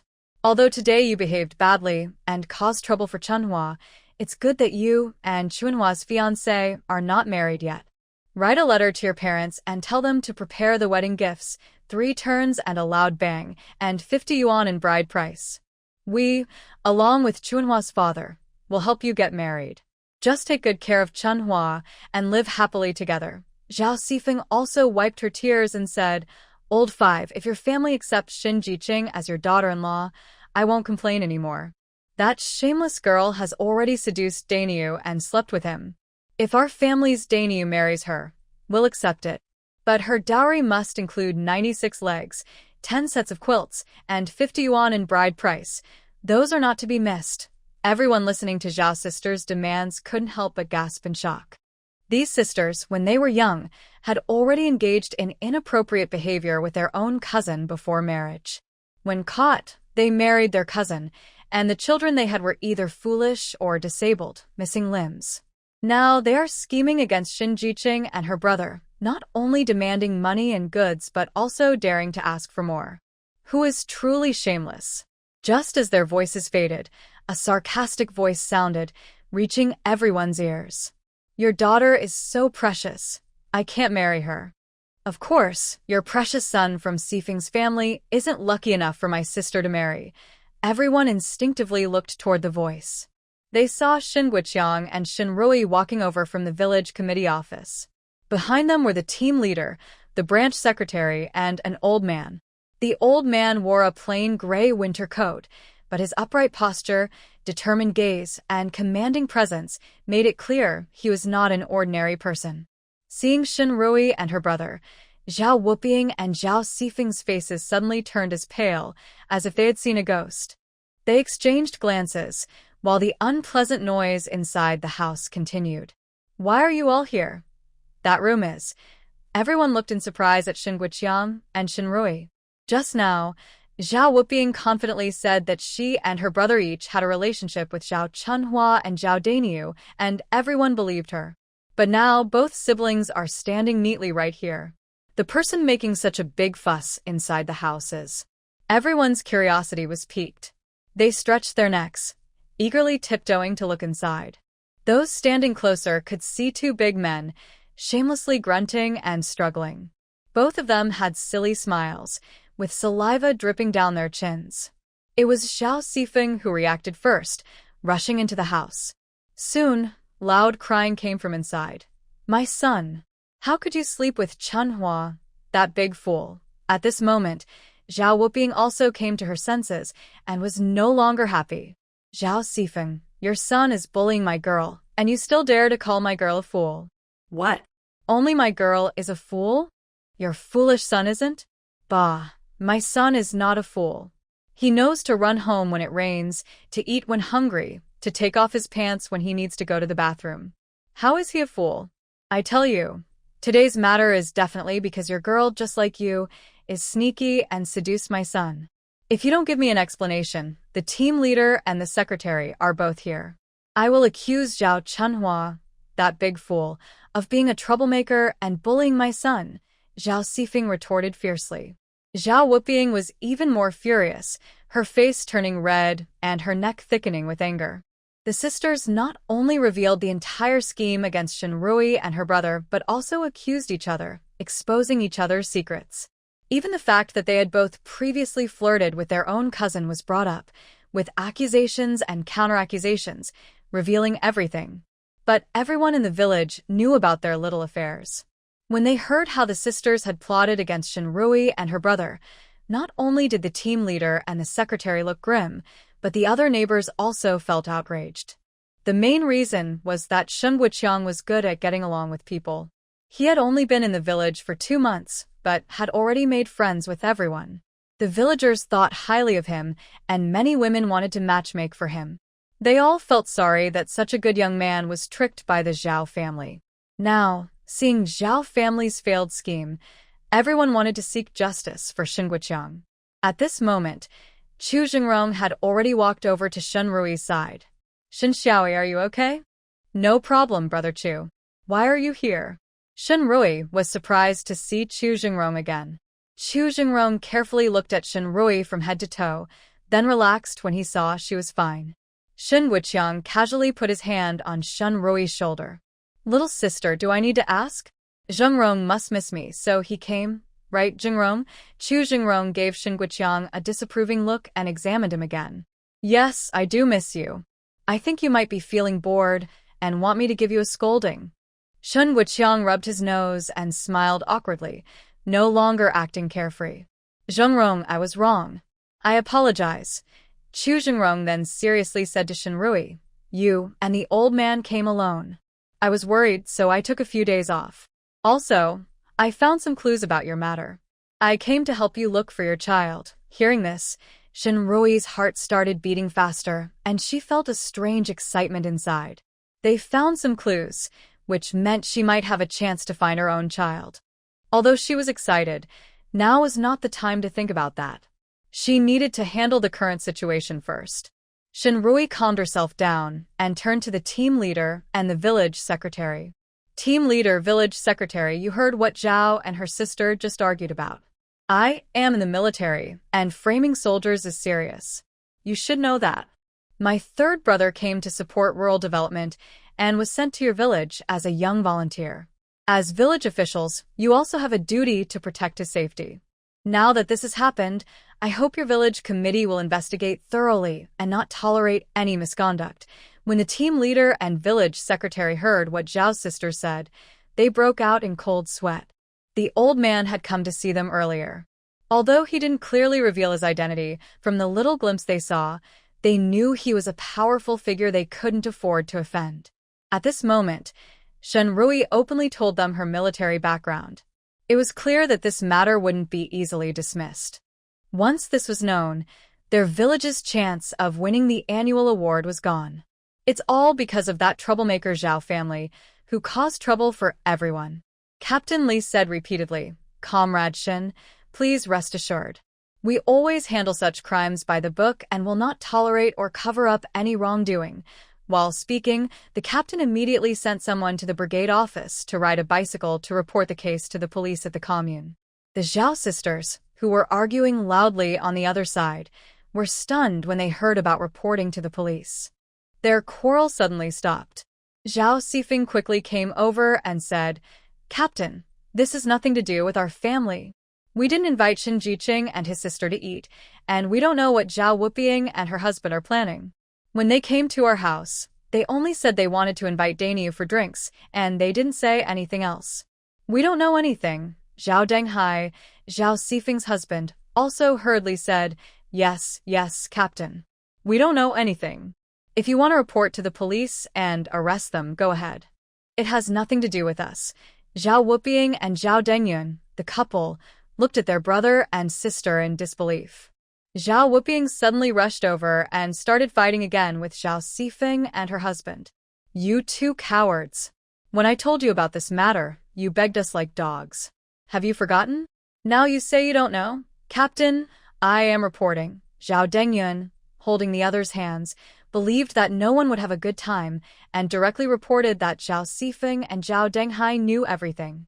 The leader of Lotus Village was so angry his face turned red. All right, Zhao Dengyun and Zhao Denghai, you brothers are really something. Save your words for the police later. Soon, police officers arrived riding bicycles. Shunrui and Xinguoqiang, as the ones who reported the case, went with the police to give their statements. When facing the police, Zhao Sifeng and Zhao Wuping's sisters were so scared their legs went weak. Besides blaming each other, they also fully confessed what they had done. Because this matter involved not only the educated youth but also soldiers, the police didn't dare to take it lightly. That night, Zhao Sifeng, Zhao Wuping, and the brothers Zhao Dengyun and Zhao Denghai were all taken to the police station. The Lotus Village Brigade Committee also held a meeting that night. The Zhao family's actions were bound to lead to some form of punishment or reform. After the four of them went to reform school, what should be done about the two simple-minded people in their family? That was the main issue the team leader needed to solve. The final decision was to apply to the relevant authorities to let Zhao's family take the two simple-minded people to the reform farm together. If they didn't approve, the two simple-minded people would be expelled from the village directly. This decision wasn't made because the team members were unkind or didn't care about their fellow villagers. Rather, everyone in Lotus Village had already suffered from these two simple-minded people for a long time. No one knew what they ate growing up, but they were incredibly strong. As they grew older, their needs in certain areas also became very strong. Now, in the village, not only young girls and women but even women in their 50s and 60s wouldn't dare to go out alone to avoid Zhao Daniu. Men were the same. They had to be very careful when leaving home, afraid of being targeted by Xiao Chunhua, the big simple-minded person. Brother Chu, you just said there might be a clue about the child. On the way home, Shenrui eagerly asked Chu Jingrong. Chu Jingrong nodded. In 1971, a comrade from the North Guangdong military district adopted a abandoned baby boy while returning home to visit family. Hearing this, Shenrui's heart pounded loudly, as if it was about to jump out of her chest. That feeling of joy and hope was uncontrollable. Her eyes involuntarily filled with tears, and she looked at Chu Jingrong with gratitude. Brother Chu, thank you. If I can find my child this time, then let me be your child's father. Before Shenrui finished speaking, Chu Jingrong raised an eyebrow and asked her with a teasing smile. Shenrui's deep gratitude was suddenly blocked by his words, leaving her momentarily stunned. Next to them, Shen Guoqiang heard this and immediately felt threatened, instinctively wanting to step between Chu Jingrong and Shenrui. But old Master Chu grabbed him firmly. Shen Lao San, let's go.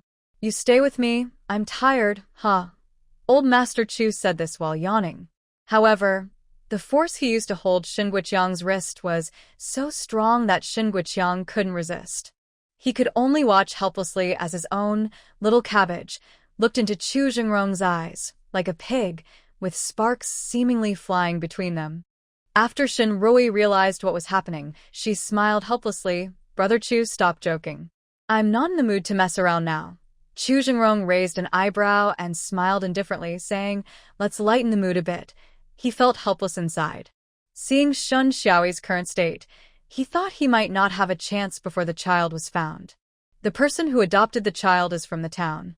I called the Northern Guangdong military district to ask. He is currently on leave and back home. Tomorrow, we can go directly to his house. After speaking, Chu Jingrong asked Shenrui, when the child was born, did you notice any birthmarks or special features on her? If you did, it would be easier to identify her. Shenrui thought carefully and then shook her head slightly. According to the information Grandpa Chu found after she gave birth, she fainted from exhaustion. When she woke up, she had amnesia and completely forgot that period of her life. Moreover, the nurse had wrapped the child and shown her only the gender. She mainly looked at the child's gender features and didn't pay attention to whether there were any birthmarks. As Shenrui was thinking, a sudden idea came to her. I'll call Chen Jiangwo, okay? I'll go with you, Chu Jingrong said directly. The nearest place to Lotus Village with a telephone was the Lotus Commune. Chu Jingrong went straight to the commune's office to borrow a bicycle. He took Shenrui to the commune. Shenrui sat on the back of the bicycle. The winter night wind howled in her ears, but Chu Jingrong in front blocked most of the wind, so it hardly reached her face.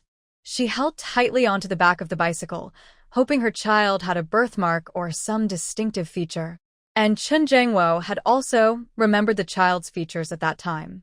Although she knew this hope was very slim, Chu Jingrong, riding ahead, could clearly feel Shenrui's body tensing behind him.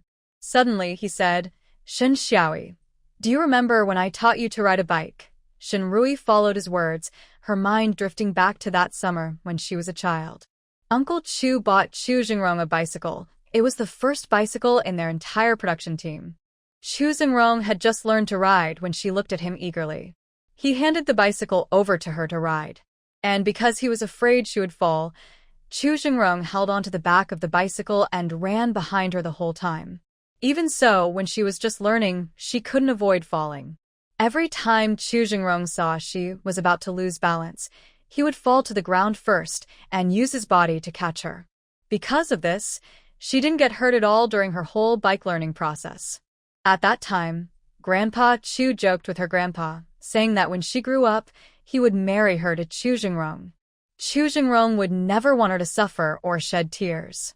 Her grandpa happily agreed and said that if Chu Jingrong ever made her upset, he would not only deal with Chu Jingrong but also take care of old Master Chu. But before she grew up, Chu Jingrong had already joined the army. He left for several years and she, feeling a strange pull, developed feelings for Chen Jiangwo. As they grew older, their relationship naturally drifted apart. Chu Jingrong wasn't thinking about what Shenrui was pondering. After mentioning this, he cheerfully told Shenrui funny stories from when she was learning to ride a bike. He laughed happily when talking about Shinrui falling flat on her back like a turtle.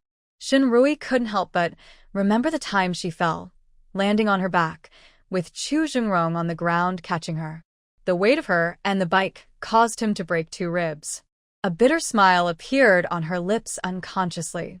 Sometimes she thought, if her grandfather's joke had come true and she had married Chu Jingrong, maybe she wouldn't have the tragedy from her past life, and perhaps she could have been truly happy. But as soon as that thought appeared, she pushed it away. Rabbits don't eat near their burrows, and besides, since they had already missed their chance, it meant they weren't meant to be. While Shinrui was lost to her thoughts, suddenly the bike jolted sharply. She instinctively grabbed the collar of Chu Jingrong's shirt on his waist. Chu Jingrong's lips curled into a smile. Shin Xiaoi, the road ahead is bumpy and not easy to ride. Hold on tight to me, don't fall off. Shinrui nodded in response. But the bumpy ride that followed was even more surprising. Sometimes the bike bounced so high she wondered if Chu Jingrong was performing acrobatics instead of riding. When the bicycle suddenly jumped, the hand that was originally holding Chu Jingrong's collar quickly changed to hugging his waist. Chu Jingrong felt the small hands around his waist, and a smile almost reached his ears. However, the short distance from the village to the commune made the moment brief. Soon, they arrived at the commune office. At this time, the commune staff had already finished work. Fortunately, the staff dormitory was right next to the office. Chu Jingrong knocked on the door of the staff dormitory and showed his officer ID. He explained that he needed to make a phone call. The other person didn't dare delay and quickly contacted the operator. When the operator arrived, Shinrui dialed the Yun City Military District. The military district's switchboard was staffed 24 hours a day. After being transferred, the call was quickly connected. Shinrui told the person on the line that she was looking for Chen Jiangwo. They asked her to wait a moment before hanging up. Captain Chen, you have a call. Su Yuzhen had just told Chen Jiangwo that they would sleep in the same room tonight when she heard someone calling outside. Chen Jiangwo's originally tense eyebrows suddenly relaxed. It might be a military task. I'll go answer the phone first. Su Yuzhen felt a bit disappointed earlier because she had finally asked Chen Jiangwo to share a room with her. But her request was interrupted by the call. However, when she heard it was a task, her face lit up with joy, and she urged Chen Jiangwo, Brother Jian, go answer the phone quickly. I'll pack your things right away. Chen Jiangwo looked at Su Yuzhen's eager expression, but his eyes seemed dark and unclear. Why did Su Yuzhen hope so much that he would go on a mission? Although other military wives in the compound also hoped their husbands would go on missions, because as soldiers, only by going on missions could they have chances for promotions and achievements. But those wives also worried a lot. Shinrui used to be the same. Before each of his missions, she was full of concern and kept reminding him of many things. But with Su Yuzhen, she seemed only to have expectations and longing for his missions, without any worry at all. Chen Jiangwo didn't say much, and simply left the house. Captain Chen, I didn't dare tell you earlier, but the call was from Comrade Shen. Chen Jiangwo just stepped out, and the young comrade who came to call him spoke softly. Chen Jiangwo's heart skipped a beat, and he instinctively quickened his pace. Shinrui sat in the commune's telephone room, her eyes fixed steadily on the phone. When the phone rang, she immediately picked it up eagerly. Hello. The sound transmitted through electromagnetic waves to Chen Jiangwo's ear was a bit distorted. But his heartbeat unconsciously quickened, and his throat felt tight. Xiao Yi, where are you? After Shinrui confirmed that the person on the other end was Chen Jiangwo, she had no mind for small talk and asked directly, Chen Jiangwo, I want to ask you, does my child have any birthmarks or unusual features? Chen Jiangwo's voice caught in his throat, and he didn't answer her question. Instead, he asked, Xiao Yi, did you go look for the child? Chen Jiangwo, answer my question.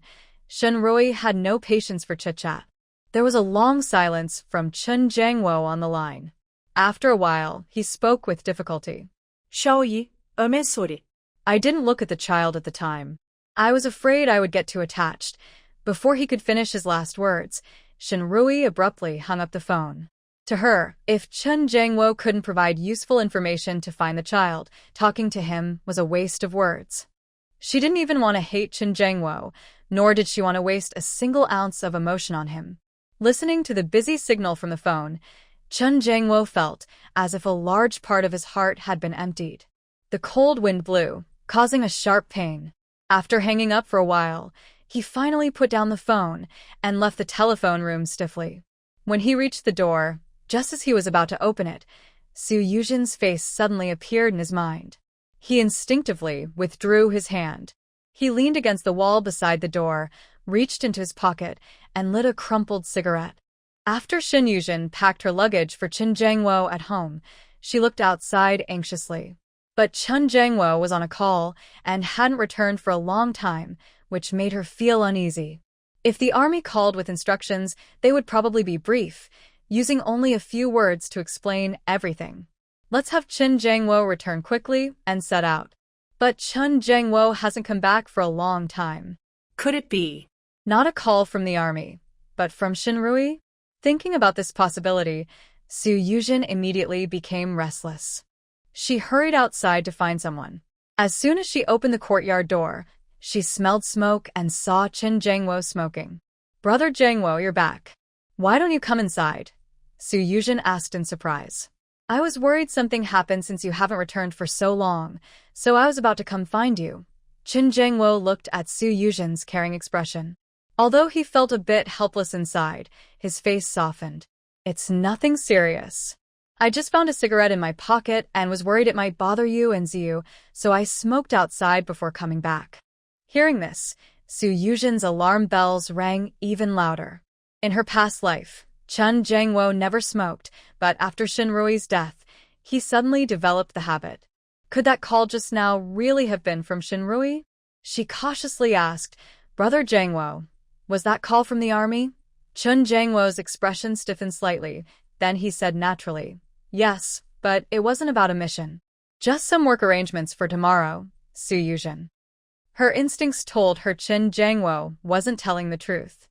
But she didn't dare ask further. Because Chen Jiangwo had already spoken first, saying, "Yuzhen, go to sleep first. I'll take a shower and get rid of the cigarette smell." After saying that, Chen Jiangwo went to boil water and take a shower. After hanging up the phone, Shinrui calmly turned to Chu Jingrong and said, "Brother Chu, let's go."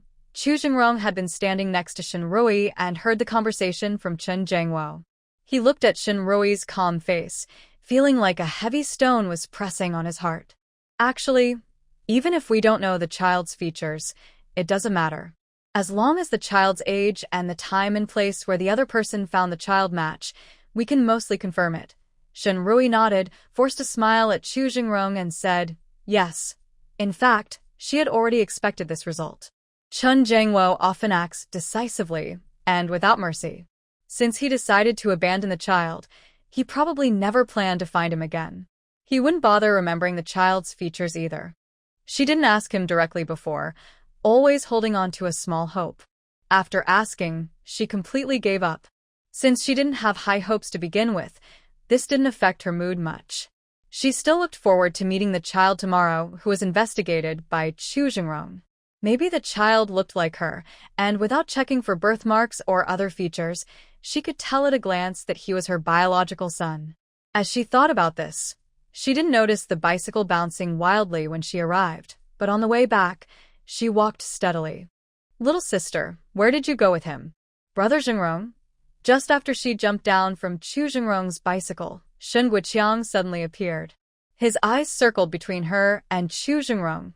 Then, he asked cautiously. Shinrui explained that she was calling Chen Jiangwo. Chu Jingrong's sharp gaze fell on Shen Guiqiang. "Hee." Shen Guiqiang awkwardly smiled, looking at Chu Jingrong with a pleading expression. "Brother Jingrong, sorry to trouble you. In the future, if you take my sister somewhere, just tell me. I can do that kind of thing better." Chu Jingrong didn't say much, only replied that he would go return the bicycle first, then rode off to the team office. That night, Shinrui was so worried about finding the child that she hardly slept. The next day, she got up very early. To her surprise, Chu Jingrong woke up even earlier than she did. When she got up, Chu Jingrong had already baked meat pancakes and ground fresh soy milk. He brought the hot soy milk and pancakes to the table, saying, "Eat a bit first. Once you're full, we can leave." Although Shinrui was anxious inside, she knew there was no need to rush now. She nodded and ate her breakfast carefully. After Shen Guiqiang got up, he naturally grabbed a pancake and a bowl of soy milk, eating happily and greasy. He didn't forget to boost Chu Jingrong's mood, giving him a thumbs up. "Brother Jingrong, your cooking is getting better and better. These pancakes are so delicious. Our future sister-in-law will be very lucky." Hearing this, Chu Jingrong instinctively looked at Shinrui. He replied, "Yes, she will not only be lucky but also very happy." At this moment, Shinrui was focused on eating and imagining meeting the child later, so she didn't notice Chu Jingrong's gaze. Shen Guiqiang chuckled and said jokingly, "Brother Jingrong, I'm not a girl, but if I were, I would marry you." Chu Jingrong gave him a look of dislike. "I don't like you." Shen Guiqiang looked at Chu Jingrong with a sad expression. "Jingrong, you're so unkind and unfaithful." Chu Jingrong snapped, "You're being unreasonable." Old Master Chu couldn't stand it anymore. He knocked on the table and said, "Enough. You two grown men, arguing and fighting all day. What kind of behavior is that? Jingrong, finish your meal quickly and go with Xiao Yi to handle some important matters. Guiqiang, you should go to work now." Shen Guiqiang hurriedly said, "Grandpa Chu, I won't go to work today. I'll stay with Jingrong and my sister." After dealing with that matter last night, Shen Guiqiang used it as an excuse to tell the team leader that he was emotionally hurt and needed a few days to rest. Although the team leader knew he was making up the excuse, it wasn't busy farming season now. Plus, since the villagers did this, Shen Guiqiang and his sister had suffered unfair treatment, and as the team leader, he felt responsible. So, he approved Shen Guiqiang's leave. When Chu Jingrong heard Shen Guiqiang say this, he gave him a look of disdain. Why was this third wheel always around? After Xiao Rui finished breakfast, Chu Jingrong had already borrowed a bicycle from the team office and returned. Seeing the bicycle, Shen Guiqiang's eyes widened. "Jingrong, did you only borrow one bicycle? What else should I do?" Chu Jingrong raised an eyebrow and asked. "Jingrong, there are 3 of us. How can we all fit on one bicycle? You sit at the back, Xiao Rui sits on the big bar." When he said this, Chu Jingrong's eyes and eyebrows showed a hint of happiness. He rode the bicycle, with Xiao Rui sitting on the big bar, which was almost like holding Xiao Rui in his arms. And, in a way, on the way back, he was the one holding Xiao Rui. Suddenly, he felt that Shen Guiqiang, the third wheel, wasn't so annoying anymore. Hearing this suggestion, Shen Guiqiang's eyes widened a little. Then he shook his head quickly. "No, that's not good. That would harm Xiao Rui's reputation."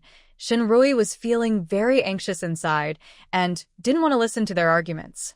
She directly made a decision and said, "Third brother, I will go with Brother Chu. Today, you should stay at home and rest well and spend some time with Grandpa Chu," she added.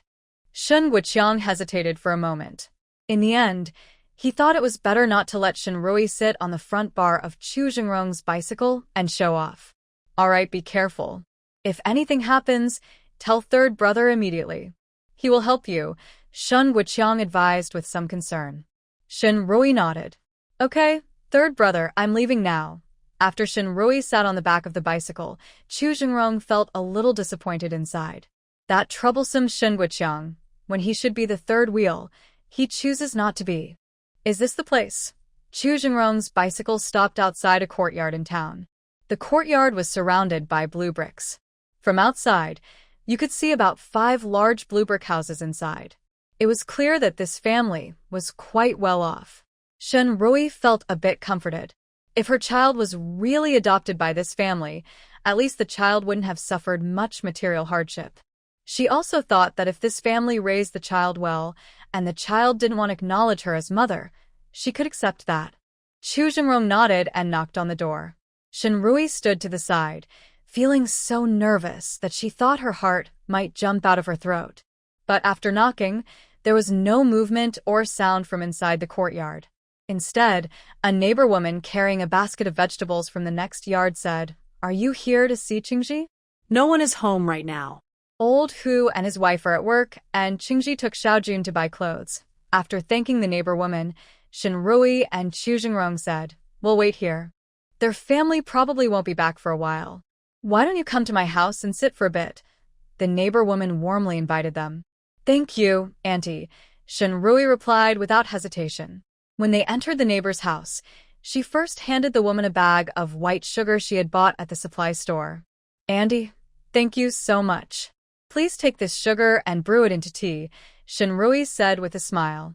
Auntie initially wanted to refuse, but Shenrui quickly said, "Auntie, if you don't accept the gift, we feel embarrassed to sit in your house. A bag of sugar isn't a precious item. Please keep it." She mainly wanted to ask Auntie about the Hu family. Hearing this, Auntie accepted the sugar. Although her family was quite well off and didn't lack a bag of sugar, supplies were scarce now and strategic items like sugar were hard to buy. Giving her a bag of sugar was quite generous. Auntie became more friendly toward Shenrui and Chu Jingrong. She also invited Shenrui and Chu Jingrong to have a simple meal at her house later if no one from the Hu family returned. Meanwhile, Auntie carried a basket and, while chatting with Shenrui, was also picking vegetables. Shenrui helped her pick vegetables, which instantly brought the two closer. Later, Auntie said that Chu Jingrong looked like a soldier and asked if he was Hu Qingji's comrade. After Chu Jingrong responded, Auntie's enthusiasm toward them increased, and she lowered her guard further. In this era, the saying military and civilians are one family and the army loves the people and the people support the army was more than just a slogan. It reflected the deep respect and admiration for soldiers held by all the people. Seizing the moment, Shenrui asked Auntie about basic information about the Hu family, such as whether the gifts she brought were enough and how many children they had. Auntie cheerfully replied, "Comrade Shun, don't worry. They only have one child, Xiaojun. It's all his, no need to share." Shenrui was surprised and asked, "Hu comrade's family conditions are so good and they only have one child?" Auntie lowered her voice and asked, "Has Qingji ever mentioned his family at the army?" Shenrui smiled and said, "They're busy with training, and men usually don't talk about family matters." Hu comrades never mentioned his family. She then explained, "Qingji isn't married and Xiaojun isn't his biological child. He found him and took him in. Before, his family tried to set him up with someone, but Qingji wasn't interested. After taking in Xiaojun, he refused to marry. He said raising Xiaojun was enough, and if he died, at least someone would take care of him." Auntie said with some regret, "You all don't know, Qingji has such good qualities. Many girls in this area want to marry him. It hurts a lot of women when he doesn't get married." When Shenrui heard this, she guessed that the children were probably doing very well at the Hu family. But she couldn't help asking, did Uncle Hu and Auntie Hu also accept Comrade Hu's decision not to marry? Auntie sighed. At first, they definitely didn't accept it. Mingxia even planned to abandon Xiaojun again to force Qingji to marry, but Qingji is very stubborn as a mule. When he guessed that old Hu and his wife had this idea, he told them directly. If they couldn't accept Xiaojun, he would take him to the army to raise him. He wouldn't come back to this house anymore. What can parents do? They can only accept it. But I have to say, Xiaojun is really well behaved. He's not only sweet-talking but also knows how to help his grandparents with chores at such a young age. When his grandparents come home from work, he's serving tea, bringing water, and massaging their shoulders and legs. Don't say old Hu and his wife now treasure him. Everyone in our area admires him. Listening to Annie talk about this, Shenrui couldn't help but think of Xiao Jia. Xiao Jia is also like that, young but thoughtful and caring. But Xiao Jia isn't as lucky. He hasn't met a good family before. While Shenrui and Annie were talking, there was the sound of a door opening and excited chatter from children next door. Auntie put down the vegetables and said, "It seems like someone from the Hu family has returned." As she spoke, she went to look into the yard. Sure enough, she saw Hu Qingji coming back from next door. Hu Qingji is of medium height, with a balanced build and slightly dark skin. Sitting on his shoulders was a chubby, lively boy with thick eyebrows and big eyes. His bright smile was so cheerful and dazzling. Shenrui felt a warm, happy feeling inside. "Qingji, you have visitors at home," Andy called out. Hu Qingji and Xiao Jun both turned their heads to look. Zhu Jingrong had previously contacted Hu Qingji through the army to explain the situation. So, when Hu Qingji saw them, he already knew the purpose of their visit. His smile on his face was weak. Then he put Xiao Jun down and said, Xiao Jun, go play with your friends first. Dad and Uncle have something to talk about. Xiao Jun looked at Chu Jingrong and Shin Rui with some confusion, then nodded politely. Okay, Dad. I'll go play now. The little boy happily ran off. Comrade Chu, Comrade Shin, please sit down. Hu Qingji greeted them while pouring water for them. After pouring the water, he sat down and told them when and where he found Xiao Jun and roughly how old Xiao Jun was. When Shin Rui heard Hu Qingji say that the time and place he found Xiao Jun matched, her heart started pounding fast. Although she had just seen Xiao Jun and thought he didn't look much like her or Qin Jiangwo, if all the information matched, Xiao Jun was probably her biological child. But when Hu Qingji said he found Xiao Jun when he was about 1 year old and could barely walk, Shin Rui's hope was shattered. She realized Xiao Jun wasn't abandoned where he was found, but had crawled there himself. Comrade Hu, thank you, she said gratefully. My child is about a year younger than Xiao Jun. Sorry for bothering you today. After hearing this, Hu Qingji also seemed to breathe a sigh of relief. No problem, no bother.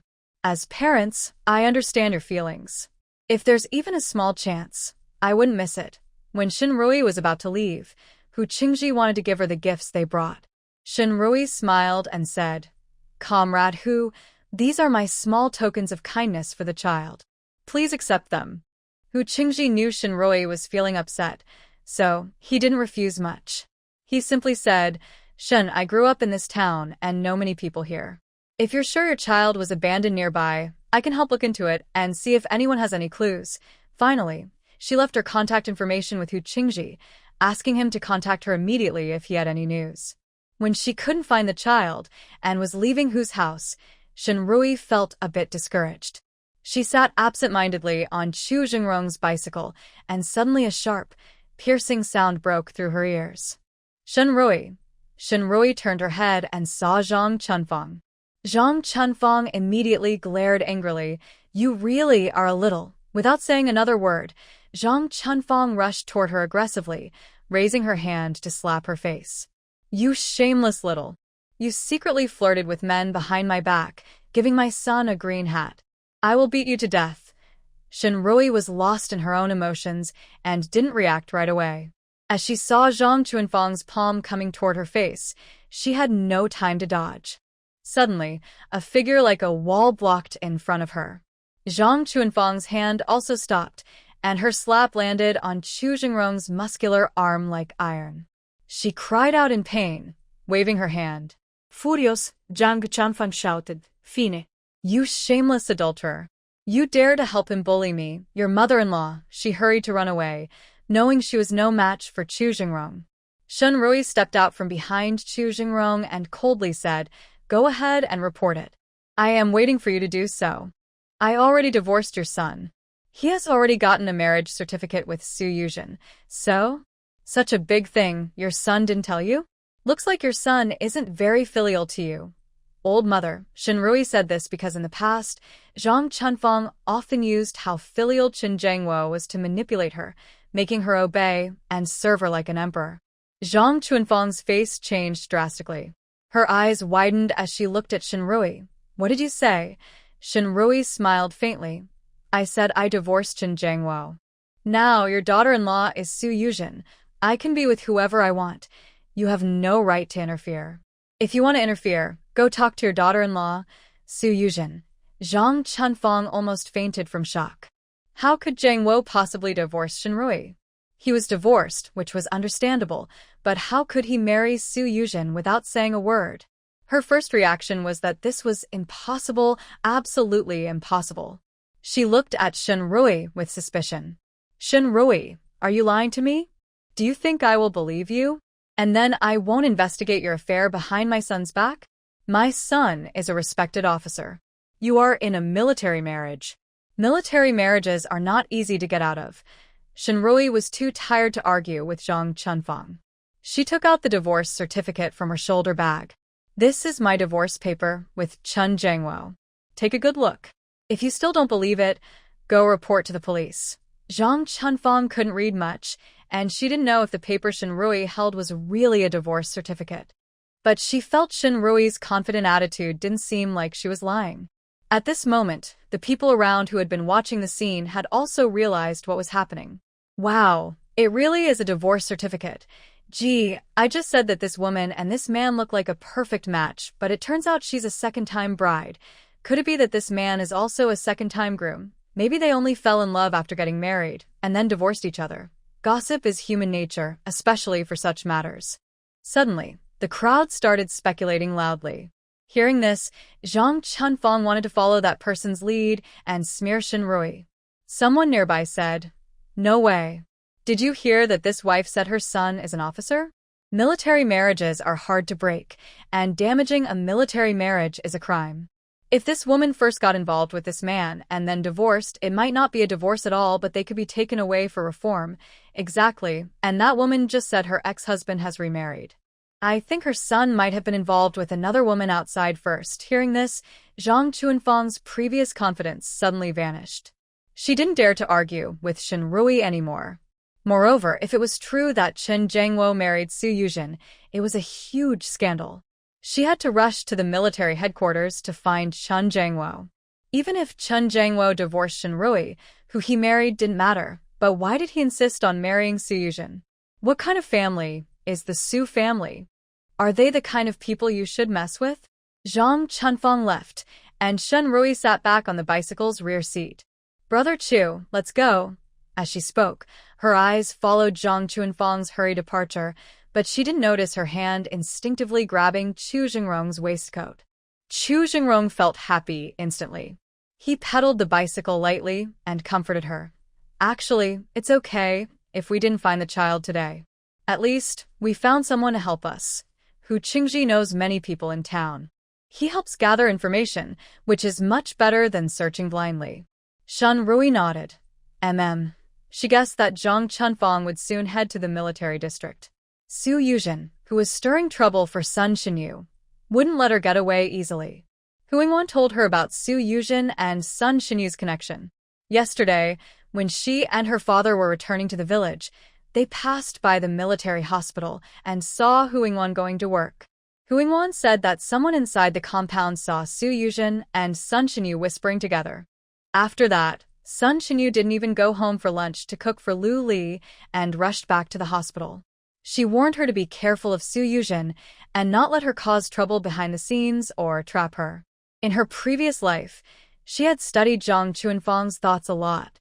She knew that although Zhang Chunfang liked to say she cared for her adopted daughter Su Yuzhen, in reality, she kept her distance from the Su family. Chen Jiangwo also knew about this. After divorcing Su Yuzhen, he didn't even hold a second wedding in the courtyard. She guessed that Chen Jiangwo probably never told Zhang Chunfang that they were married.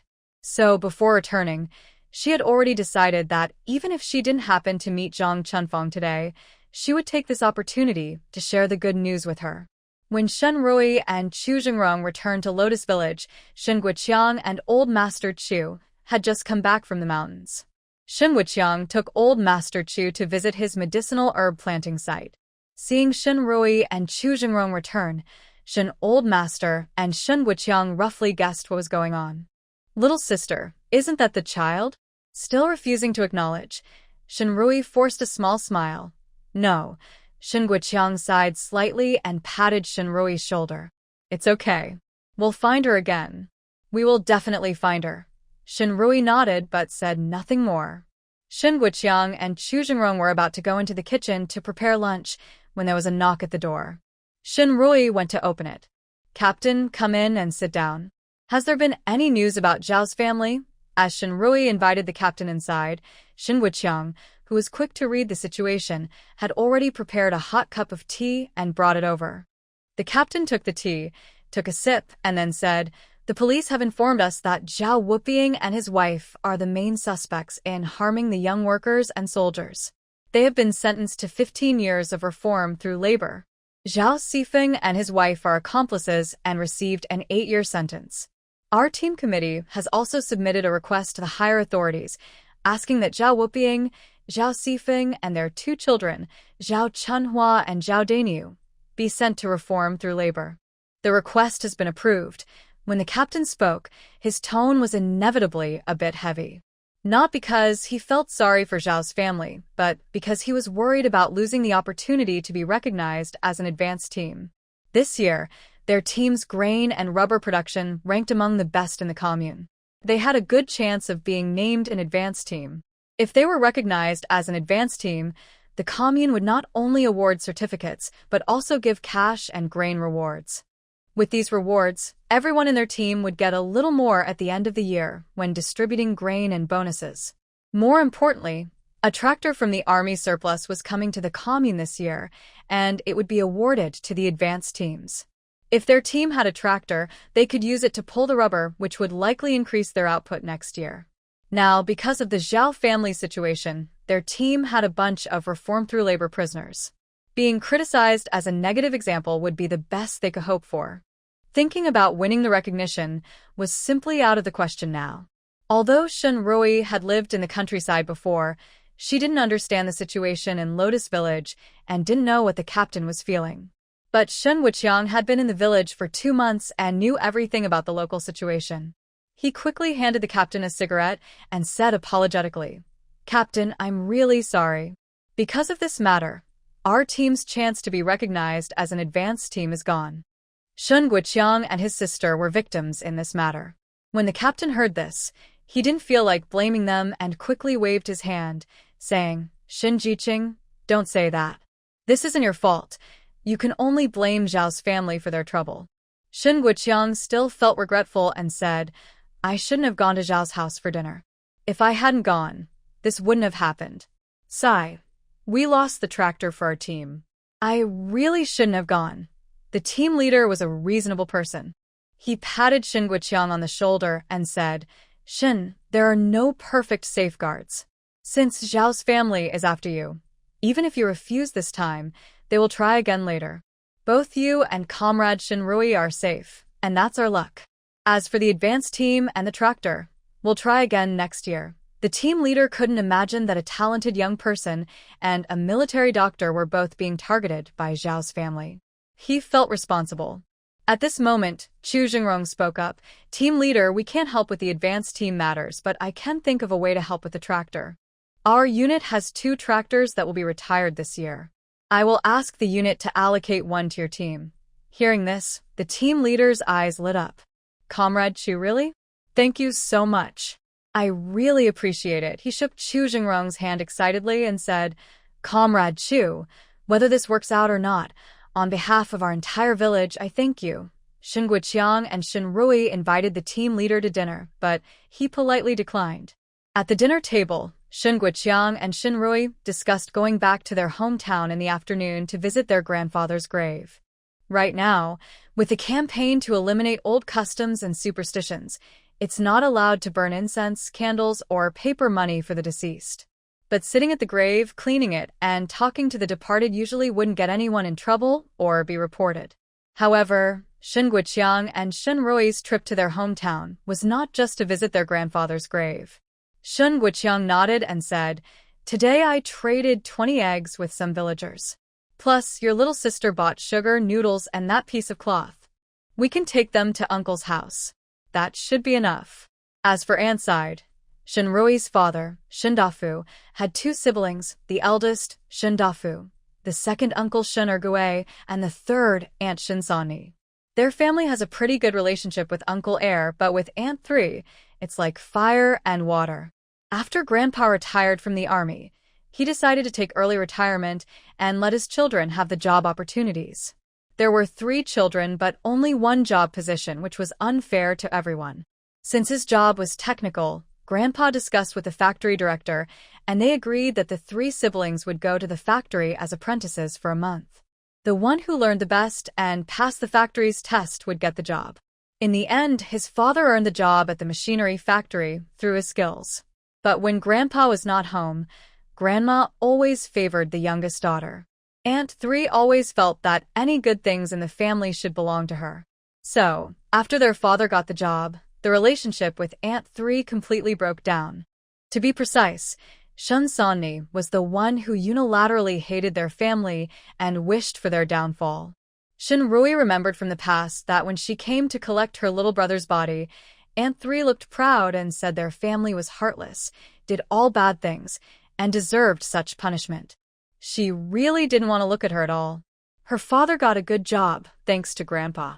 But over the years, her father always kept half of his salary for himself and sent the other half back to their hometown. When Grandpa was alive, the money sent home naturally went to Grandpa. Grandpa would evenly split the money between Uncle 2 and Aunt 3. After Grandpa passed away, her father divided that half into 2 parts and sent one to Uncle 2's family and the other to Aunt 3's family.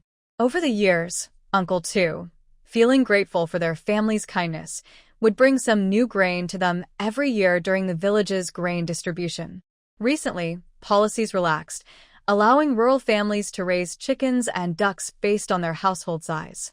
Uncle 2 would also send them a chicken each year. Aunt 3 received her monthly money but would scold their family, saying they were good for nothing. His mother often expressed dissatisfaction, asking her father to only send money to Uncle 2's family and stop sending to Aunt 3. After all, the money given to Aunt 3 was worth less than raising a dog. Raising a dog, you feed it, and it will wag its tail at you. People like Aunt 3, who take your food, eat it, and are always scheming to bite you from behind. Her father insisted that he was the oldest brother, and when their grandfather passed away, he promised to take care of his younger siblings. So, no matter what, he believed he should give his younger brothers and sisters what they deserved as the eldest. Although Shinrui didn't want to see Sen and I again, she thought it was necessary to visit her third aunt's family. And the gift for the third aunt's family shouldn't be less than what they gave to the second uncle's family. Not for any other reason but because their grandmother now lives with a third aunt. If they don't go back, they worry about how their reputation might be affected. Also, maybe this is a good chance to cut some unnecessary ties. After thinking it over, Shinrui told her older brother to bring more gifts when visiting their grandmother at the third aunt's house. Shun Wuqiang also didn't have a good impression of their grandmother. When they were kids, whenever they visited their hometown, their grandmother often took the food and clothes bought for them by their parents and gave them to their third cousins. And she would scold and hit them, saying they were not sensible and didn't know how to share with their younger siblings. If their grandfather hadn't protected them, they might have suffered many more beatings from their grandmother. But Shun Wuqiang also understood that Shinrui was right. Filial piety is the most important virtue. If they don't visit their grandmother when they go back home, people will think they are in the wrong. At this moment, Shinrui finally shared her plan with Shun Wuqiang. After listening carefully, Shun Wuqiang's eyes lit up. "Little sister, you're so clever. I think this will work." Shinrui smiled, and the 2 siblings prepared the gifts. Shun Wuqiang even borrowed a bicycle from the brigade and bought 2 pounds of fruit candies, some white sugar, and 2 bolts of cloth from the supply store in town. In the afternoon, Shinrui, her brother, Old Master Chu, and Chu Jingrong went to the neighboring Dongguang village. Old Master Chu and Chu Jingrong knew they had important matters to attend to, so they went back to the old Chu house to get ready. Shinrui and her brother carried their big and small packages of gifts, waiting for the right moment to pass by San Ni's house. At that time, their neighbor from San Ni's village, Aunt Yang, who was known for her loudspeaker, was stepping out. At first, Aunt Yang didn't recognize Shinrui and her brother. Shinrui smiled warmly and greeted her.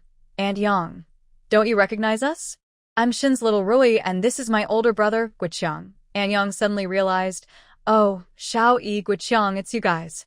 Wow, you city folks really have style. Not a single patch on your clothes, and everything you carry is good stuff. Are you bringing these things to show respect to your grandma and third aunt?" Shinrui smiled and said, "No, my dad sends money every month to my grandma and third aunt. These are for my second uncle. He always sends us grain and chickens. Since we finally came back, we brought some gifts to honor him." After speaking, Shinrui smiled and said, "Aunt Yang, we're leaving now." Aunt Yang responded a couple of times, and once Shinrui and her brother left, she immediately went to knock on Shin Soni's door. Sen and I, are you home? Open the door quickly. Your nephew and niece are back, Aunt Yang called as she knocked. When Shin Soni opened the door, Aunt Yang couldn't wait and said, "Oh, San and I, go see your second brother's house. Your older brother's third and fourth children are back." You wouldn't believe it, they carried a big bag of candies, another big bag of sugar and noodles, and even 3 bolts of cloth. One of the bolts looked smooth and firm, like good quality fabric. They said they're only giving gifts to your second uncle, not to your family. Shun Soni has never been the type to suffer losses. Hearing this, her face darkened instantly. Those rotten people in old Shin's family, and my mother is still with us. They don't know how to bring good things to honor grandma, but instead, they keep taking to Shun Heir's side. I want to go ask them, who's more important, second uncle or grandma? Fuming, Shin Soni headed straight to Shin Ergue's house. When she arrived, she saw the gate slightly open. She didn't knock but pushed the door open and went inside. But once inside, she found the main room door tightly shut, and she could faintly hear voices talking inside. Her anger grew, even more. Old Shin's family really did bring back a lot of good stuff. They even had to quietly close the door to do it. Fuming, she raised her hand to knock the door down. Suddenly, she heard Shin Guiqiang's helpless voice from inside. "Second uncle, I know you're not the kind of person who fears trouble. My nephew caused a big problem this time. If you don't sign this letter to cut ties and end our relationship, once the investigation is over, our family might not be able to stay safe." Sigh. Shin Soni heard this and felt her heart tighten. She was about to knock on the door, but stopped her hand. She pressed her ear to listen carefully. Shin Rui also advised, "Yes, second uncle, third brother's matter is very serious this time. To avoid involving Jangwo and Ziyu, I have already divorced. Here is my divorce certificate." Hearing this, Shin Soni's heart beat faster. Everyone in her hometown knows Shin Rui is crazy about Qin Jangwo. Now she's willing to divorce Qin Jangwo, so this problem is definitely not small. These 2 troublemakers caused such a big mess, came to second uncle's house to write a letter to cut ties, but they don't want to cut ties with her. Are they trying to ruin our family? Such heartless people. Shin Soni thought fiercely. Just then she heard second uncle Shen Ergue sigh and ask, "Guiqiang, Xiaoi, you came to sign this letter to cut ties. Have you visited third aunt and grandma's side?" Shin Guiqiang and Shin Rui looked at each other. Finally, Shin Guiqiang pretended to be hesitant and said, "Second uncle, we don't plan to cut ties with third aunt and grandma for now." Shin Rui continued, "Second uncle, although third brother's actions are quite big, they are also small in some ways. This time we came back just to cut ties with you first. If third brother can't escape this time, our family won't drag you or the other brothers into trouble. After cutting ties with you, we plan to take these things to third aunt's house and stay there for a while to avoid the trouble. If we can get through this storm, our family will be fine." Second uncle Shin Ergue looked anxious and asked, "What if you can't get through? Won't that also involve third aunt?" Shin Guiqiang sighed. "Sigh, there's no other way. I need a place to hide from the trouble now. Between you and third aunt, I can only choose one to protect." Second uncle Shin Ergue hesitated. Suddenly, the door was kicked open with a loud bang. "Good. You 2 heartless troublemakers, really born to cause trouble. Just like your calculating father, full of bad ideas. You 2 little troublemakers are just like him, full of bad water. You dare to engage in illegal trading and damage the achievements of the revolution. Now something has happened, and you want to hide at my house to avoid trouble, dragging my family into trouble and making us take the blame for you. Don't even think about it. Relatives, I tell you, today you must cut ties with me. Otherwise, I will report you both for undermining socialist efforts to the Revolutionary Committee." Shin Guiqiang and Shin Rui exchange a worried look, both appearing troubled. Shin Rui speaks first. "Third aunt, it's not what you think. Third brother's situation isn't that serious." "Huh." Third sister Shin points at Shin Rui's nose and scolds, "You're just a silly girl with the worst ideas. I tell you, I heard everything you just said. Now, Both of you must write a letter to cut ties with me, sign it, and put your fingerprint on it. Then we will go to the brigade office to have the village head and the secretary witness it. After saying this, third sister Shin adds, by the way, your parents know you're back, right? You and your two brothers should sign the document on behalf of your parents. From now on, my family, the Shin family, and your Shindafu family have nothing to do with each other. Engaging in illegal trading is a serious crime, and even a minor offense can lead to imprisonment. If they don't cut ties, although they might avoid jail, being caught and interrogated in prison is unavoidable. She doesn't want to go to such a gloomy place, nor does she want to be implicated or labeled as a counter-revolutionary. Their family is pure and honorable, even in poverty. Shin Wuqiang and Shin Rui look hesitant and a bit sad, gazing at third sister Shin. Third aunt, all these years, every month when my father received his salary, he immediately sent part of it to you. Now that our family is in trouble, if you want to cut ties with us, then return all the money my father sent you over the years. Bah. Third sister Shin spits fiercely. Old Shin, that greedy, heartless man, has monopolized his job all these years. If he takes some money out, that's just buying his conscience. Hearing this, second brother Shin also gets angry, slapping the table. Third sister Shin, what are you talking about? Do you even have a conscience? Didn't our father give you that job? The three of us went to the machinery factory to learn a trade, but it was your own incompetence that prevented you from passing the exam and getting the job. Third sister Shin waves her hand dismissively. Second brother Shin, you useless thing, shut up. Then she pointed at Shin Wuqiang and Shin Rui, saying, you two must either write the letter to end the family ties today, or I will report you now. You decide. What family-ending letter? Report what? As soon as Shin Sani finished speaking, old lady Shin arrived after hearing the news. Shin Sani immediately started talking rapidly, like fireworks, telling old lady Shin what she overheard. Basically, Shin Wuqiang was involved in shady dealings and the Shin Dafu family was about to face big trouble. Shin Wuqiang and Shin Rui only wanted to protect Shin Ergue's family and cut ties with him, but they were planning to move into her house to hide from trouble, causing problems for her family. After hearing this, old lady Shin's face also darkened. She tapped her cane on the ground loudly, making a banging sound. That unfilial son Shindafu, how did he raise you two heartless and selfish kids? Quickly write the family-ending letter for Sani, or else I won't wait for her to report you. I will do it myself. Shin Rui looked at old lady Shin with tears in her eyes.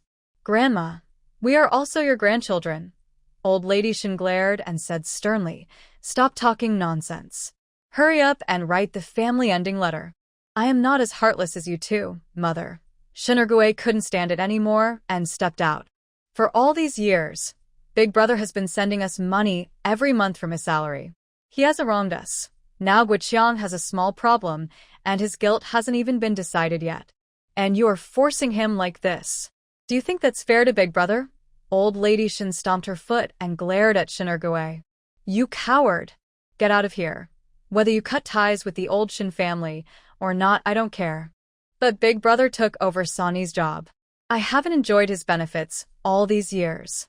Now that his family is in trouble, don't even think about dragging me and Sani down. After old lady Shin arrived, Shin Sani stopped speaking and just stood behind her, arms akimbo, showing off her authority. Shin Ergue looked disappointed and wanted to say more. Shin Wuqiang stepped forward and said, fine, Grandma. Third aunt. This is what you asked for yourselves. I will write the family-ending letter for you. But if my family becomes successful in the future, don't come begging us. Shin Sani scoffed. Bah. You shady capitalist. Just wait and see. Go to reform school. Dream of becoming rich? Dream on. Shin Sani originally wanted to curse Shin Wuqiang for getting into trouble.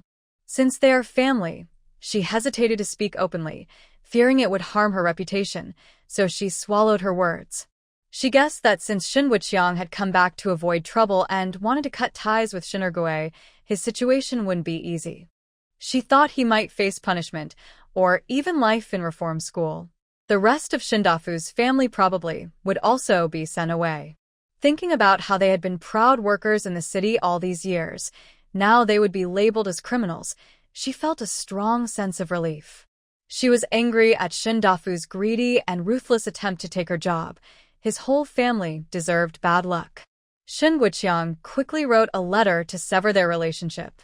Not only did Shin Guoqiang write it, but Shin Laotai also forced Shin Ergui to sign a similar letter to cut ties with her and Shin Sani. Shin Laotai and Shin Sani eagerly pressed their fingerprints on the severance letter. Then they urged Shin Rui and her brother, along with Shin Ergui, to sign and stamp as well. When Shin Ergui pressed his fingerprint, he looked 10 years older, his back stooped more than before. Shin Rui felt guilty when she saw her uncle like that. If their father knew about this, he would probably react the same way. The older generation valued family bonds very much. Breaking family ties was probably one of the heaviest blows in their lives. Shin Guoqiang and Shin Rui exchanged a look, both feeling guilty as they looked at Shin Ergui. Second uncle, we should also write a severance letter. Shin Ergui couldn't hold back his tears, wiped his eyes, and waved his hand. No more writing. Second uncle isn't afraid you'll drag us down. If what you did was truly wrong, second uncle will bear it with your family, he said. Shin Sani looked at Shin Ergui with a foolish expression and said directly, second uncle, you're so naive. If you take the blame with them, their family is from the city, and they have 4 workers. What can a country bumpkin like you do? Shin Ergui wiped his tears, not wanting to argue with Shin Sani, and simply said, let's go to the brigade office to get it notarized. They all went to the brigade office. After explaining their purpose, the brigade leader was surprised but not too shocked. After all, the Shin family had been at odds since old Shin's time. When old Master Shin was alive, Lady Shin stayed with third sister Shin, while old Master Shin and Rui lived alone in the old house. After old Master Shin passed away, third sister Shin often spoke badly about him and the Dafu family in the village. However, over the years, Dafu sent money to both Ergui and third sister Shin, which everyone in the village knew. Some people thought third sister Shin was a bit ungrateful, but since it was a matter between siblings, outsiders didn't say much. Both sides were clear about their wishes and had already signed a formal separation agreement. This kind of matter without dispute was usually just approved by the team leader, who would then have other team members sign and notarize it. Once the team leader and the team members signed and notarized the agreement, Rui felt relieved. With this separation agreement, her family had no more connection to third sister Shin. In the future, if the road construction compensation was claimed, third sister Shin had no right to compete for it. The agreement was made in 3 copies, one for third sister Shin, one for Rui, one for Ergui, and one kept by the team office. After completing these steps, Rui still felt uneasy. She asked Uncle Air for their copy of the separation agreement with third sister Shin and her own, then handed them all to Guoqiang. She told Guoqiang to go to the county town immediately to publish a notice in the newspaper. She warned him not to let old lady Shin and third sister Shin find out. Guoqiang thought that although grandma and third sister Shin were quite annoying, he didn't think it was necessary to cut ties completely. But he understood that his sister had her reasons, so he said nothing and quickly rode his bike to the county town with the 3 copies of the agreement. Meanwhile, after third sister Shin happily received the separation agreement, her mind became more active. She held Lady Shin's arm and said, Mom, if old Master Shin's family really gets into trouble this time, maybe we should go to the machinery factory and ask if we can get that old man's job back. Lady Shin's eyes lit up. I think that's possible. That old man was a military doctor, and during the revolution, he saved many important people. If the factory doesn't give you the job, I'll go to the military committee. We can definitely get that job. Hearing old lady Shin say that, she suddenly felt very confident. She thought, next time we will get all 4 jobs from old Shin's family. We will give 1 job each to Delin, Er Chong, Sen Yong, and Mei Mei. Then, we will also ask the mechanical factory to give us the house where old Shin's family lives now. When that happens, my daughter and I can go to the city to enjoy life. Old lady Shin was so happy, she couldn't stop smiling. That would be great. However, in the past, Shin Dafu never agreed when she wanted to go to the city with him. She was busy helping take care of Shin Sani's children.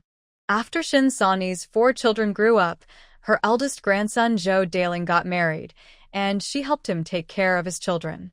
But she never helped with her own grandchildren from Shundafu and Shun'ergui. She even went around the village talking badly about Shundafu's family. If it weren't for Shun'ergui helping Shunrui's family clear their name, and since the village mail was delivered to the brigade office, Shundafu sending money home every month was not a secret. Her family's reputation in the village might be ruined completely. After talking with Old Lady Shun Sonni's eyes started to turn. Since Old Lady Shin could help their family get the jobs and house from Old Shin's family, she needed to give them a push so that Old Shin's family would face trouble soon. But she wanted to do this secretly. She decided to go back and discuss it with her son and daughter first. Meanwhile, Shunrui was walking home with Shun'ergui. Shun'ergui's wife, Wang Shufan, and his two brothers heard about the broken family ties and hurried back. Second aunt, brother Jigua, brother Jiqiang, and brother Jixing, Shunrui greeted Wang Shufan and his three brothers. They all nodded briefly in reply. Then they asked eagerly, "Dad, they say our family and uncle's family have cut ties with third aunt's family? Is that true?" Shun'ergui looked serious and nodded slowly. Wang Shufan, though not fond of Shinsonni, knew that breaking family ties was a serious matter. She couldn't help but ask nervously, what exactly happened? Why did it come to this point where they had to break ties? Shun'ergui took a deep breath, raised his hand, and said, "Let's go inside and talk." After entering the house, Shun'ergui sat up straight and told the family about Shun Guiqiang's situation, explaining that their two families might face disaster because of it. He also mentioned that Shun Guiqiang and Shunrui originally planned to cut ties with their family to protect them, but he refused. While speaking, Shun'ergui looked at his three sons and said, "If any of you have the same idea as your third aunt, fearing that Guiqiang or your uncle's family might cause trouble for you, just say so now. I will also write a letter to formally cut ties so that in the future, our Shin family won't be responsible for any trouble, whether it's reform or exile." Shin Jigua, Shin Jiqiang, and Shin Jixing, the three brothers, looked at each other. As the eldest, Shun Jigua straightened his chest and said, "Dad, you have always taught us to be grateful. Over the years, our family has had a better life than others in the village, all thanks to the money sent back by Uncle. If Uncle's family becomes successful and we enjoy the benefits, but if they face hardship and we cut ties to protect ourselves, what kind of people are we?" Shun Jiqiang and Shun Jixing nodded in agreement with their older brother. Seeing this, Shunrui felt a little touched inside. In her previous life, after their family faced trouble one after another, it was also thanks to her second uncle and three cousins helping out. Although this time they lied to the second uncle's family to prevent trouble from the third aunt, they had to act fully. She told her three cousins, brother Jigua, brother Jiqiang, and brother Jixing, "For now, let your wife take the children back to her parents' house to avoid trouble. If our family can get through this crisis, they will come back." While speaking, Shunrui took out the gifts she and Shin Guiqiang brought today and said, "My third brother and I came back in a hurry and didn't bring much. Please give these to the three sisters-in-law and let them take them back as gifts." Wang Shufan looked at the colorful candies, whole bags of sugar, white noodles, and large pieces of cloth, and instinctively refused. "Xiaoyi, this won't do. Your father has already given us enough. Your sisters-in-law shouldn't take your things back to their parent house." The three brothers, Shin Jigua, Shin Jiqiang, and Shin Jixing, also had no intention of taking anything, clearly sharing the same idea. Shunrui said, "Second aunt, just let my sisters-in-law take these things back home. Things only have value if someone uses them. If no one uses them, they're just useless stuff." After she spoke, Shun'ergui sighed and said, "Since you gave them to us, take them." Everyone knew that with the current situation, if these items stayed with Shunrui, they might be taken away soon. Soon, the three daughters-in-law of the second household heard the news and hurried back. When they arrived, Wang Shufan told them to quickly find the children who were still outside playing. Once all the grandchildren were back, Wang Shufan gently patted their little heads with love. Then she divided the items Shunrui gave her equally among the three daughters-in-law, telling them to pack the items and the children's clean clothes and hurry back to their parents' house. Li Wei, Chening, and Peng Honging looked at each other, worried. Since the family had cut ties with a third aunt's family and was giving them things to take home, something must have gone wrong. Li Yue, from Shun Zigua's family, wanted to ask what exactly had happened at home. But Wang Shufan spoke first, saying, "Since we're sending you back to your parents' house, just go. If I regret it later, none of you will be able to take these things back." Li Yue, Chening, and Peng Hongying immediately suppressed their curiosity. The grandmother had given them fruit candies, white sugar noodles, and a whole new bolt of cloth. If they took these things home, it would be quite impressive. They definitely didn't want to upset their grandmother and have her keep the items. The three quickly packed their things, took the children, and left. The three daughters-in-law of the Shin family, carrying big and small bags and leading the children, went back to their parents' house in a big procession. Soon, the news spread throughout the village. Shin Sani's family also heard about it. Her eldest son, Zhou Daling, was a bit excited and said, "Mom, since the second uncle's side sent all three sisters-in-law and the children back home, Shin Wuqiang's problem this time must be serious. If we report it, they won't be able to escape. Then their house and work will all belong to us." Shin Sani pretended to be angry and glared at Zhou Daling, saying, "What second uncle and sisters-in-law? We've cut ties with Shin Dafu and Shun Ergui. You don't have a second uncle anymore." Zhou Daling happily rubbed his hands together. Yes, I don't have a second uncle." "Then, Mom, should we write a report now?" Zhou Daling asked. Shin Sani nodded. "Yes, write it. Once it's done, you and Erqiang can go to the commune tonight and submit the report." Shin Sani thought for a moment and added, "Shun Dafu's family has been in the provincial city for many years. They probably have some connections. This report, we only send it to the commune. The commune might not dare to handle it. Daling, here's what you do. Write several copies, reporting to the commune, the town government, and the county. Someone will take care of this." Zhou Daling nodded and added, "Mom, maybe we shouldn't report anonymously anymore. Let's do it with our real names. Now, so many people report anonymously, and the authorities can't handle them all. If we report with our names, they might pay more attention." Shin Sani hesitated. She still cared about her reputation. Although she had cut ties, Shin Dafu was still her biological brother, and he had been sending her money for years, which everyone in the village knew. She felt those funds were owed to her, because Shin Dafu had taken her work. But others in the village didn't see it that way. If she reported with her real name, others in the village might think badly of her. But Zhou Daling persuaded her, "Mom, think about a few years ago when people reported their relatives for being capitalists or landowners. In the end, didn't those people get recognized and praised for their righteousness? And since we've cut ties with Shin Dafu's family, you really don't need to worry so much." Shin Sani thought about it and agreed. In earlier years, those who acted righteously and reported their relatives even went around with big red flowers on their chests. That was considered a great honor. She nodded. "All right, you write the letter. We'll report with our real names." After the three daughters-in-law left, Wang Shufan started tidying up the house. She arranged the room with the best lighting, the east room where Shan Ergui lived, and replaced all the bedding with clean sheets and quilts for Shin Rui. The elderly couple moved to the room of the third son, Shin Jixing. As for Shin Jigua, Shin Jiqiang, Shin Jixing, and Shin Wuqiang, they were arranged to stay in Shin Jigua and Shin Jiqiang's room. Things were too noisy here, and Shin Rui didn't want to go to the old Shin family house at this time. She decided to stay at her second uncle's house for now. Seeing that second uncle, second aunt, and the three older cousins all looked nervous, Shin Rui felt very guilty inside. After this matter was settled, she promised to sincerely apologize to second uncle, second aunt, and their family. She also thought about her parents. Right now, she and third brother were doing these things secretly, without telling her parents. Her mother was fine with it, but her father cared a lot about grandma and third aunt. If they found out about their secret actions, he would probably be very angry. Since she had finally come back to her hometown, she definitely wanted to fix all the hidden problems there.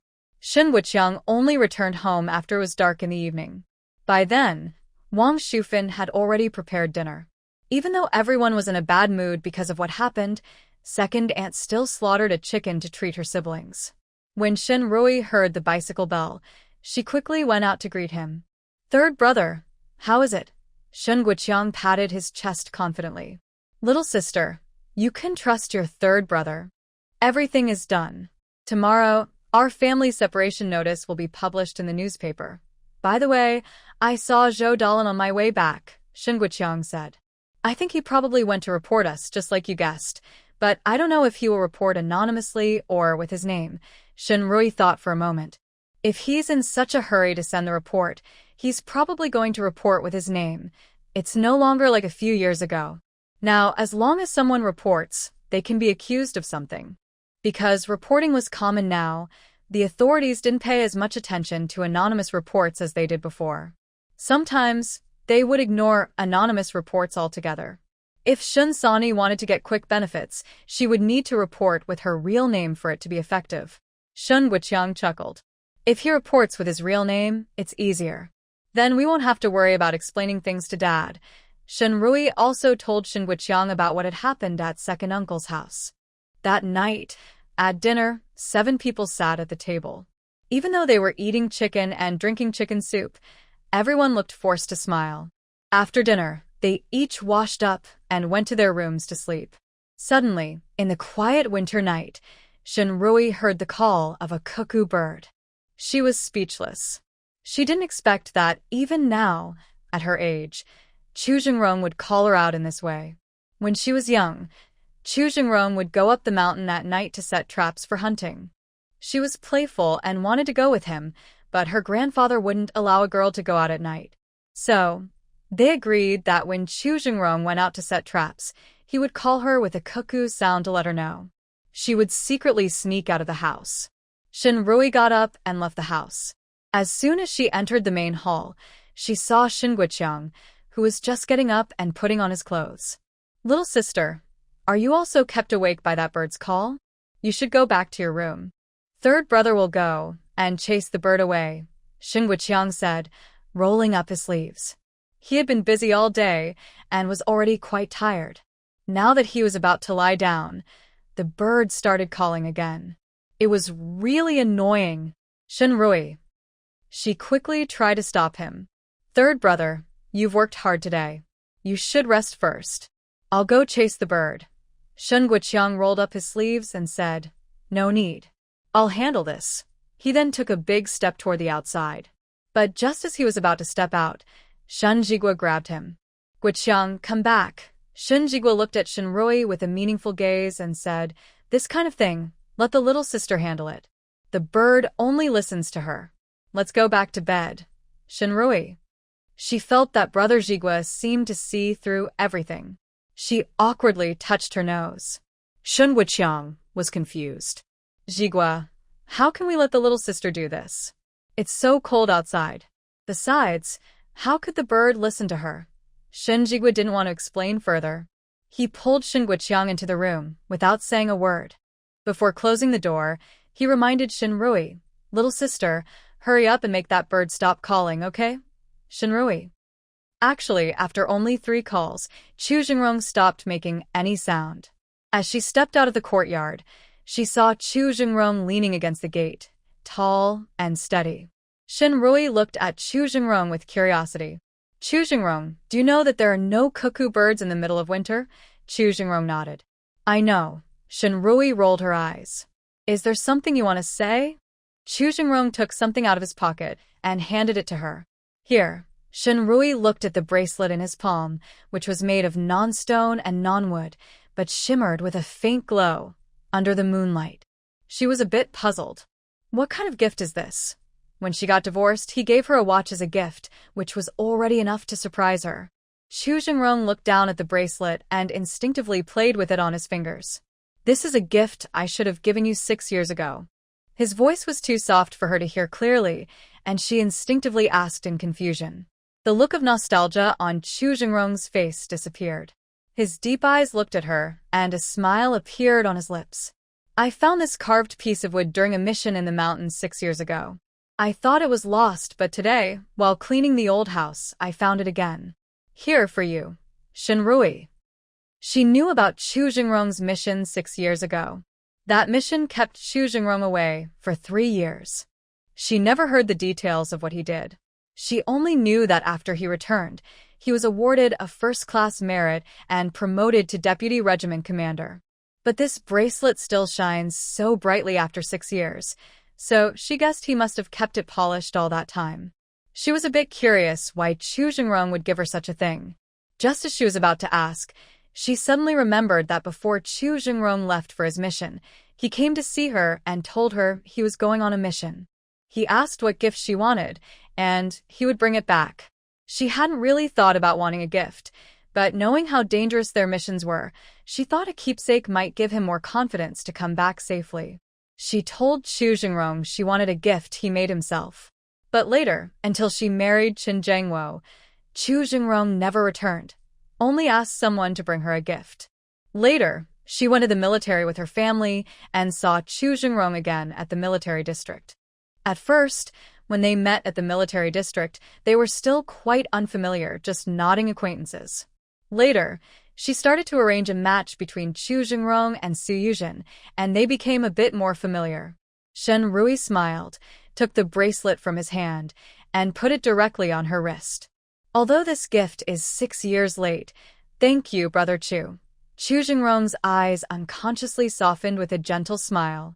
He raised his hand and gently ruffled her hair. From now on, call me Chu Jingrong. Although he preferred her to call him Brother Jingrong, that nickname felt too close, and she was a bit uncomfortable with it now. So, he decided to take things step by step. He thought that her calling him by his name was better than politely calling him Big Brother Chu. Shen Rui didn't see much difference between calling him Chu Jingrong or Chu Big Brother, but when we're just the two of us, I call you Chu Jingrong. When there are others around, I still call you Chu Big Brother. Otherwise, people might think I'm rude. Chu Jingrong chuckled softly. All right. After saying that, his deep gaze looked at her with a hint of scrutiny. Shen Xiaoyi, you're quite impressive. You just came back today, and already there's a lot of commotion. When I was out with Grandpa in the village today, everyone was talking about your family. Shen Rui sighed. There's no helping it. It's better to cut through the chaos quickly than to live in constant fear, always worried that someone might stab you in the back. Yes, that's a good mindset. Chu Jingrong nodded. All right, go back and get some sleep. Shen Rui waved casually at Chu Jingrong. Meanwhile, Shen Guiqiang, who was pulled back into the house by Shun Jigua, looked confused. Jigua, why do you say that bird only listens to my little sister? Look at how dark it is outside. My little sister is just a girl. Going out alone isn't safe. Even though Shen Rui had married and divorced, and was even a mother to a 5-year-old, Shen Guiqiang still thought of her as a little girl. Shen Jigua felt a bit helpless. Guiqiang, I ask you, did Grandpa Chu and Chu Jingrong come back with you today? Shen Guiqiang nodded. Yes. He hadn't finished answering when he suddenly widened his eyes and looked at Shen Jigua. That bird is Chu Jingrong. Shen Jigua nodded. You haven't been coming back often before, so you didn't know. That's the secret code between Chu Jingrong and my little sister. Don't interfere. Shen Guiqiang felt even more on edge. How can I not interfere? I have to interfere. My little sister was just hurt badly by that scoundrel Chen Jiangwo. She hasn't recovered yet. If Chu Jingrong tricks her away and hurts her again, how can she go on living? As he spoke, Shen Guiqiang was about to rush outside. Chu Jingrong had long seen through his intentions. Previously, he knew that Shen Rui had no romantic interest in that area, and he also believed that Chu Jingrong was trustworthy. So, he didn't worry about it. However, during these 2 months working in the countryside, he heard many gossip from the village women. They said that men can be different before and after marriage. He worried that Chu Jingrong might be the same. If his younger sister finally moved on from her previous marriage and was hurt again by Chu Jingrong, he couldn't bear to think about it. He didn't even want to imagine it. So now, he thought it might be better to wait until his sister finds her nephew, and then they, as brothers, can take care of her. Shen Jigua was a bit speechless and pulled Shen Guiqiang back. Guiqiang, sit down first. That Chen Jiangwo isn't a good person, but we can't be afraid of everything just because we've been hurt once. If my sister's willing, giving Chu Jingrong a chance might be good. None of US brothers can stay with her forever. To grow old together, they need to be married. Shen Guoqiang pouted and didn't agree much with Shen Jigua. He didn't plan to get married. He liked being free and didn't understand why he had to find a woman to control him. His second sister-in-law was already very gentle, but since his second brother got married, he barely had any money, which made him feel sorry for him. Shen Guoqiang shook his head with a sigh. Then, thinking of something, he sat up straight and said seriously to Shen Jigua, "Brother Jigua, don't tell second uncle and second aunt about what I'm about to say. We need to act fully. Once our formal separation is announced in the newspaper, and after the third aunt's side reports my matter and the situation is settled, second uncle and my father will be completely disappointed in her, and then they can know the truth. Don't worry, I understand." Shen Jigua replied with a yawn. Shen Guoqiang listened to the door closing after Shen Rui returned home, and his tense heart finally relaxed. He felt at ease and went to sleep. When Shen Rui entered the house, she took off her watch and set it aside. Her fingers unconsciously stroked the bracelet she had just put on her wrist. She didn't know what kind of wood the bracelet was made of, but it felt smooth and warm, like jade. Suddenly, she remembered Chu Jingrong saying he found this bracelet when tidying up the old house today.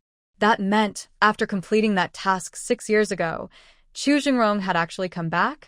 At that time, my older brother's leg was just injured, and he was resting at home. She was also at home, and even Qin Jiangwo came to visit my older brother, but he only came to see him at home. Why didn't Chu Jingrong, who returned at that time, say he wanted to meet her or come to see my older brother? Shen Rui couldn't understand it for a moment. She thought Chu Jingrong might have had some special reason and couldn't come. But she didn't ask him about it, so she didn't think much more about it. The next day, Shen Rui's day was quite peaceful.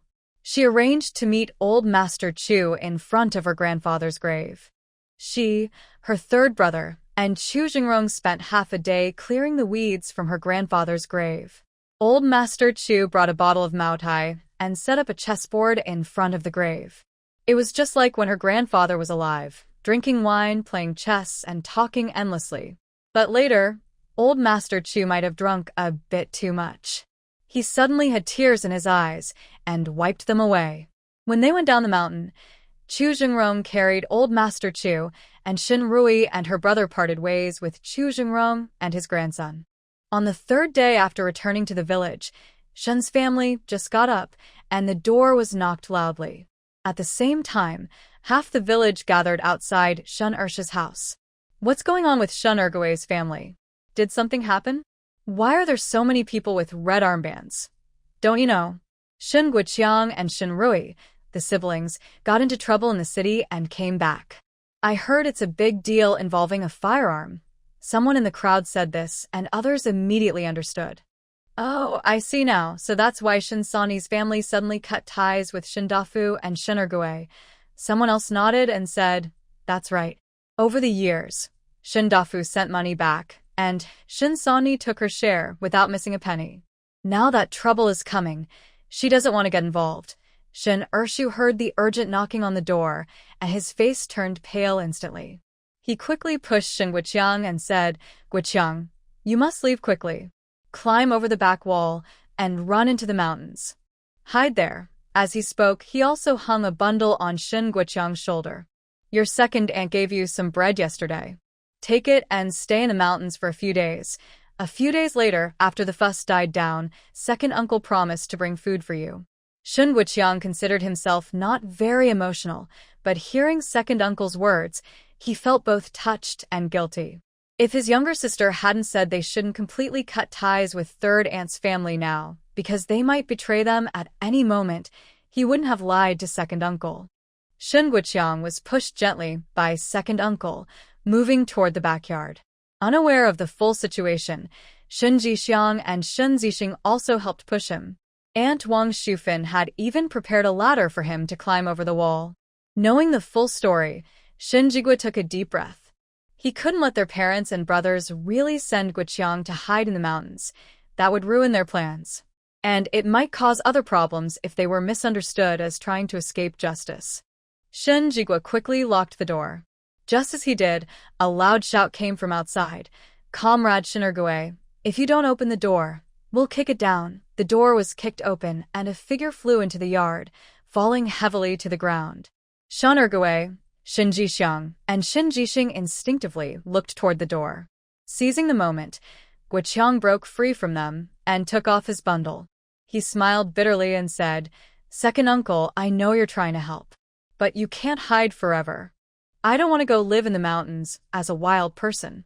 And my issue isn't that serious. I'll just go with them to answer the questions." Hearing this, Shan Ergui stomped in frustration. "Guqiang, you're so reckless. Hurry up. Just go." He grabbed Guqiang, trying to make him climb the ladder and leave. At that moment, Red Armband rushed into the yard and directly held Guqiang down. Hearing the commotion, Zhou Dalin came over to check and saw Guqiang being held, a smug smile on his face. He even sneered at Shan Ergui, saying, "Second uncle, no.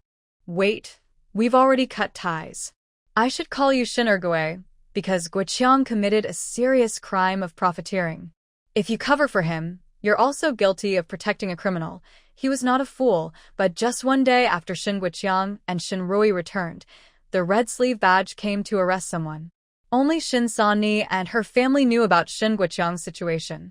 If Shin Sanni's family hadn't been involved in causing trouble, no one would believe it. Shan Ergui's eyes turned red with anger. He grabbed a leaning against the wall and chased after Zhou Daling, shouting, "You Zhou, you little troublemaker. Did you cause all this? Did you harm Guqiang?" Zhou Daling looked at Shin Ergui's bloodshot eyes and was so scared that he turned around and ran. As he ran, he shouted back, "Shan Ergui, don't be so quick to accuse others. If I hadn't helped report Shin Guqiang and assisted the revolutionaries in catching him, you would be guilty of hiding a criminal and sharing his punishment. I'll beat you to death, you beast." Hearing Zhou Daling admit he was the one who reported Shin Guqiang, Shan Ergui became even angrier. He raised his and chased after Zhou Daling, looking like he really wanted to hurt him. Shin Rui was very frightened. She quickly had her 3 cousins hold her uncle back. She also hurriedly said, "Uncle, don't be impulsive. Things are already like this. If you hurt him, it won't help. We would have to pay for his crimes, and it's not worth it." Shin Ergui looked at Shin Rui, and his anger eased a little. With red eyes and tears streaming down his face, he looked at Shin Rui and said, "Xiao Yi, I'm sorry for Guqiang. I'm useless and couldn't protect you." Shin Rui felt even more guilty. But since things had come to this point, she could only hold her uncle's hand and say, "Uncle, no one is to blame. And didn't third brother say earlier? His situation might not be so serious. Don't blame yourself or worry." Shin Ergui couldn't listen anymore. He wiped his tears and said, "Shufan, pack my bags. I'm going to the city to find Big Brother." Hearing her uncle's firm tone, Shin Rui knew she couldn't stop him. Since most of the issues had been handled and there were no new clues about finding the children, she decided to go with her uncle to the city. After she told her second uncle about this, he patted her hand and said, "Xiao Yi, stay at home for now. Guqiang needs someone to gather information and handle things from the middle. Your second aunt and your 3 brothers haven't seen much of the world. You need to take care of this. Second uncle, go to your house and talk with your father, your eldest brother, and your second brother to see if they have any ideas to help your third brother." Shin Rui admired her second uncle's calmness when she heard this. Such a big problem. If it had fallen on other farmers, they might have been scared stiff. But her second uncle had already thought of a plan and was ready to carry it out in such a short time. She thought about it and decided it would be good for her second uncle to go alone to the city and see what Shin Sanni was planning next. Because her second uncle was closer in age to Shin Sanni and had lived nearby all these years, their relationship was deeper than hers with her father and Shin Sanni. Only when her second uncle understood how mean and evil Shin Sanni's family really was, would he stop being soft-hearted toward them. Shin Rui nodded and said, "Second uncle, be careful. I will call my second brother later and ask him to meet you at the train station." Shan Ergui nodded, reassuring her. While Shan Ergui was preparing to go to the city, Zhou Dalin and Shin Sanni had already prepared several more letters of complaint and were also heading into town. This time, they brought along Shun Laotai too. Once they arrived in the city and reported Shin Guoqiang's actions, if his crimes were confirmed, they would immediately take Shin Laodai to the factory and use her status as the widow of a revolutionary soldier to pressure the factory. They planned to get the factory to dismiss Shin family's workers, and the 4 siblings from the Zhou family would take their places. However, when Zhou Dalin, Shin Sanni, and Shin Sanni were about to leave, the other members of the Zhou family refused. Zhou Erqiang, Zhou Sanyong, and Zhou Sime all came out of the house with their bags. "Mother, Grandma, this is such a big matter. You can't just send the eldest brother alone. We want to go too." Zhou Erqiang said first. Zhou Sanyong and Zhou Sime immediately agreed. Yes, we want to go too. When they said this, the 3 siblings also raised their eyebrows and glared at Zhou Dalin. Everyone knew that the ones who took the lead in such good deeds would get the most benefits. This matter is almost certain to succeed. Once it does, the best job will go to the person who takes the lead, and the best room, even the valuable belongings from Shindafu's house that can't be taken away, will definitely go to that person. They are not fools. How could they let Zhou Dalin take all the benefits alone? Zhou Dalin had already planned everything. After getting the valuable items from Shindafu's house, the best job would be his. The best room would be his. He first took the valuable items left in Shindafu's house, leaving some broken things to share with the 3 of them, as a way of taking care of his younger siblings as the eldest brother. But who knew, the 3 of them actually wanted to go along too. Zhou Dalin's face darkened immediately. What are you going to do by going along? Are you afraid others will not know what we're up to? We don't need to do any more work at home, right? After saying that, he looked grimly at Zhou Sume. Especially you, Sume. You're a girl, not staying at home properly, running around everywhere. Who would dare to marry you in the future? Zhou Sume was not someone who would suffer losses. She snorted coldly. Don't think you can take all the benefits for yourself. I have a job now, and many people are lining up to marry me. Anyway, if you don't let me go today and try to leave, I'll immediately take a basin to the village to tell everyone that you reported Shin Guoqiang and still want to take over uncle's work and house. Zhou Erqiang and Zhou Sanyong found Zhou Sume's words threatening enough and immediately supported her. Yes, Zhou Dalin, if you don't let us go today, we'll go with little sister too. Zhou Dalin's face darkened with anger. The siblings from Shindafu's family were very harmonious, always following the eldest. Why was he so unlucky to meet these 3 troublemakers? Old Lady Shen was getting impatient. All right, if you want to go, hurry up and get a referral letter from the brigade office. If you wait too long, they might find a way to get Shin Guoqiang out. Zhou Erqiang, Zhou Sanyong, and Zhou Sume immediately took out their referral letters. Grandma, we've already got our referral letters. Zhou Dalin still hesitated. Grandma, I can handle this with you and Mom.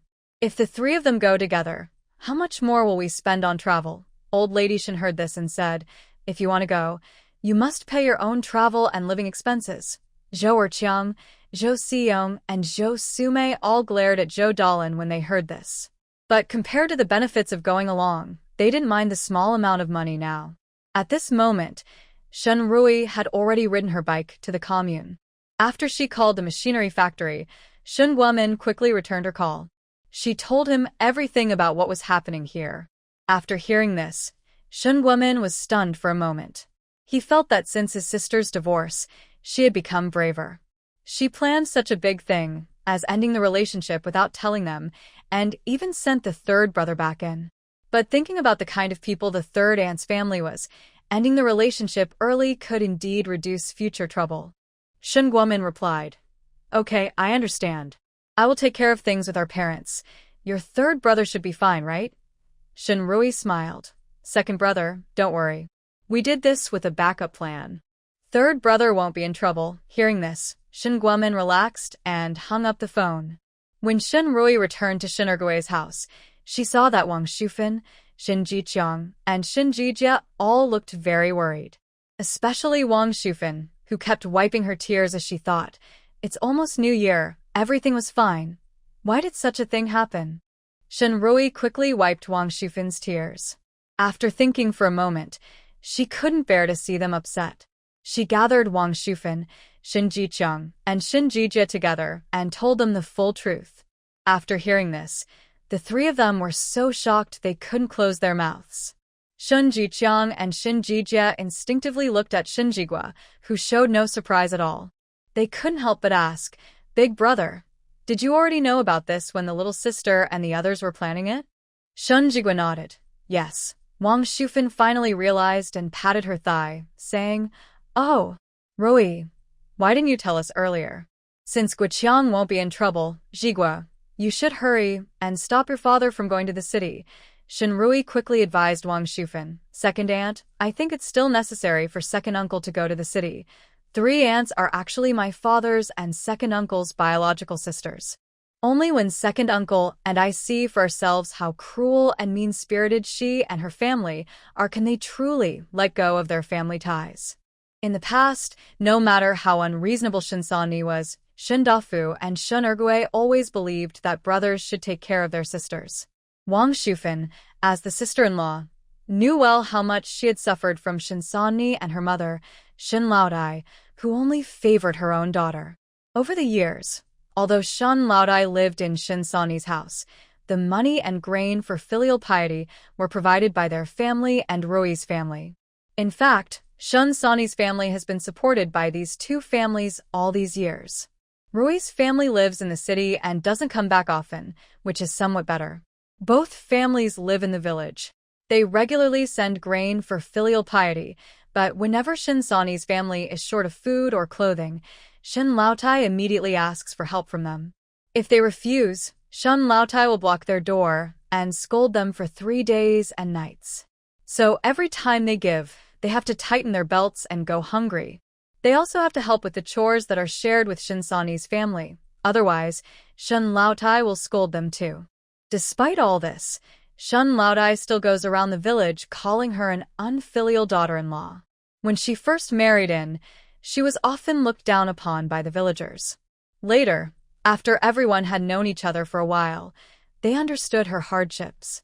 Thinking about these years, Wang Shufan couldn't help but wipe her tears again. She nodded and said, "All right, then let your second uncle go. If these 2 brothers can see through your third aunt this time, our families can live more peacefully in the future." In the afternoon, Shin Guqiang returned as if nothing had happened. When he swaggered into the village, the villagers were a bit stunned.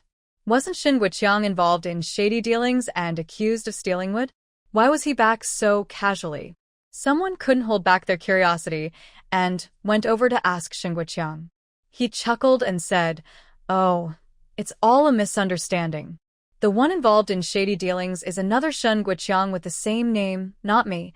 I happened to buy 2 jean of rice at the free market that day. The comrades with red armbands have already checked everything. I have received education and realized my mistakes, reflecting deeply on my thoughts. So, why not let me come back?" I was also scared at the time. When I heard they were arresting Shin Guqiang, I remembered I had just bought rice that day, so I quickly went back to my hometown. It was just a misunderstanding. When people heard Shin Guqiang's explanation, some couldn't help but laugh at how timid he was. Although the country hasn't officially allowed business activities in recent years, management of the free market has become more relaxed than before. Usually when they conduct checks, they only arrest those selling goods. Ordinary people buying daily necessities is just a minor matter that only requires a few words of education. Shin Guqiang didn't get upset when others mocked him. He just smiled and scratched the back of his head. At this moment, someone told him that his second uncle had gone to the city to find his father and was trying to help him. Shin Sanni's family also went to the city. They didn't know what they were doing, but most likely they wanted to take advantage of his situation to cause trouble. Everyone also reminded him to hurry back to the city and not let Shin Sanni's family take advantage of the situation. Shin Guqiang was quite grateful for the reminder. However, he looked a bit troubled and said, "I've already been sent to the neighboring Lianhua village as a youth worker, so I can't go back now." Shin Guqiang's mention of this was purposeful. He wanted to promote the planting of medicinal herbs here in the future. If he could persuade the team leader to change the production plan, that would be best. If not, he would mobilize everyone to plant on their own land. But those are future plans. For now, he just exchanged a few words with everyone and then patted his buttocks to go home. In the next few days, Shinrui and Shinguiqiang, the brother and sister, enjoyed their time in the village. The only problem was that old Master Chu, after blowing wind at their grandfather's grave and getting drunk, fell ill when he returned home. During these days, Shinrui spent most of her time at the Chu family's old residence, trying to treat old Master Chu. She had adjusted his medicine several times, but his condition didn't improve. It only remained stable, without worsening. Seeing the once vigorous old master gradually becoming gaunt, Shinrui discussed with Chu Jingrong, "Brother Chu, why don't you take old master back home? The equipment and medicines at the military hospital are more complete, which is better for Grandpa Chu's treatment." Before Zhuzengrong could speak, old Master Chu grabbed her hand. "Cough, cough. Little E, come back with me. Grandpa just wants you to treat him. If someone else treats me, I won't get better." Old Master Chu looked like a stubborn child, speaking with determination. Shinrui still wanted to look for news about the children here, but seeing the old man's expression, she could only helplessly agree. "Okay, Grandpa Chu, I will go back with you." That same day, Shinrui explained the situation to second aunt and the three cousins. Zhuzengrong also contacted the military to send a vehicle to pick up Grandpa Chu. Early the next morning, the military vehicle arrived. Shinrui, her brother Shinguiqiang, Grandpa Chu, and Zhuzengrong prepared to get on the car. Shinrui helped Zhuzengrong lift Grandpa Chu onto the vehicle first. As she was about to get on herself, a loud, angry shout suddenly rang out. "Shinrui, you little brat, how dare you scheme against me? I will scratch you to death." Back home, Shinsonni, with messy hair and smelling terrible, saw Shinrui about to get into the car and completely lost her mind. She lunged at Shinrui. Zhou Sume and Old Lady Zhou saw this and immediately dropped their broken bundles to rush over and help Shinsonni. Shinrui sneered slightly, ready to act.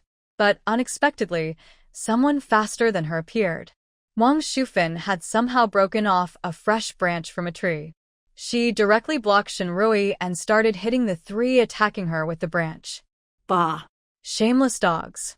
What are you scheming against us for, Xiao Yi? If your hearts are pure, who can scheme against you? Still wanting Big Brother's family's job and house? Bah! Such big ambitions.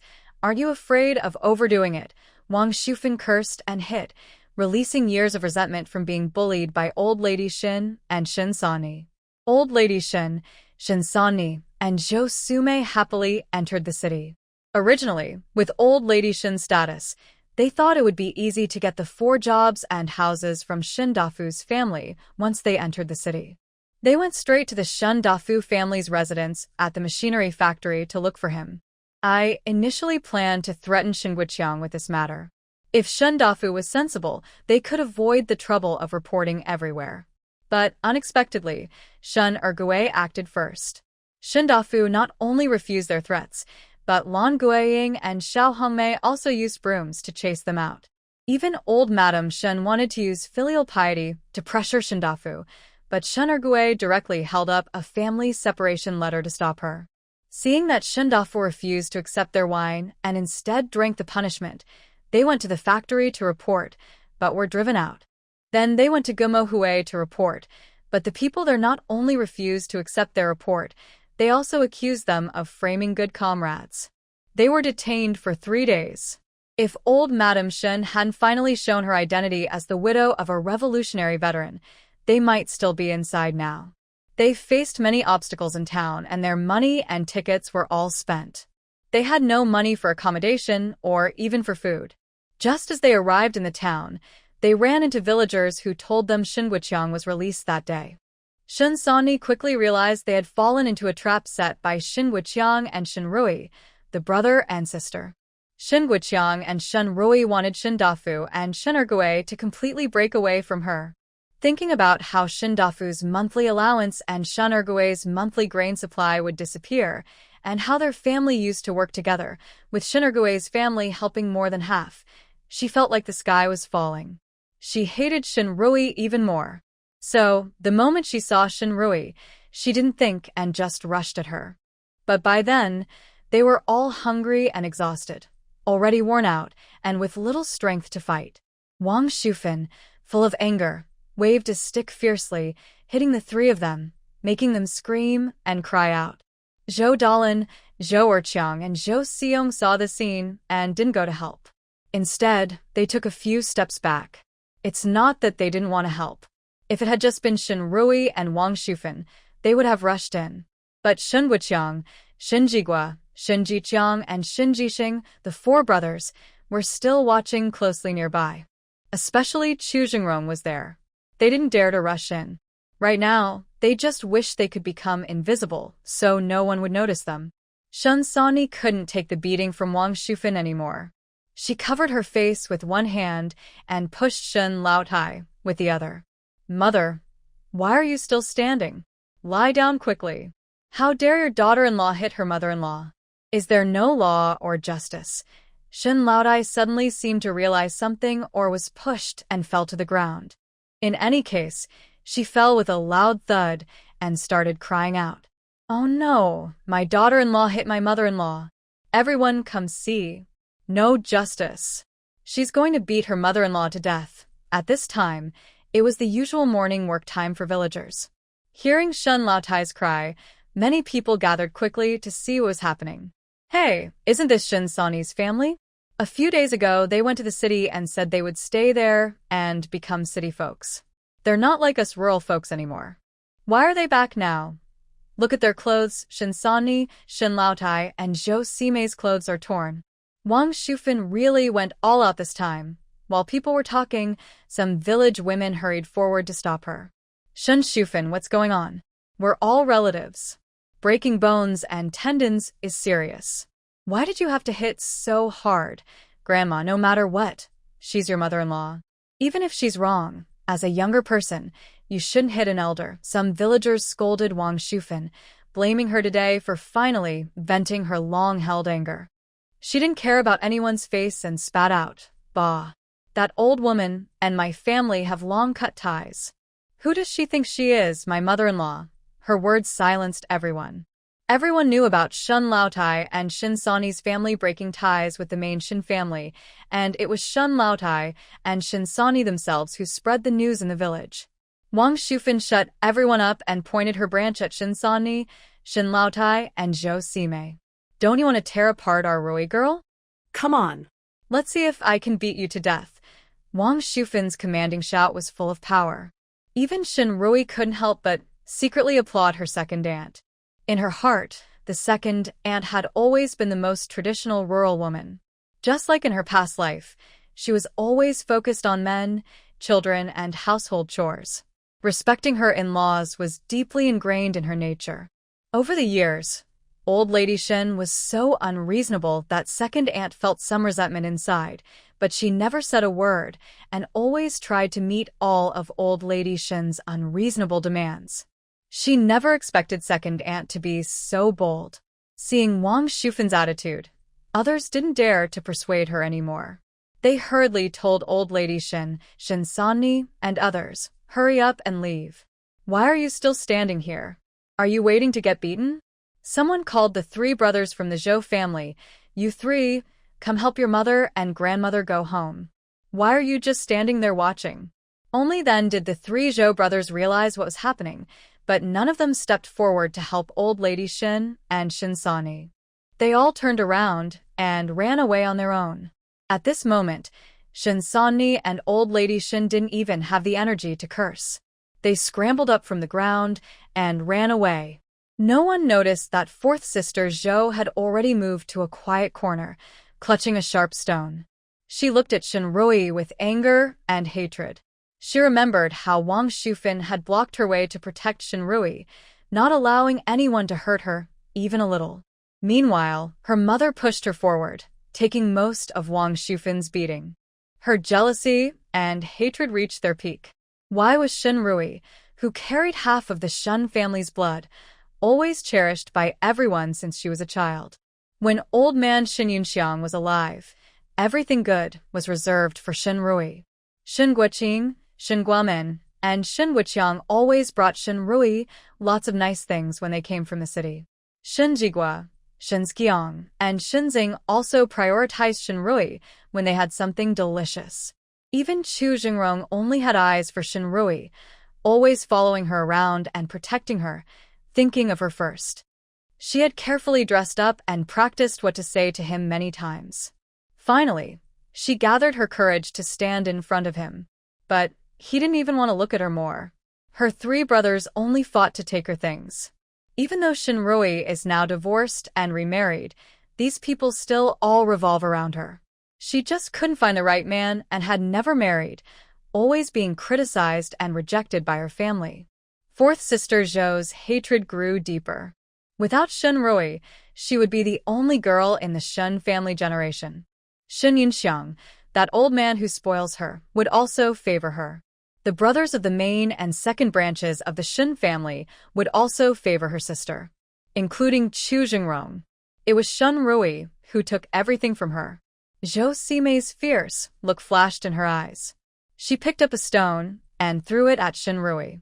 Shinrui, die. When Shinrui heard Zhou Simei's voice, she was momentarily stunned. As she instinctively tried to dodge, a figure almost like a blur appeared in front of her and kicked Zhou Simei away. Zhou Simei fell heavily to the ground with a loud thud and fainted immediately. Everyone who saw this gasped in shock. They knew soldiers were very powerful, but they didn't expect such strength. Chu Jingrong's cold, sharp gaze swept over Zhou Simei. He then nervously asked Shinrui, "Are you scared?" Normally, he wouldn't hit a woman, but when it came to Shinrui, he was willing to abandon all principles. Shinrui came back to her senses, her eyes clear and bright as she looked at him. She nodded, "You scared me." Chu Jingrong's eyes immediately filled with guilt and self-blame. Suddenly, someone shouted, "Someone's hurt." The soldier has hurt someone. Shinrui didn't care about anything else and quickly went to check Zhou Simei's condition. She had told Chu Jingrong she was scared, not because his kick was too fierce and frightened her. She was worried that if Chu Jingrong's kick had caused serious injury, it would affect him badly. It might even ruin his future. Shinrui checked Zhou Simei's nose and heartbeat, then lifted her eyelids and examined her. After feeling her bones, she finally relaxed. Zhou Simei was not seriously hurt. It was probably just that Chu Jingrong's kick was too sudden, and she fainted from fright. At this moment, old Madame Shun and Shin Sanni, who had been about to run away, came back. Like all quarrelsome women, they sat on the ground, clapping their hands on their thighs, and started crying out loud, "Oh, heavens! Everyone come see! The soldier has killed someone. My poor daughter! My poor granddaughter!" Since Shinrui was sure that Zhou Simei was not seriously hurt, she naturally would not show her mercy. She took out a silver needle and sharply stabbed the most painful acupoint on Zhou Simei's leg. Zhou Simei screamed loudly and uncontrollably sat up. After pulling out the needle, Shinrui didn't bother to look at her anymore. She stood up and coldly looked at old Madame Shun and Shin Sanni, saying, "Zhou Simei tried to attack the soldier. Comrade Chu was only protecting me, so it was a justified defense. Not only is she not hurt, but even if she was, she deserves it. If you want to cause trouble, go ahead." Shinrui looked up at the villagers watching the scene and said, "Everyone, please witness this. Now, old Madame Shun and Shin Sanni are slandering the soldier." After withdrawing her gaze, she continued to look at them and said, "I won't let this go easily today. I will report it to the police. Just wait to go to jail." Old Madame Shun and Shin Sanni had just been released after 3 days of detention. Hearing the words "go to jail," they looked startled. They immediately turned pale with fear. Shin Sanni reacted quickly and pushed old Madame Shin, saying, "Xiao Yi, this isn't Sanni's fault. It's not Sanni who is slandering you. It's your grandmother's idea. She told Sanni to do this. When you report to the police, don't wrongly accuse Sanni." After saying this, Shun Sanni seemed to think she hadn't made herself look innocent enough. Seeing Zhou Simei, who had just woken up and was still dazed, Shin Sanni suddenly rushed forward and slapped her face. "You little brat, how could I have given birth to such a worthless thing? Xiao Yi is your cousin. Are you crazy enough to throw stones at her? Do you have any conscience? Are you even a person? Zhou Simei was slapped so hard that her head tilted and her ears buzzed. She was stunned for a moment, then turned her head and looked at Shin Sanni with resentment. Shin Sanni slapped her again, hard, saying, "You little brat, how dare you glare at me? Hurry up and apologize to Xiao Yi. If she doesn't forgive you today, I'll marry you off to the widower in the next village." Shin Sanni pulled Zhou Sumei's hair and forced her to apologize to Shinrui. Her gaze on Shinrui was like a poisonous snake. Shinrui knew that Zhou Sumei had a hard life since she was young because Shin Sanni favored boys over girls. Even though she had 3 sons, she only had one daughter, Zhou Sumei, who was treated like an insignificant. But she didn't have a kind heart. Especially when Zhou Sumei suddenly picked up a sharp stone and tried to hit her, Shinrui realized she truly wanted to hurt her. She wouldn't feel sorry for someone trying to harm her. Zhou Sumei's head was grabbed by Shin Sanni and forcefully slammed onto the ground. After saying goodbye to second aunt and her 3 cousins, Shinrui turned and got into the car. Shun Guoqiang followed her, casting a deep look at Shin Sanni, who was still making Zhou Sumei kneel and apologize. Once in the car, Shinrui first checked Old Master Chu's health. Old Master Chu patted Shinrui's hand and said, "Girl, don't worry. My old bones may not recover from this illness quickly, but I know my own body. I won't die suddenly, so don't worry." After speaking, Old Master Chu directly ordered the driver in front, "Comrade Shaoli, take us to the police station first." Shinrui understood that Old Master Chu wanted to report to the police. She didn't refuse.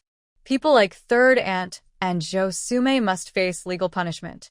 Letting them go would be like encouraging them. Releasing a poisonous snake into the wild means you never know when it might bite you again. You should deal with a snake decisively and thoroughly. After the driver took Shinrui and Shin Guoqiang to report the case at the police station, he then took Shin Guoqiang back to Lianhua village. When the car reached the village entrance, Shinrui saw a familiar figure looking around from afar. Shin Guoqiang was quite happy to see the person.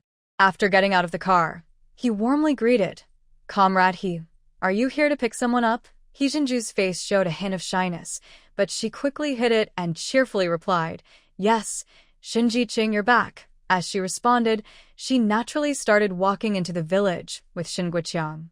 Shinrui couldn't hear what they were saying inside the car, but it was clear they were having a pleasant conversation. She couldn't help but smile slightly, thinking that maybe in her life, her 3rd brother might find someone in the village to spend his life with. Next, the car directly headed to the Yun City Military District. Upon arrival, the old man was taken straight to the hospital. Chu Xingrong handled the hospital admission procedures for the old man, while Shinrui first went to the director's office. Unexpectedly, she saw Director Chui's son, Chui Jingxing, also in the office. Shinrui politely nodded to Chui Jingxing as a form of greeting. However, Chui Jingxing frowned and snorted coldly, ignoring her. He only greeted Director Chui and then left the office. Director Chui explained to Shinrui, "Xiao Shin, don't mind him. That person has such a bad temper." "Director, I want to ask about my work," Shinrui said directly. Director Chui rubbed his forehead with a headache. "Xiao Shen, all the doctors and nurses at our hospital hope you'll come back to work. But Lu Li's mother-in-law and her husband haven't agreed yet. If you come back now, be prepared mentally. Originally, the hospital planned to delay this matter, waiting until the other side's anger subsided, then have a good talk discussing compensation and how to handle things. That way, the issue would be settled." But who knew that Sun Shinyu's fuss wasn't really about losing the baby? She was just angry and used that as an excuse to demand a large compensation. She asked for 3,000 yuan, which was a huge amount considering that an average person's monthly salary was only about 30 yuan. At that time, if Shinrui hadn't acted quickly to abort the pregnancy, the lives of the adults could have been at risk. Apart from not following proper procedures for the family to sign, there was no mistake in the medical operation. The hospital wouldn't support such unreasonable demands. Shinrui thought for a moment and said, "Director, since this matter started because of me, I will go talk to Lu Li and her family." Director Chui wanted to stop her but thought that if Shinrui didn't step in, it might be hard to resolve this issue. He only warned her, "Be careful, and it's best if your older brother or Xingrong accompanies you." Shenrui bought 2 cans of yellow peach preserves, a can of milk powder, and a bag of apples from the supply and marketing cooperative, then headed to the military district's family compound. She never expected to run into Chen Jiangwo right outside the military family compound. When Chen Jiangwo saw her, a flash of sadness crossed his eyes. It seemed as if she had betrayed him long ago. He quickly walked up to her and, with a sincere tone, called out, "Xiao Yi, good dog, get out of the way. Please move aside." Shenrui didn't want to say another word to him. "Xiao Yi, have you gone back to your hometown to find that child?" Chen Jiangwo asked anxiously. "I know I was wrong about the child. I made a big mistake, and you have every right to be angry with me. But I've already asked someone to find out where the child is. I will do my best to make up for my mistake. I don't ask for your forgiveness, only for a chance to be friends again, okay, Shenrui?" She never thought such words could come from Chen Jiangwo's mouth. She looked up, her cold and sharp eyes fixed on him, and said coldly, "Chen Jiangwo, you really disgust me. Don't make me hit you. Move aside." In the past, Chen Jiangwo would never have believed Shenrui would speak to him like this. Even when they just divorced, he thought that as long as he handled Su Yuzhen well, he could still win Shenrui back. But now, he truly felt Shenrui was drifting further away from him. In her eyes, there was no longer any love for him. He was sure that if he didn't step aside now, Shenrui would really slap him. His eyes showed his hurt, and he moved aside. Shenrui bypassed him and went straight into the family compound. She was no longer a military family member living inside the compound, so before entering, she registered at the guard station. Chen Jiangwo's house was in front of Lu Li's house. Passing by Chen Jiangwo's place, Shenrui heard sharp, bitter accusations and crying from inside. Shenrui. Zhang Chunfeng really didn't disappoint her. With such a situation at home, no wonder Chen Jiangwo looked exhausted earlier, with dark circles under his eyes. She was curious to see if her own mother and wife, who argued constantly every day, could still let Chen Jiangwo focus on his career and rise step by step, just like in the past. Shenrui did not stay outside the Chen family's door. She simply stepped forward toward Lu Li's house. But just as she took a step, a small figure suddenly rushed out. Chen Ziyu was holding onto her thigh, tears streaming down as she sobbed. "Mom, you finally came back. Boo-hoo. Ziyu missed you so much. I used to be so naughty, but now I understand. Only Mom is the best. From now on, I will listen to Mom and be good. Mom, please come back. Don't be mad at Ziyu anymore. I don't want anyone else to be my mom in the future." Shenrui frowned and looked down. She saw Chen Ziyu covered in dirt, wearing clothes she had made last year. Now, the clothes were a bit too short, and Chen Ziyu looked even thinner than when she was reborn. Shenrui felt calm inside. Before, she thought Chen Ziyu was her biological child, and seeing him like this, she would feel a little sad and uncomfortable. But now, thinking about what Chen Ziyu did to her in his past life and before, she felt no pity at all. Does it matter to her whether Chen Ziyu is doing well now? Even if he starved or froze to death, it was his own consequence. Just then, Chen Jiangwo also returned. Shenrui's cold, sharp eyes looked at him. "Comrade Chen Jiangwo, please take your son away and teach him properly. Don't let him go around calling other women mom. It's really disgusting, Chen Jiangwo." He looked at Shenrui, his lips moving slightly. Shenrui could guess he wanted to say that Chen Ziyu was not his son. But does that make a difference? Chen Ziyu is not his son, and her son has nothing to do with him either. Before Chen Jiangwo could speak, the gate of the Chen family's yard opened. Su Yuzhen ran out crying, wiping her tears as she hurried toward Chen Jiangwo. "Brother Jiangwo, I've already mopped the floor 3 times. The godmother still found fault, saying I didn't clean well." Boo-hoo. Zhang Chunfeng also came out from behind, not willing to be outdone. She spat and said, "Bah. Cry, cry, cry. All you do is cry. You've ruined a good family's happiness with your tears. You little brat, and you still have the nerve to complain about my son?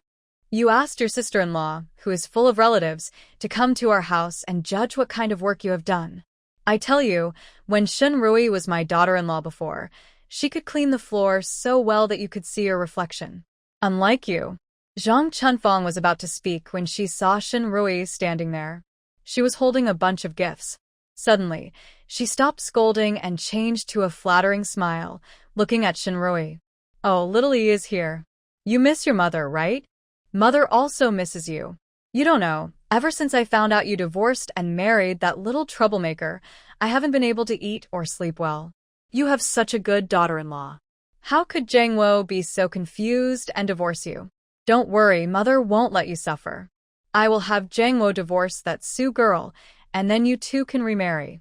While speaking, Zhang Chunfang reached out to take the net bag Shunrui was holding. Shunrui took 2 steps back without showing any face, saying, Comrade Zhang Chunfang, these things I bought are not for you. You don't need to pretend to be sad here. I endured a lot at your house before, I don't want to mention it again, but don't come to bother me. Otherwise, I have plenty of ways to ruin you and your son's reputation. After saying that, she glanced at Chen Jangwo. Chen Jangwo, I ask you to take care of your family members. Don't let any of them disturb my life. Otherwise, don't blame me for being rude. Hearing Shunrui's words, Zhang Chunfang's attitude suddenly changed completely, and she was about to curse. Chen Jangwo impatiently stopped her. Mother, stop making trouble. Yuzhen, Ziyu, you two should go home quickly. Don't embarrass yourselves outside, Chen Jangwo said with a frown. After speaking, he strode into the house. In the past, even if he didn't hold Chen Ziyu's hand, he would have at least let him. Chen Ziyu looked at Chen Jangwo's back, a flash of resentment in his eyes. Seeing Zhang Chunfang and Su Yuzhen, who were chasing after Chen Jangwo and ignoring him, he hated them even more. Although Shunrui always forced him to study and told him to be polite and follow rules, Shunrui always took good care of him. At that time, Su Yuzhen was completely satisfied with all his conditions and did her best to please him. He thought that as long as Shunrui didn't become his mother, and Su Yuzhen did, he could not only enjoy all the good food, drinks, and clothes, but also have the freedom to do as he pleased without anyone watching over him. But who knew? Right after Su Yuzhen married Chen Jangwo, she revealed her true nature. Before, he could still use complaints about Chen Jangwo to control Su Yuzhen. But recently, for some reason, his father's attitude suddenly turned cold toward him. He rarely spoke to him and didn't care about him at all. Seeing this, Su Yuzhen naturally wouldn't be threatened by him anymore. Later, his grandmother also came. In the past, she kept control over Shunrui and was quite nice to him. But now, she spends all her time arguing with Su Yuzhen and doesn't pay attention to him. He now often goes hungry, sometimes eating, sometimes not, and has no warm, proper clothes to wear. He can't even enjoy high-quality foods like milk powder, malted milk, or white rabbit candies. He rolled his eyes but still decided to go back home. After the gate was closed, Su Yuzhen and Zhang Chunfang immediately started complaining to Chen Jangwo. Chen Jangwo looked very annoyed and suddenly shouted, Enough! Do you have to ruin me before you're satisfied? The regiment commander has already talked to me more than once about your constant arguing. Even my chance to go on this mission was cancelled because of your fighting. Are you happy now? After shouting, Chen Jangwo closed his eyes in despair. He had hoped that the organization would send him on a mission this time, so he could escape this suffocating home. If he succeeded in this mission, he might have a chance for promotion. But today, the regiment commander called him into the office and told him that more than one person had reported his family's discord, with constant arguing. It was not only disturbing the harmony of the family compound but also bothering the neighbors' rest. The regiment commander said, If you don't clean up your home, how can you manage the world? So, the regiment decided to cancel his chance for this mission, telling him to first take care of his family issues before thinking about serving the country. This was a huge shock for Chen Jangwo. In peacetime, opportunities for meritorious deeds are not as many as during revolutionary times. If he doesn't even have the chance to go on missions, how can he get promoted or earn merit? How can he move up? Chen Jangwo's words were like a thunderbolt to Su Yuzhen. She froze in place, forgetting to cry. Having lived again, She knew how important this mission and the chance to earn merit were for Chun Jangwo's future promotion. But now, Chun Jangwo had no chance to earn merit at all. Zhang Chunfang didn't understand much, and looked indifferent. If they don't let you go on the mission, then don't go. Going is dangerous anyway. Son, living a good life is more important than anything. Hearing this, Su Yuzhen went crazy. She turned and shouted at Zhang Chunfang, "What do you know? If he doesn't go on the mission, he won't have a chance to earn merit. Without merit, he can't get promoted. He can't become a squad leader, a division commander, or a general." Su Yuzhen's frantic behavior stunned Zhang Chunfang for a moment. After reacting, Zhang Chunfang slapped Su Yuzhen hard across the face. "You little! How dare you yell at me?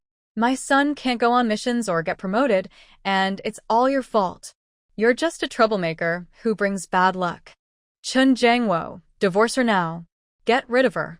After the divorce, I'll find you a better wife." Zhang Chunfang pulled on Chun Jangwo's sleeve, refusing to let go.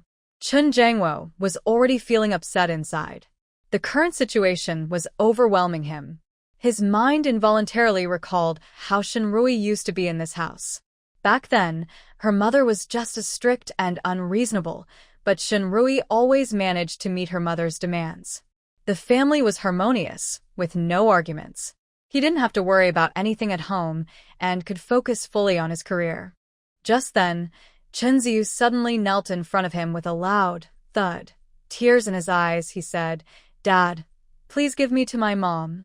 If I stay in this house, I will starve or freeze to death.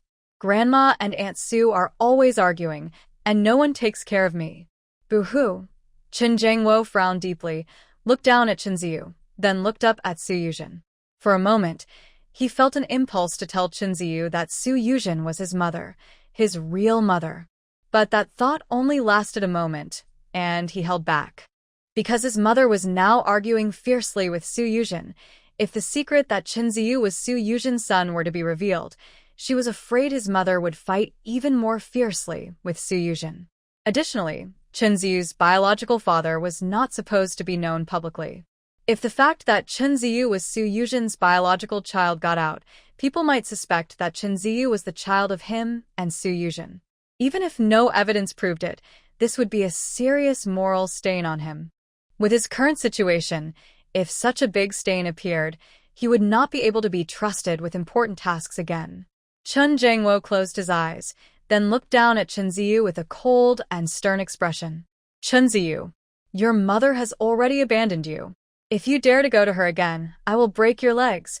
After saying this, he couldn't control his emotions and glared at Zhang Chunfang and Su Yuzhen. "And you too, if anyone dares to argue again, get out." Zhang Chunfang was stunned for a moment. Then, she angrily looked ready to scold Chun Jangwo, showing her disapproval. Su Yuzhen's eyes turned red, and tears fell one after another. However, Chun Jangwo was now very upset, so he paid no attention to filial piety or tenderness. After he finished speaking, he went into the room and slammed the door shut with a loud bang. Zhang Chunfang could only turn and glare at Su Yuzhen, raising her hand to slap her, ready to vent all her anger on Su Yuzhen. But this time, Su Yuzhen reacted quickly, grabbing her wrist. "Stop causing trouble. If you keep arguing, it will ruin Brother Jangwo's future and no one will benefit." Although Zhang Chunfang was unhappy inside, she was not stupid and knew Su Yuzhen was right. She angrily shook off Su Yuzhen's hand. Su Yuzhen gradually calmed down. She knew Zhang Chunfang disliked her family background. She also didn't like Zhang Chunfang, an old rural woman, but now they were in the same boat. She looked at Zhang Chunfang. "Mom, I ask you, how do you know I married Brother Jangwo? How come you suddenly came back from the military district? Last time, Zhang Chunfang caused such a big trouble that she left without even saying goodbye and hurried back to her hometown. Normally, without Chun Jangwo's approval, she wouldn't dare to come back." Zhang Chunfang thought there was nothing wrong with talking about it, so she told Su Yuzhen everything about meeting Shinrui and Chu Jingrong. After hearing this, Su Yuzhen was so angry her teeth almost ground together. Sure enough, Shinrui was causing trouble. "Mother, Shinrui knows you look down on me. She's deliberately provoking you to come to the military area and cause trouble for me. Her real goal is probably to ruin Brother Jangwo's future. Zhang Chunfang was not very smart, and she also didn't like Shinrui very much. After hearing Su Yuzhen's analysis, she immediately gritted her teeth and cursed, "That little troublemaker Shinrui." Seeing that her anger was rising, Su Yuzhen continued, "Mother, we are family. We all want Brother Jangwo to do well. I also want to tell you something. Not long ago, I secretly went to see a fortune teller. The fortune teller said that Brother Jangwo's current mission could bring him success. And after this success, he will have a bright future, with chances to be promoted to deputy regiment leader, division commander, or even commander. But we must be careful of treacherous people. I've been very cautious, but I didn't expect something to go wrong here." Zhang Chunfang had just slapped Su Yuzhen when she heard her say that Jangwo couldn't be promoted or achieve certain positions. She already felt regret in her heart. If she had known that fighting with Su Yuzhen and her daughter-in-law would affect her son's chances of becoming a high-ranking official, she wouldn't have argued with Su Yuzhen no matter what. Now, hearing Su Yuzhen say this, she was so regretful she felt like her insides were turning green.